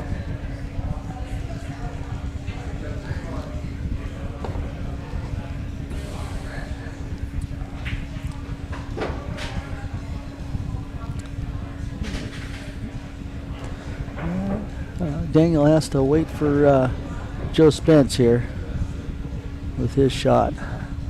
He got himself good on the 3 ball on his table. Okay, Joe coming down. Look at that. I think, ooh, he needs a little love here. Well, Joe got it. I think he's got that 5 ball in the side pocket, and he's going to roll out down there for the 6. Pretty good speed control. I don't like shooting off the rail from this in the side pocket shot like that, but it leads to shape, so you just run. Okay.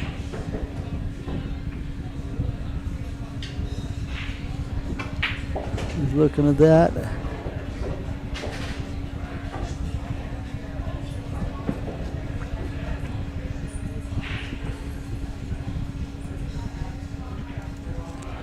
Over here to Daniel. Okay. Daniel. Looks like he's got a straight down the rail combo here. Pretty. All right.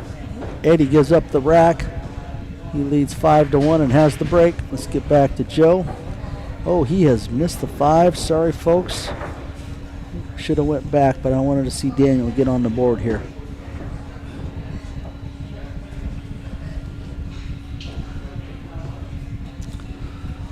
Belvoir got a little downhill angle here. It's difficult to hit this. You got a little bit of space between where you're coming off the 5 and the 9 ball to get back to the 6. You either need to be fairly straight or on the rail if you play the 6 up table.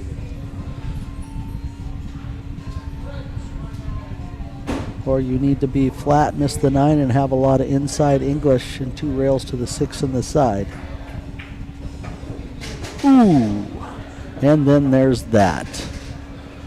All right, let's hop back over here to Eddie's break. And Joe has got a very manageable run. Eddie has pocketed the ball and has a great look at the 1. The 4 and 7 are tied up. And he's going to look at that a little bit, study for a second.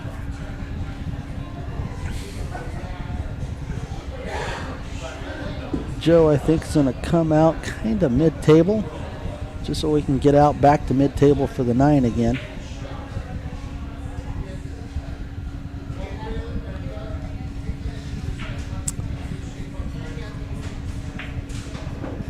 All right, he rolls right out to straight in shape on the 7. That's looking good.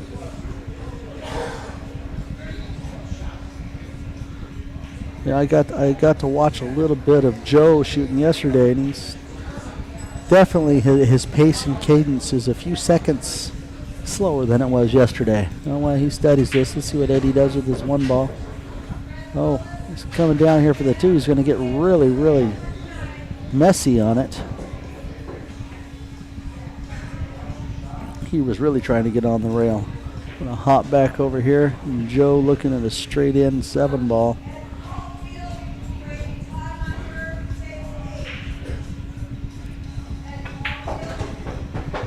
Okay, Mr. Spence is drawing back. Okay. He could play this in the side, or he can play it in the corner. I think you could play an inside draw shot here, come back, play the 10 in the lower right, or you can play the 9 all the way up and play the 10 in the lower left. I think this is shooter's preference here. Looks like he's playing this to the side and going up and back down to the 10. With excellent speed control. He's going to line up straight on this. Okay, Clay has given that rack up to Joe. Joe moves ahead 4-2. Let's hop over here to Daniel's table. Ooh, Eddie played a nice little safe there behind the 10. Man, I wish I would have watched that. I can't watch both of them at the same time, neither can you guys.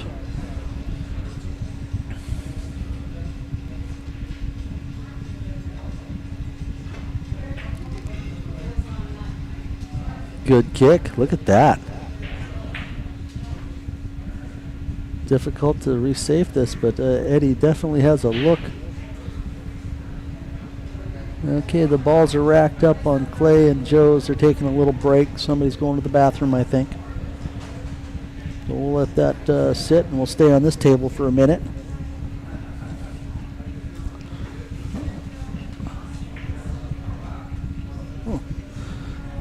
Eddie really taking his time here looking at this shot.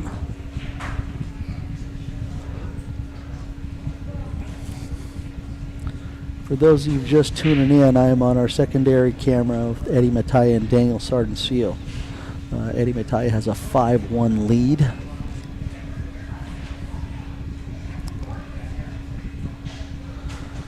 Very nice shot from Mr. Mattia. He is playing some really good pool. That 4-7 tied up. Nobody really wants to be the one to have to shoot or break that out.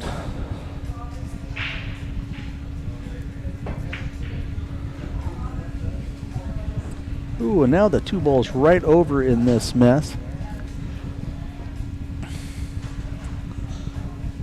Well, when Dalu 48, I definitely have seen Clay make a mistake like that before, but they are few and far between. All of us make those mistakes, but you know, Clay is human just like everybody else.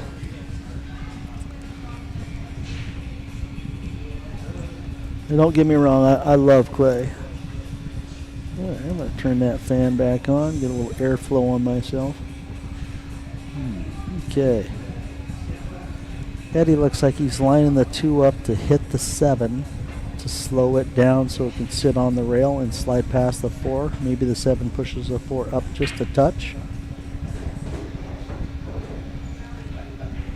to leave a little wall of balls here. Boink, boink. Okay. Now the 4-7 are open. Daniel does not have a pocket to play it in, and thinking he's gonna he looks like he has enough to kiss the right side of the 2 and maybe put it close to the 9 ball. Get up. Oh, what a shot. What a shot.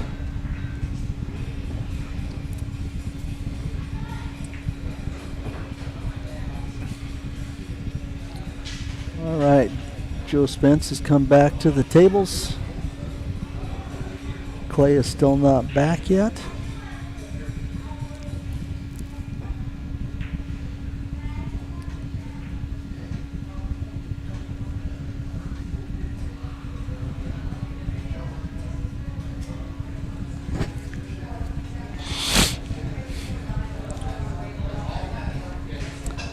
Eddie really taking his time here.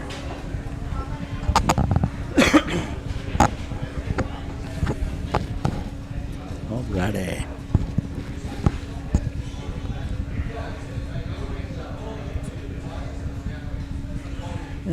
Eddie has pulled out his jump stick. He's jumping over the 10 to the bottom rail and wanting to come in and bank the 2. He's called it in the upper right-hand corner pocket on your screen. This would be pretty if this goes.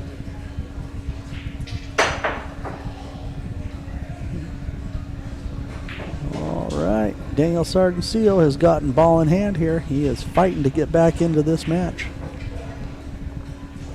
He has a long road being down 5-1. Eddie sitting on the hill. Some really good kick saves out of Daniel.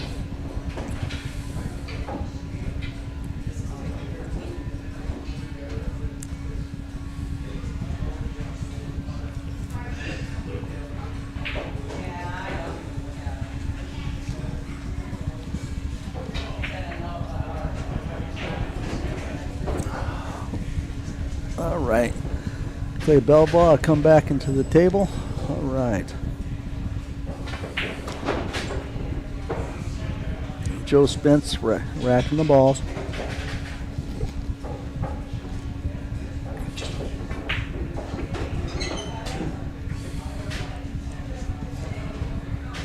Daniel looks like he has a very straightforward out here.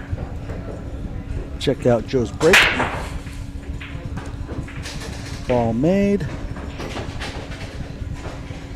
Oh, one ball rolls right back up on him.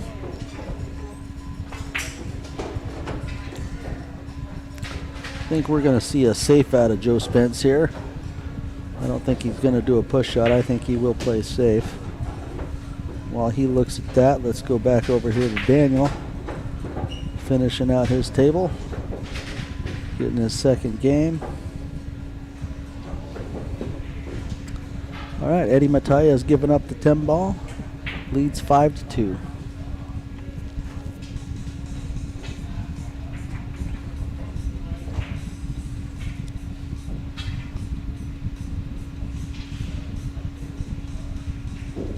Oh, Lindalu 48, you're talking my talk right there. I love one pocket. It never used to be a fast enough pace for me, but as I've gotten older and more experience, I really, oh, what a shot. I think he does leave a one-rail kick for Clay here, but that was a really, really good two-ball control out of Joe Spence right there. Tiniest bit hard, but he has left a one-rail kick.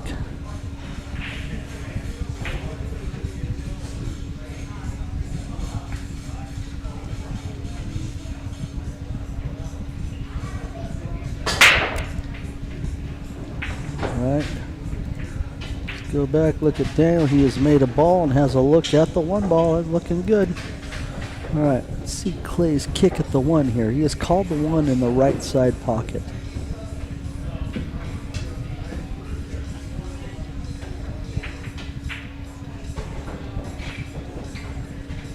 All right, still left a tough shot. Maybe another safe shot out of Joe. Look at that. Let's take a look. Daniel studying his table. I think he's calling the 5 ball here. All right, let's see Joe play safe here. Another good speed control. Joe Spence is playing some incredible table control here, folks. All right. Ooh. Daniel makes both the 1 and the 5, giving himself great shape on the deuce. This is a really good rack to get his third game here. He might get this back to Hill, folks. He just might. And you certainly look how he's going to get shape to the 6 here.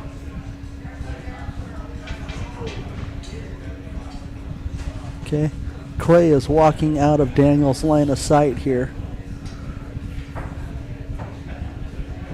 He's giving Daniel some space to take his shot without anybody in his view. So I'll switch back as soon as he starts looking at it.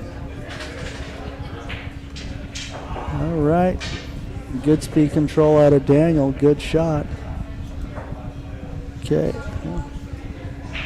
Clay has his jump stick out. He's going after that one. Probably jump safe, I think.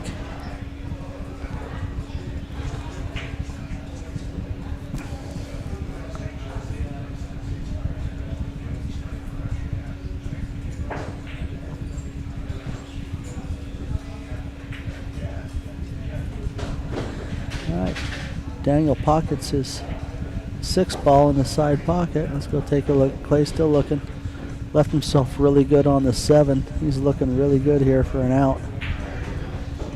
All right, back to Clay's jump shot. Oh, triple G. Oh. Okay, let's get back to this triple G. We have Eddie Mattia and Daniel Sardencio. And Eddie is up 5-2. Thank you, Lindalo.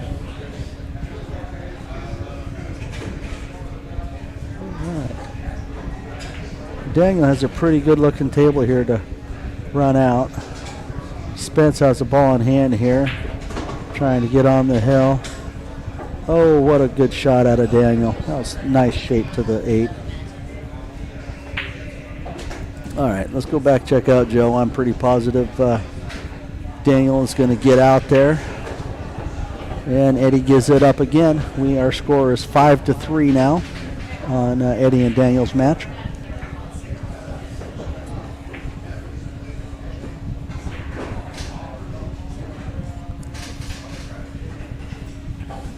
And I've had 2 cups of coffee and a glass and a half of water.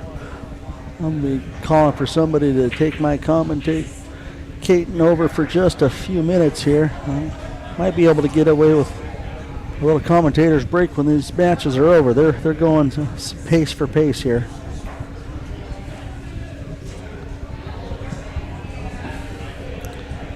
Joe Spence has a tiny off angle. He's following this ball. 1, 2 rails. Okay, 3 rails to the 3. Leaving himself really good on the 3 for the 5. I think he would have rather been on the rail so he could pitch out a little bit for the 5. Okay, check out Eddie Mattia's break here. Okay, well this might be all she wrote for this match right here. Eddie Mattia's got a solid looking run here. The 1 to the 2 to the 3 to the 5. This is looking pretty solid.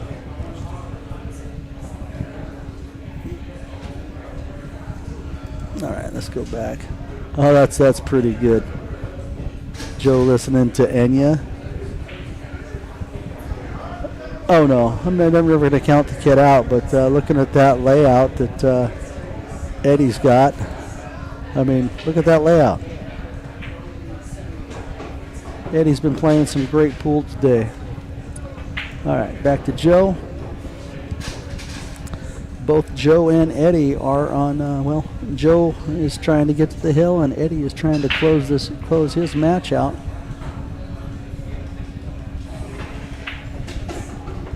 Okay, back here, let's check out his shape. Okay, Eddie's got some good shape there to the 3, a little bit over the 9. All right, Joe, 1, second touch rail. Little flat. All right, this is shaped to get right to the side pocket. This is some incredible pool, folks.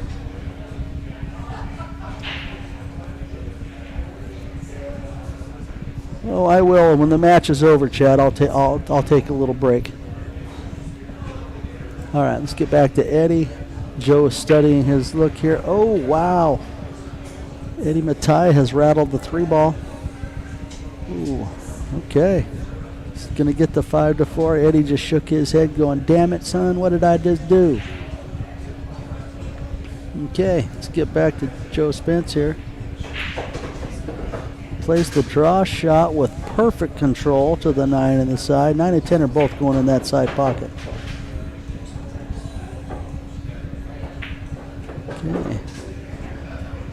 I think we know that Joe Spence is going to get this game. Flip back to here. I'll bump up the score for Joe. He now leads 5-2 over Clay Belvoir. While he racks, let's watch Daniel finish this rack out. Got a little downhill angle. I think he can straight draw this ball for the 6. Okay. He's got good control here. A little inside English. Pocket speed the 6 and come off the rail.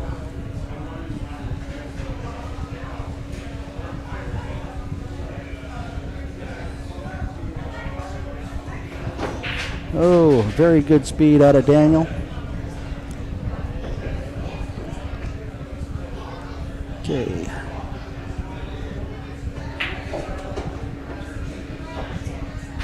All right, I'm willing to bet when Daniel gets shape on this 10 again, Eddie's just going to tell him, good job, kid.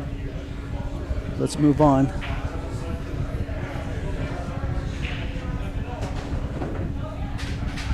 Oh, he's not saying anything. He's making the kid shoot it out.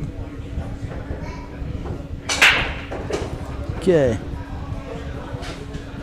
Oh, whoops, sorry, folks. That wasn't supposed to jump that score. I was going to be back to kill on this camera angle and see what Clay had for his break. All right. All right, the score with Eddie and Daniel is now 5-4. And Daniel has the break, breaking to get to Hill. I can see Eddie's face over here. He's kind of mentally shaking his head. As we all do. Okay, Clay taking a good look at what kind of clip he gets on the 3 here. I think he's trying to play above it. I'm not sure if the 3 is makeable. I'm going to look at the other camera angle. Possibly.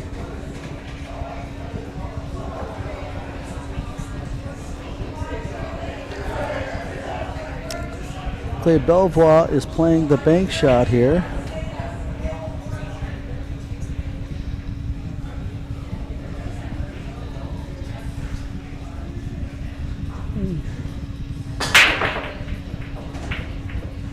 Okay, let's check out Daniel's break.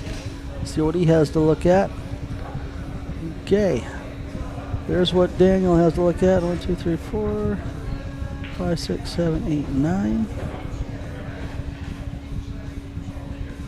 Okay, we have a dry break. Eddie Matai gets to come to the table. He's given that a good study. All right, I'm going to go back to Clay's table, see what he comes up with here.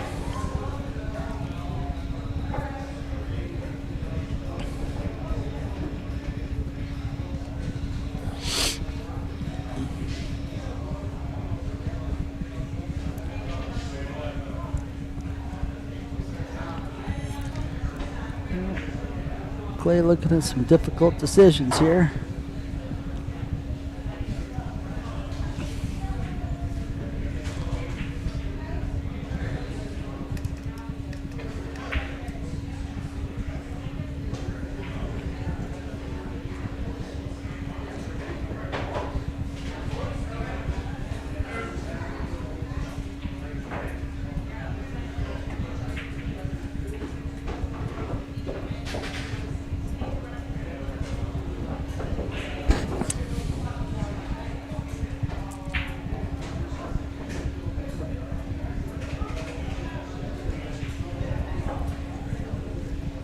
Nah, Triple G, you do work your butt off in the summer.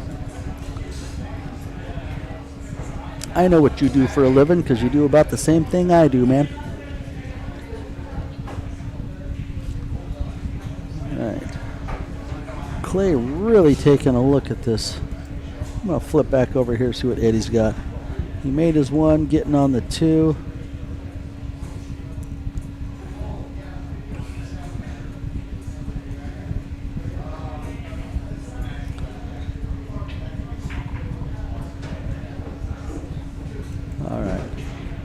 Clay still studying.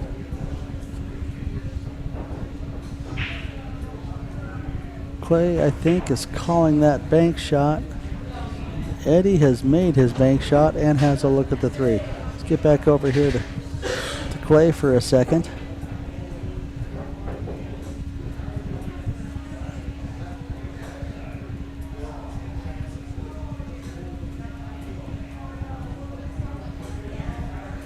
Triple G, that's good. Oh, okay. Well, there's the look that Joe Spence has coming to the table. He is on the hill. Flip back over here. Eddie has a look at that 3-ball up table.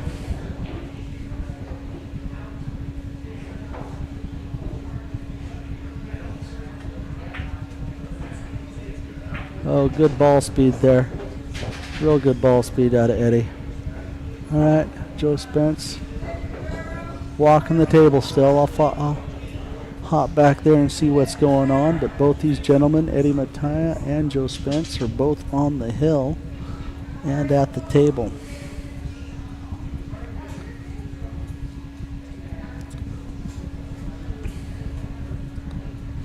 All right, okay. Daniel standing up, take a look at what's going on with Eddie. This is Joe's shot here.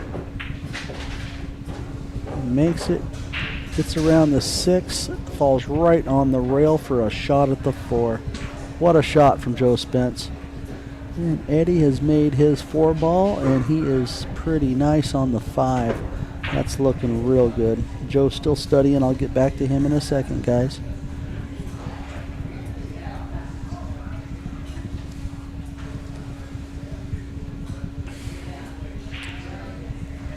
Okay. Eddie is waiting for Joe to shoot here. Okay. All right. Joe makes his 4-ball, leaving his 6 half table and a little thin. He's looking to come around to play the 7 back up in the same corner as the 6 possibly. Okay, while he's looking, Eddie. Okay, Eddie has left himself really good on the 6 here. Okay, Joe getting down to shoot here. Okay, let's hop back over here.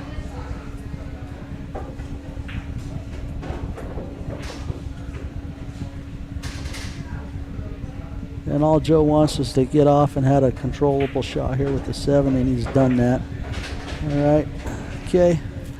Eddie looking really good here. I don't think he thought he was going to get back in this game here, but he has. Joe still studying, still looking. I hope you guys don't mind me popping back and forth between these 2 5th-6 matches, but both of them are really good. All right, Eddie's got good control there of that ball. I think he can play shape either way. Joe's still looking.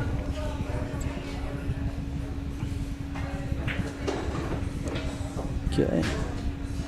And if I'm Daniel, I'm making Eddie shoot this shot. Oh, he got up and said, screw it. Okay, Eddie Mattia has taken down this match, 6-4. Good match, fellas. All right, let's get back to this match. No more camera jumping, people. We are going to be stuck on table 12 with the open matches coming through. And Eddie Mattia should be either up next or they have the point match next. Okay.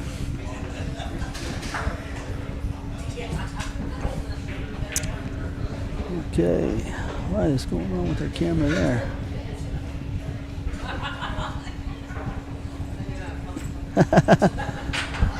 Triple G says drinks are on Eddie. We're on Cindy. She won 900 last night. What's that? Cindy won 900. They're on her. Last night here?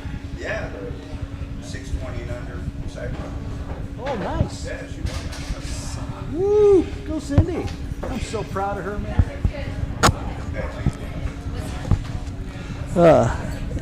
Eddie just informed me that, all right, Clay Belvoir giving that up to Joe Spence. Joe Spence wins 6-2 here. Let's just go bump, and now we are at 6-2. Okay. as soon as I have my next match up here, I will get everything inputted.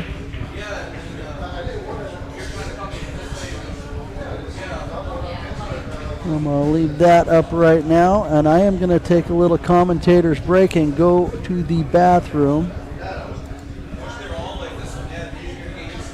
And I'm going to turn this on. And where's my scoreboard at? Turn you off for a second.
That was really fun.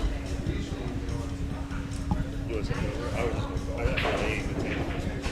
I figured Eddie would take it just with They are. They are about You to would play. take over.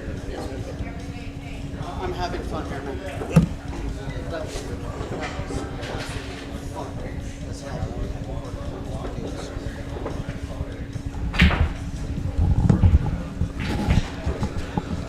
okay.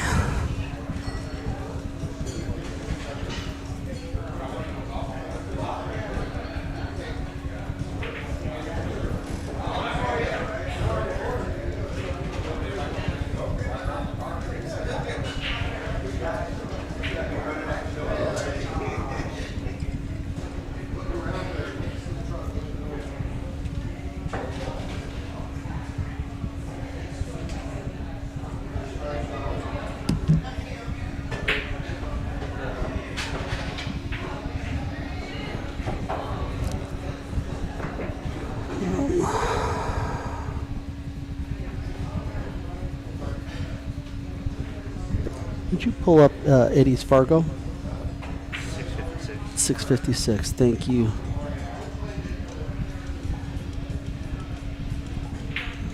Six.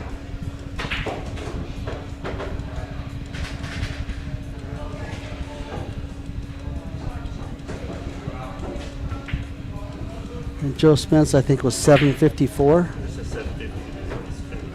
Did you pull? Okay. I had him. Well, his Fargo. I checked his Fargo at 754, but 750 is fine.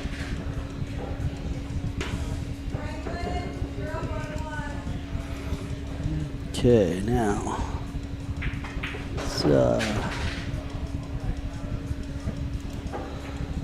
Commentator break is done. Pull that off.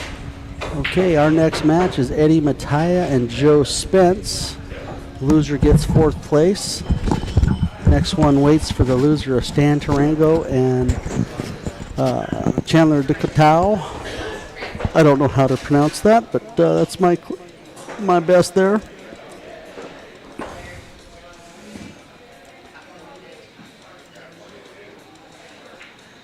Oh, I was just going to back them out. Oh, you can just hit reset score down here, and we'll go back up to a cop right now. Oh, okay, yeah, there. And go back up and update, and it does it for you. Bring back it down. All right, folks. Are you ready for another great match? What happened with Daniel? Obviously, didn't win, but Oh, Eddie was up 5-zip, and Daniel came back to lose 6-4. wow, that's good. Yeah, really good. All right, folks, we have a lag here. I believe Eddie Mattia has won the lag here, and he will rack and break first.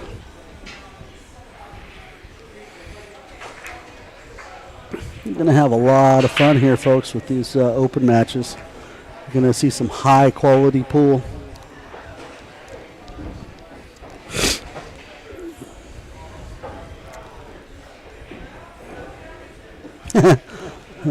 Chad says he's got the popcorn out and he's ready to watch some pool here. Well, Eddie's got his work cut out for him here, doesn't he? He does have his work cut out for him, but he's playing good. Everyone says that Eddie and Cindy are here, have been here for the past month and a half to 2 months, every day, hitting balls.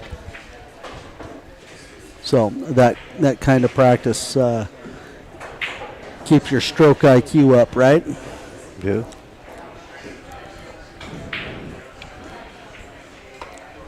I think Mattea has a looser style like Spence as well, so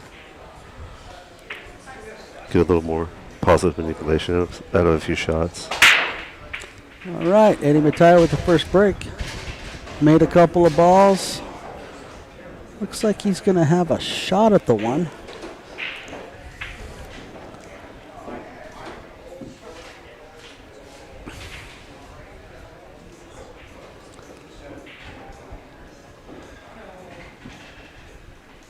going to be tough, but it looks like he has a little bit of an angle here. He might just, try to use some left English and spin over for the 2 on the side.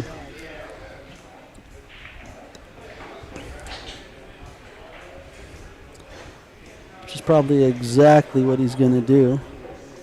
Last night, Cindy played a really good spin shot. She was pretty straight with a similar shot like this, and perfect shape.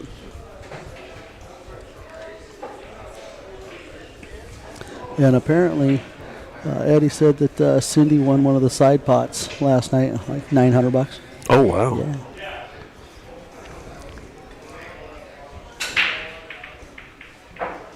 Ooh. Wouldn't expect to see that. No, I did not expect to see that. But let's look at this camera angle. He might have made this extremely difficult for Joe.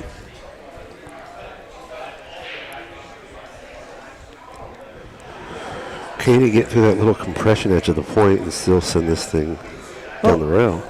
He may not have to. He might see enough of the 1 just to slice it to cut it down the rail. But man, this is not a shot I'm a big fan of. But I think the 1 might be cuttable here. Man, that's funky.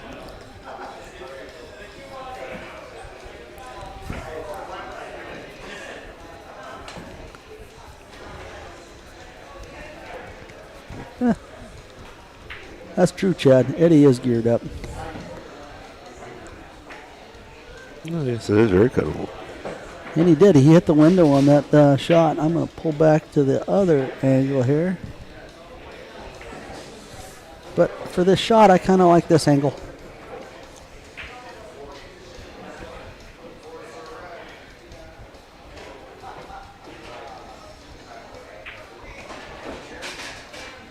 Joe opts to bring back all the way over to this side of the table. All right. Now, I'm going back to this angle. Yes, that is the 4 ball there.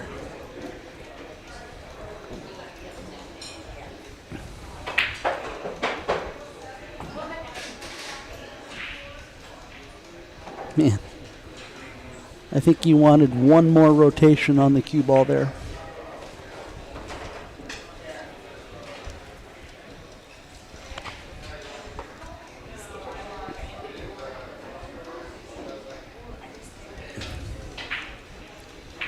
It looks like Joe playing some inside English here, trying to hold for the... No, he's just going to pop them open. Yeah, shows you what I know. He just popped right through the 10-5, left himself an angle on the 5 to get to the 7.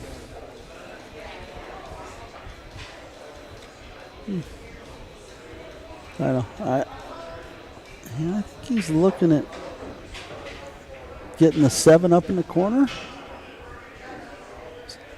Kind of a little flat to get above for the side pocket.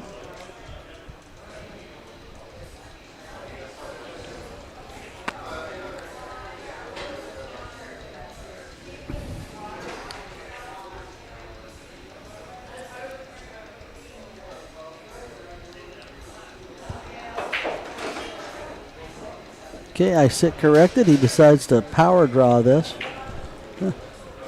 That's really good control in that draw, especially on this new cloth. Oh, absolutely.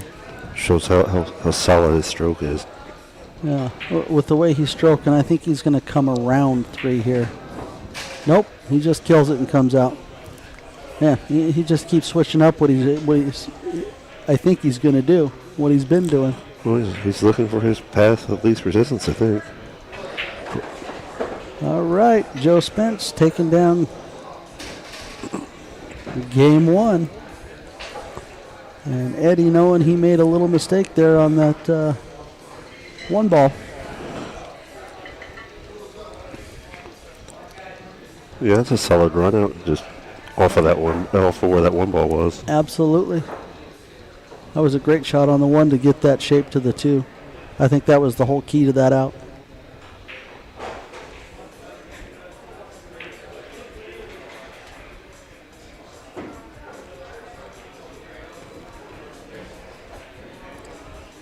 I mean, I don't know about you all, but I want to see hill, hill, hill, hill, hill, hill out of all these guys. I mean, who doesn't want to see 11 racks of great pool, right? I believe we all can agree with that. Ooh, did we have a dry break here? Not the best look at the one. We have a dry break, not the best look at the one.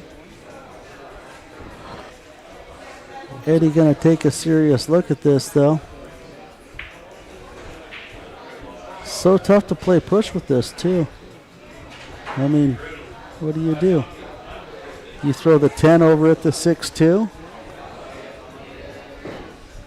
and leave the 1-4 lined up? Nah, that just leaves the 1-4 wired.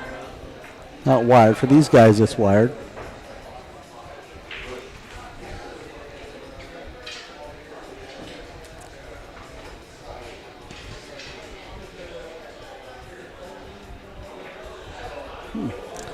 Eddie really taking his time to think out what he wants to do with the push shot here. I don't think he wants anything to do with trying to hit the one here.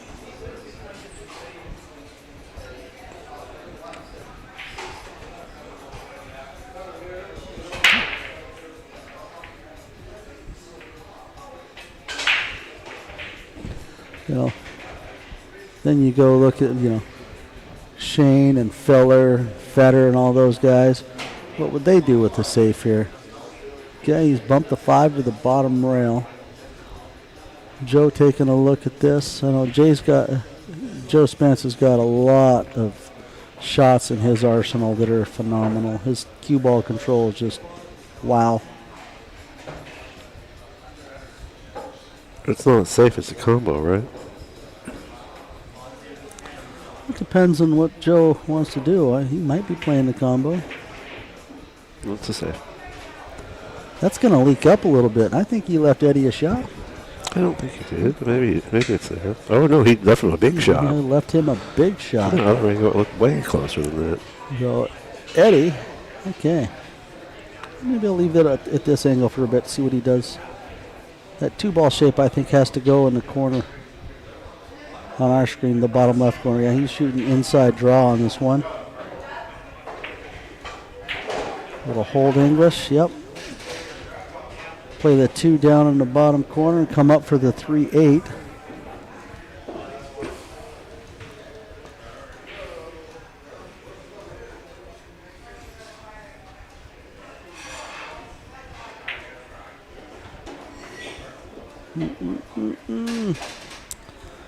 Hit that just a hair stiff, but I think this is manageable.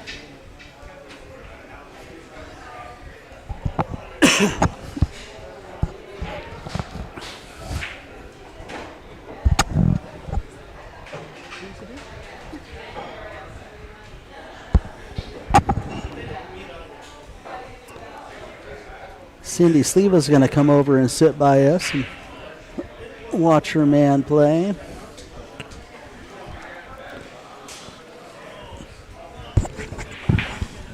Cindy, you don't want to come talk with us?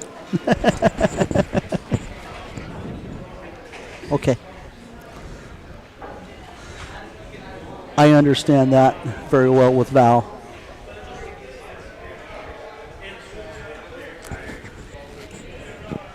Eddie has opted and played a safe here. This is really nice. That's super lockup. If Joe hits this and kicks this and resafes, I don't know what to say. I think it's well done. Well, other than the fact that, these guys are 100-point different in Fargo, and they're both super solid players. Yeah. Oh, he hit the 8. Now the table is opened up. Eddie, Ooh, man. That 6 still goes up in the corner, though. And the 5's on the bottom rail, so 3, 4, the 4 to the 5, I think, is the key on this. So that's the way you foul the right way for him, isn't it? Did you get Phil? Mm-mm.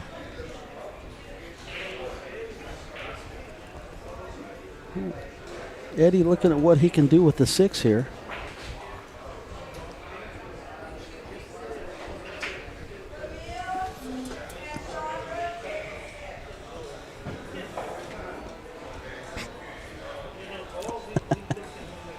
Good luck.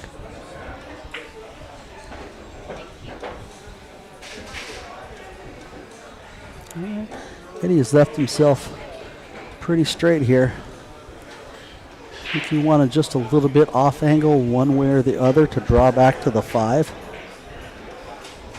All right, let's see his draw control here, folks.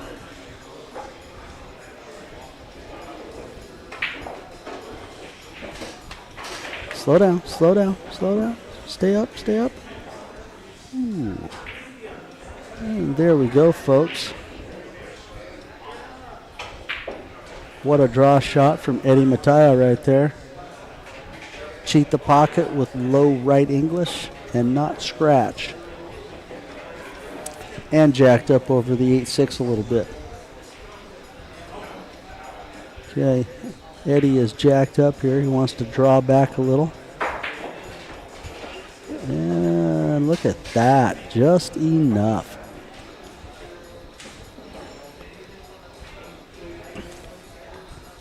Now, does he opt to draw back for the 7 in the side, or does he follow through the 8 a little bit? I think he's going to follow through the 8 some. Okay. Now he's going to take the thin cut shot on the 7. Let's look how thin it is from this angle. And he's still calling that in the corner. All right. I am rooting for Eddie to keep in this game and keep everything tight.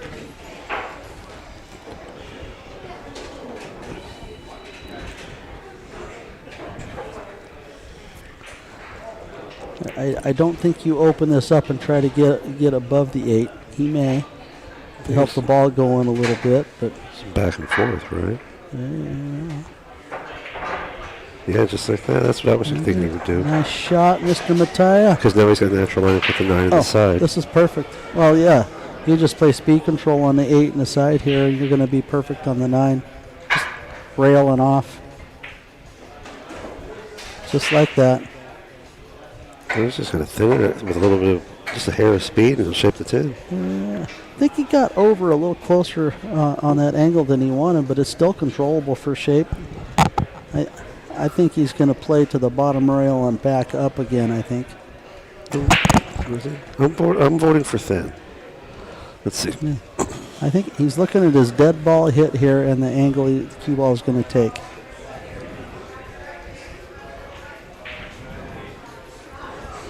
It's hard to control just pocket speed and the cue ball speed with this. Yeah, you might be right with that. Yeah. Oh, he's just going to put the 10 in the pocket. Woohoo! Gets real thin now, but still manageable. Little backspin on it, or right spin off the rail. Let's go back to this angle. Check this out. He may opt to kick this in too. Long rail. Yeah, that was my second one. Right? Shot yep. He is absolutely calling that shot. He can get away with a couple inches up the rail. With the 10 where it's sitting, he has some room. He definitely has some room here.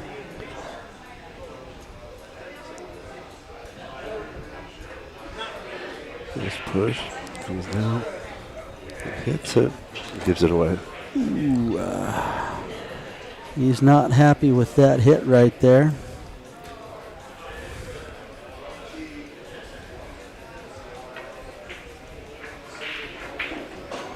All right, Joe Spence has a 2-0 lead. Yeah, it was an unfortunate upward roll off that inside of that rail and that 10 ball that he got ended up with there, because if it had squatted down, I think that's the way he wanted it to, he'd have just perfect shape. Yeah. If he'd hit it just a little bit harder, 10 comes further off the rail, cue ball gets further up table off the bottom rail.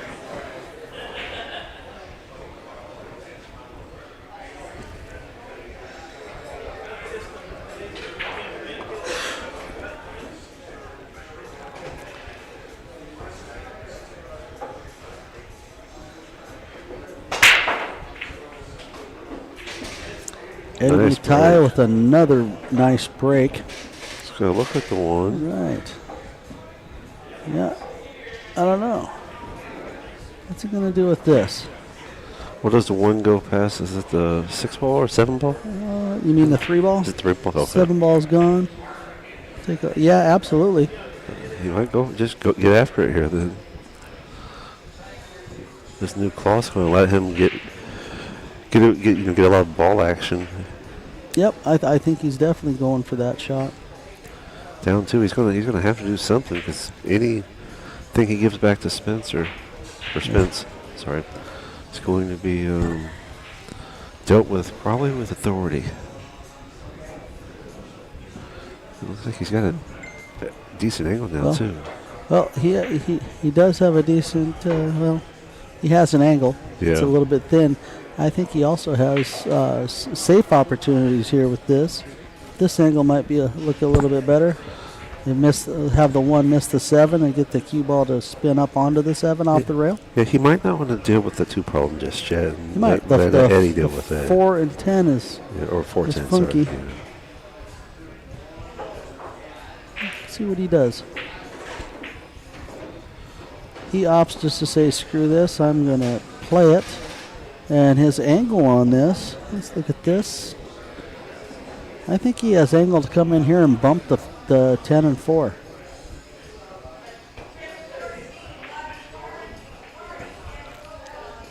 What happens after that, though? Well, if he gets the right bump on it, the 4 might be going in this corner.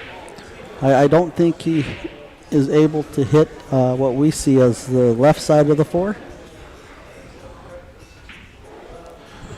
With this, any chance of the 4 getting to the corner pocket? But he is definitely playing top. He might be trying to miss the 10 altogether and just spin for the 4 like that. Wow. I'm just going to sit here and watch this man play pool. I'm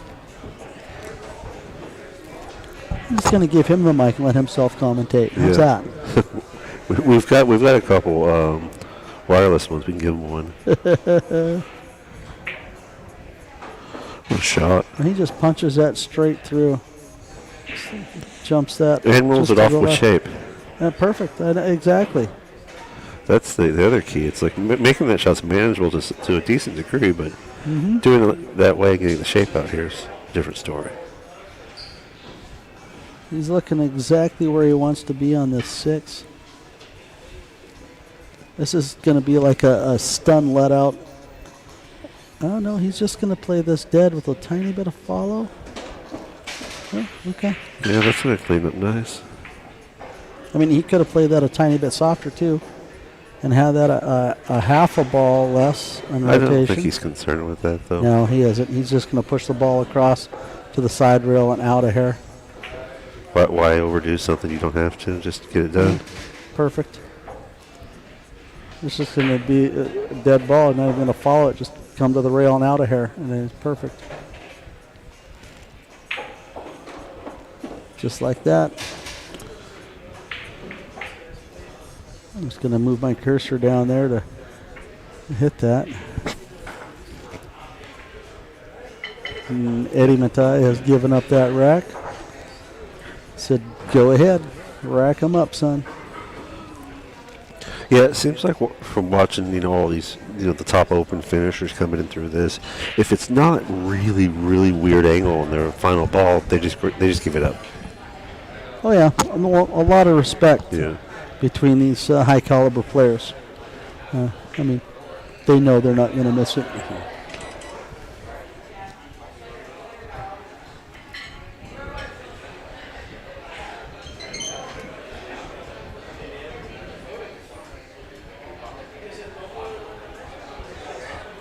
All right, let's see what Eddie's breaks will produce this time.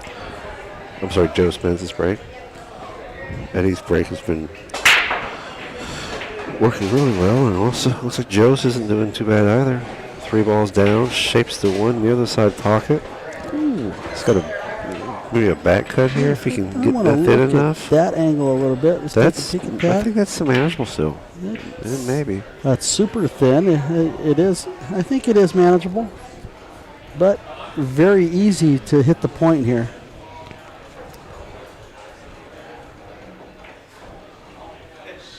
just like that. Very easy to hit the point here.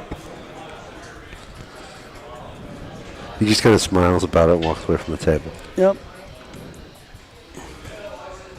Okay, Eddie looking at the 1-2 ball combo,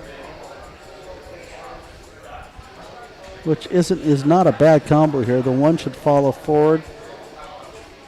A little bit of right draw on this and just try to hold for the upper left with the 1. Oh no, he's just gonna follow through. Watch it, watch it. Ooh, he got shape. I didn't think he was gonna follow through the ball. He might have been looking for just enough speed to make sure that ball gets in the pocket. Well, now he's gonna just use some draw, play the 1 in the lower left, and hold for the 3, just like that. All right, Eddie Matai off to the races here.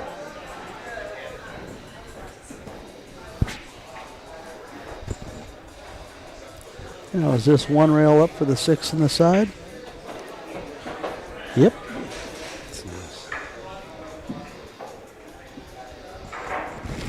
You know, with the action you saw what he was hitting with the ball, you thought the ball was going to go a lot further. But he hit that with high and a lot of right to kill that speed.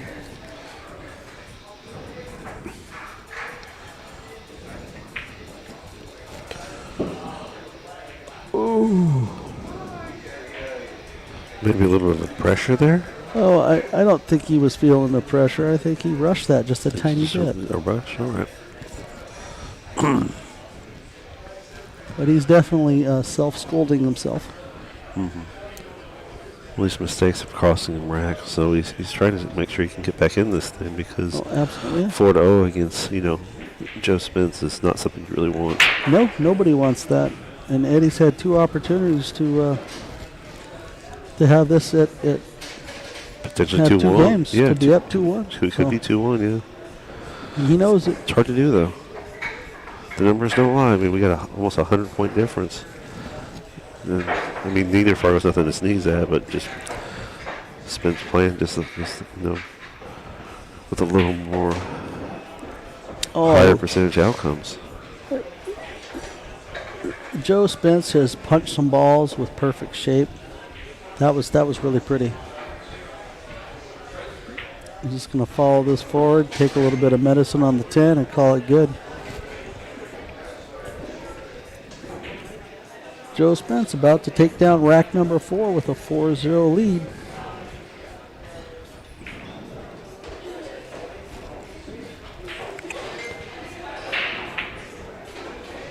And he does. Okay. All right.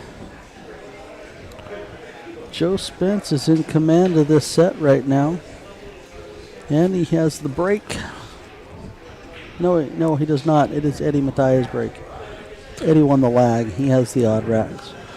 And after this match here, Jason, I might jump in beside you so we can get this thing restarted the second half. Oh, yes, it is getting to that time, isn't it? Because it's about 2 o'clock. I usually like to do it around 3, so I don't want to get a second match going and then something get weird as we speed up. As these things get closer to the end, they kind of speed up a little bit. Our next match will be the point match.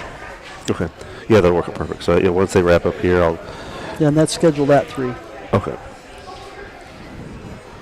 I'll help make sure I can just change the Part 1, Part 2 stuff in the feed. And then we can get this thing fired back up and get back in here.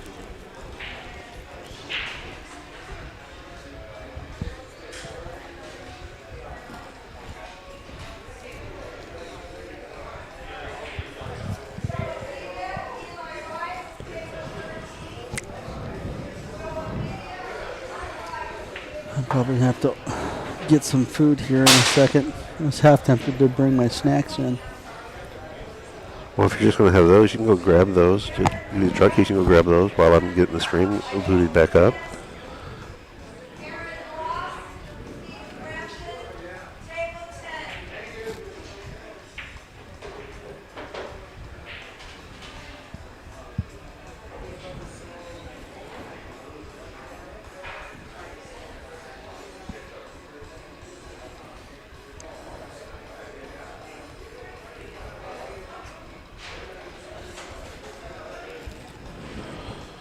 Players should take a short little break, and then they're coming back. Okay, Eddie's back to rack and break, rack number 5. Eddie's sitting at a 0-4 deficit right now.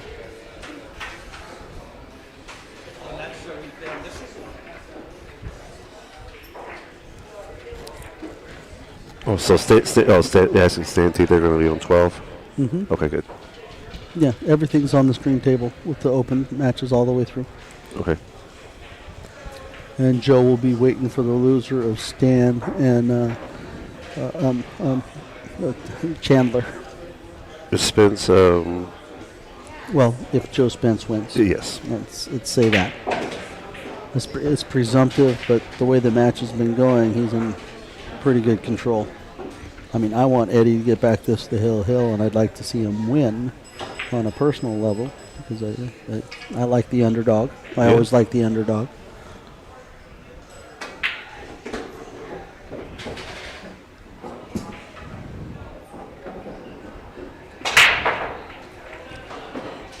Another good break. Line this up. Oh, look at the one ball shape here. Break's definitely working. I think he has a really nice low outside draw shot here to get back to the 2. Missed the 5. Did he just... I'm not sure what happened. What happened? Yeah, he waved. Did he hear me? Maybe he heard you.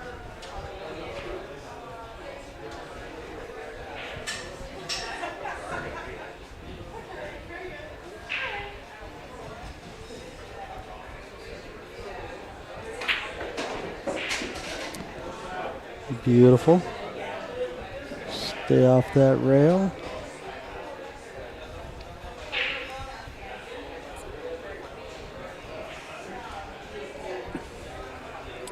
He's looking at trying to get over to the side rail here for the 4 or a cut shot at the 4. He's taking a look at both.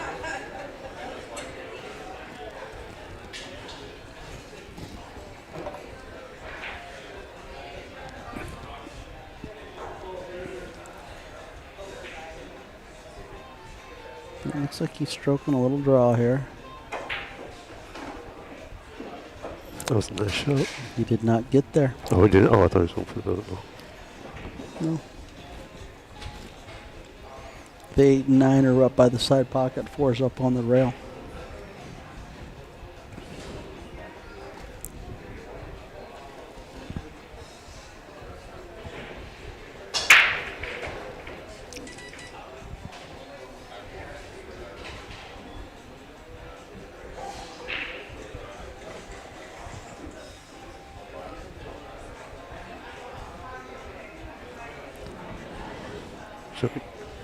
Kicking at this, it looks like now. Absolutely. Looks like there's some right spin. Ooh, barely misses it though.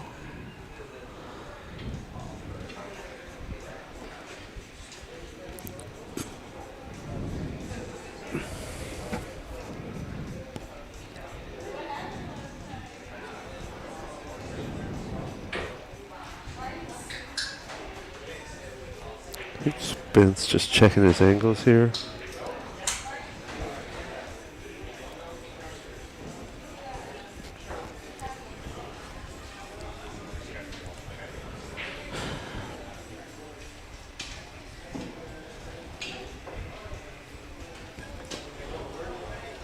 Yeah, absolutely. Joe's checking his angles here.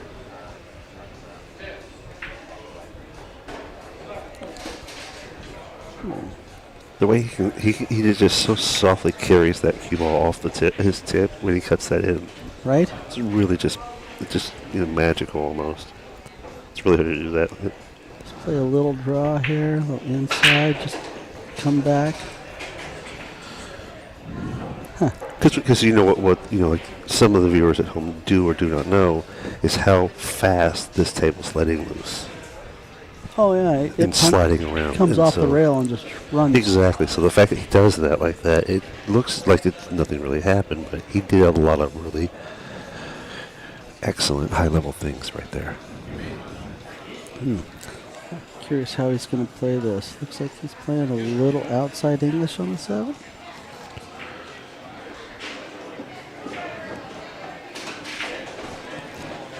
Getting to there, missing, touching the 8, keeping it where he has an angle. Let's see that. I think he's going to go try to go big across the table here to get back to the 9.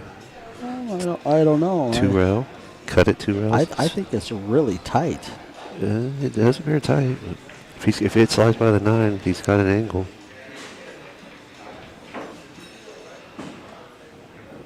Otherwise, he's going to be kicking at it. Kicking stick, right? Oh, he had plenty. He comes right back over. Look at that speed. Yeah. Taking another angle That long. speed. And this is where all the skill comes into to execute this, to make that 10 ball very manageable. Oh, I think he's going to use just a little bit of draw. Not a whole lot, just enough. Punch off the rail. Man, that's a good shot. The speed control on that.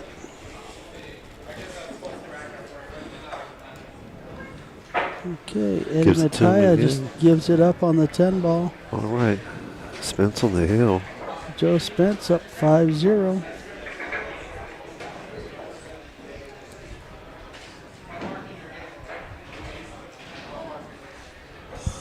Oh, looks like Chandler's back in the house now too, so let the games begin.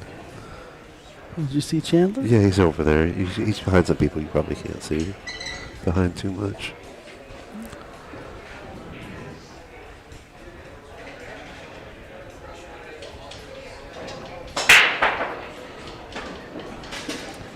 Wow, what a break. That one ball's rolling up to the side pocket, looks like. Yeah. 5-7 got a little bit close here. But looks like the 4 can go off the 7 to open that up too. Looks like he's got a good lead to the 3 off of the 1 here also. With Joe, his little stun draw has just been phenomenal.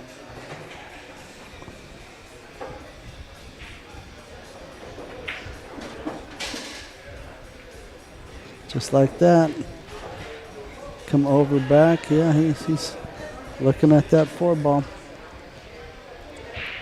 I think you have to play the 4 off the 7 a little bit here. Yeah, he called the 4 ball. Absolutely. Yeah, I think he would play off the 7 to get separation. Yeah. The angle he has, the cue ball naturally just comes back off the rail. Yeah, you see him taking his time. Yeah, that's exactly what he's doing. Exactly what he's doing. You know, which corner pocket do you think is going to land this in next? Is it top, left? I don't think he's going to crush it. So, yeah. It's just the way it's kind of in alignment. I didn't know if it's going to push the ball a little bit past where you want it. But no, it does not. And look, the 7 stayed right there. It's not touching the cushion or the points. Just come up the rail, come off for the 6, or just spin out and get there. Just draw out, get shape on the 6. I think he's going to put some draw on this because he wants to be, yep. Another He wants beautiful to draw be up shot. there. Yeah, now we can just spin this a little down the rail. Yeah, he just cheats the right side of the side pocket and comes down table. Doesn't really put much spin on it, just lets it drift off. Oh, he is using English, but Yeah, it's just enough to make the ball rotate.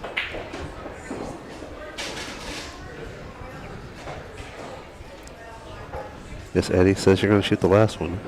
yeah, well, yeah. And he gets All there. right. There is a lot of great shooting from Joe Spence. And Eddie's laughing it off, as he always does. Okay, let's, All right, so we'll win this as the first part. Once Jason gets this cleared out, and then we'll be back here in just a few minutes with the rest of the stream. And hope to get everyone else back in here. See you all in the chat. all right, I'm going to take a break here.